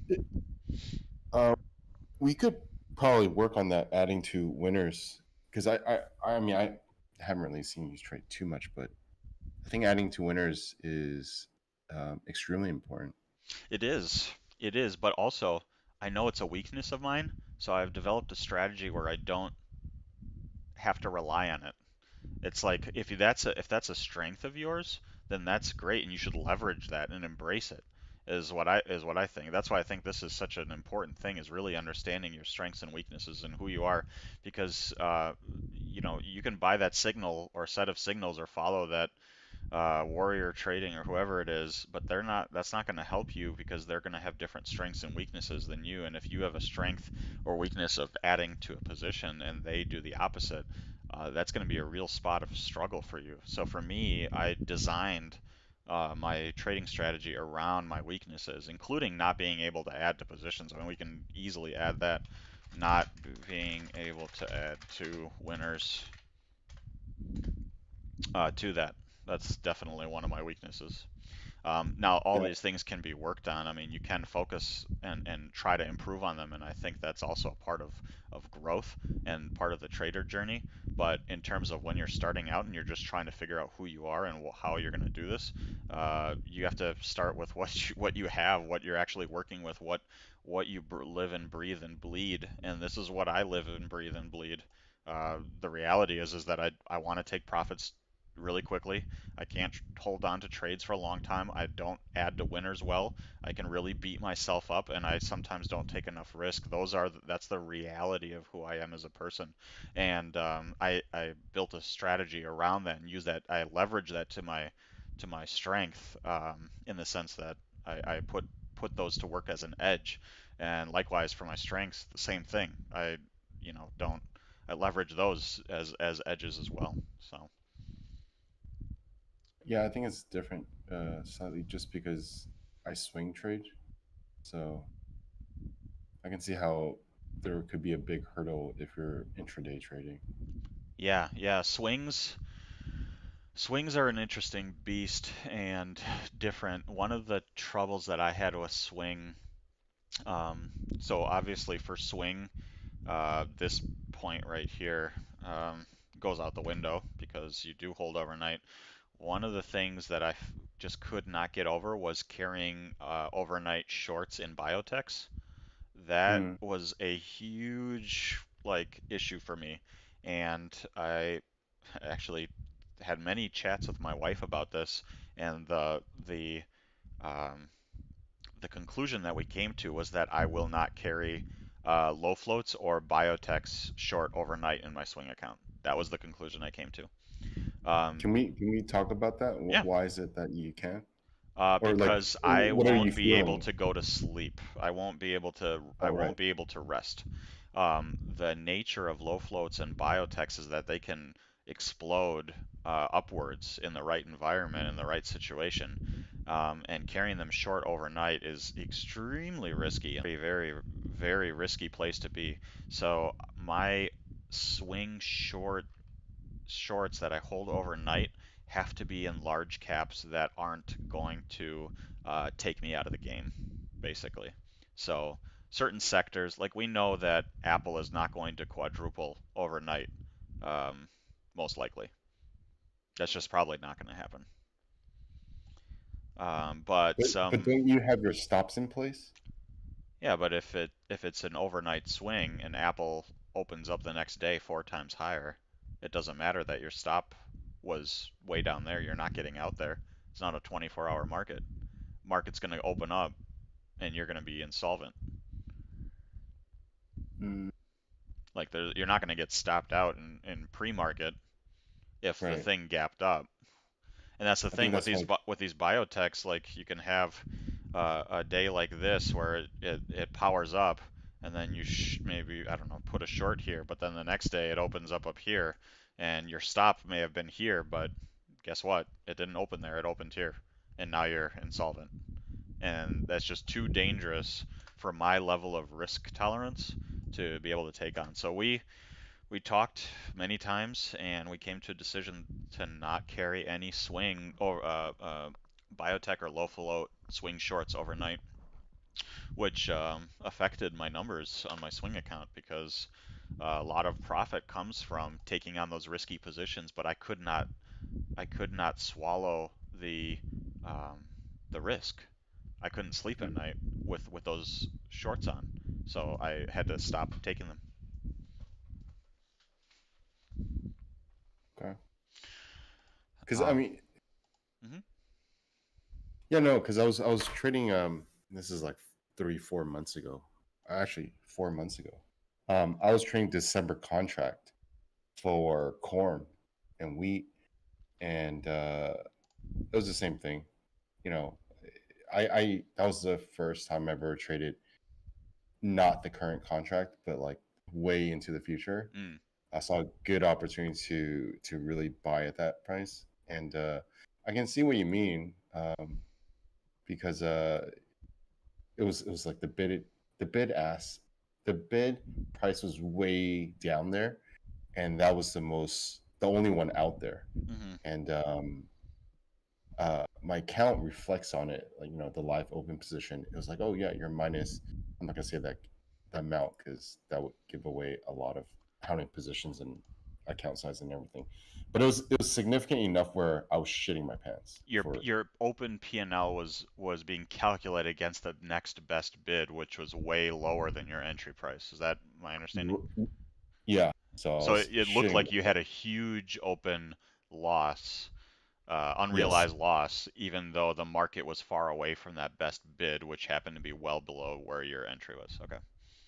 Yeah, and as soon as the market would open, it'll restabilize, right? Because someone's just gonna float a bid out there and see what would happen. Yeah, Yeah. and the So actual yeah, I get it. value is higher than where that market was being made, right? Yeah. So I realized that when it comes to that, I had to reduce my size. Yeah, yeah, it's Yeah. scary when it's a thin market and you're in there, you can get trapped. Um, Again, that's kind of why I don't like low float stocks in general, but Yeah. especially overnight on those um, shaky positions. I mean, obviously, with being long overnight, you don't run the risk of financial ruin because you can adjust your sizing appropriately. So even if the using equities, even if the company went bankrupt and went to zero, I can make sure that I'm not risking my account. Again, another thing that is my strength is that I am very risk averse and will make sure I will have an account tomorrow to trade in. I will never put myself in a position where I can be blown out. And you can do that to the long side, not so much to the short side unless you're also using options to hedge your risk on those overnight shorts, which is not always a clean option, especially in some of these crap stock or junk stock names that you want to short. So I'm sure our friend Tim Sykes got blown up a couple times on those types of moves as well. I really do think that guy's a scam artist. I think you missed the we were talking about him earlier. I think you missed that part. Yeah, I was back testing. I just jumped in maybe like 10 minutes before I said hi. Yeah. I'm actually still back testing right now as you guys are talking. It's just cool we to had a talk whole to you. we had a cool conversation about backtesting earlier, actually, about automated systems and backtesting. But I'm recording this, so you can revisit if it Sorry. piques Yeah, your interest. Trying to think of what else. So basically, I have a bunch of winners or a bunch of strengths, a bunch of weaknesses, and I think for you guys who are trying to find your way, I think this is it. That's the way to get to the next step. Yeah, I'm actually thinking, we're coming up on 5 hours straight here of streaming, and I have to really use the bathroom and eat some food and probably do some other stuff with the day. I think 5 hours is a good length of time to go, so I'm thinking of cutting it here. Is there any last questions or anything you guys want to cover or would like to discuss before we head out? We got some good programming in. We finished that exhaustion. Shared it above here, the DLL, so I can DLL for exhaustion indicator. Can put that up there.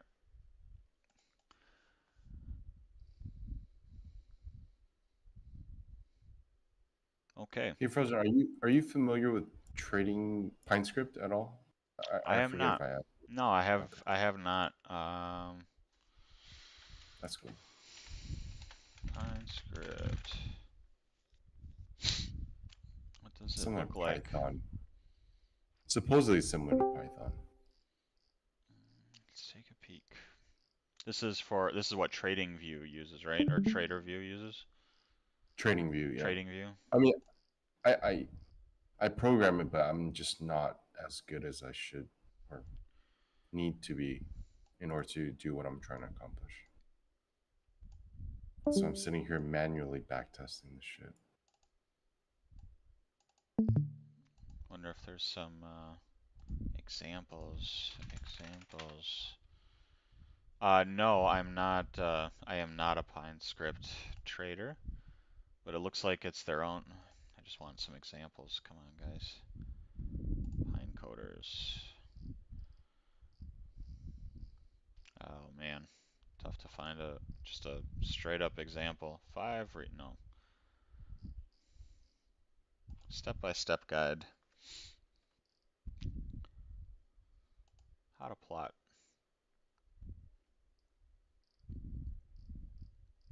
It looks like a homegrown programming language Yeah. that oh, here you go. Full code.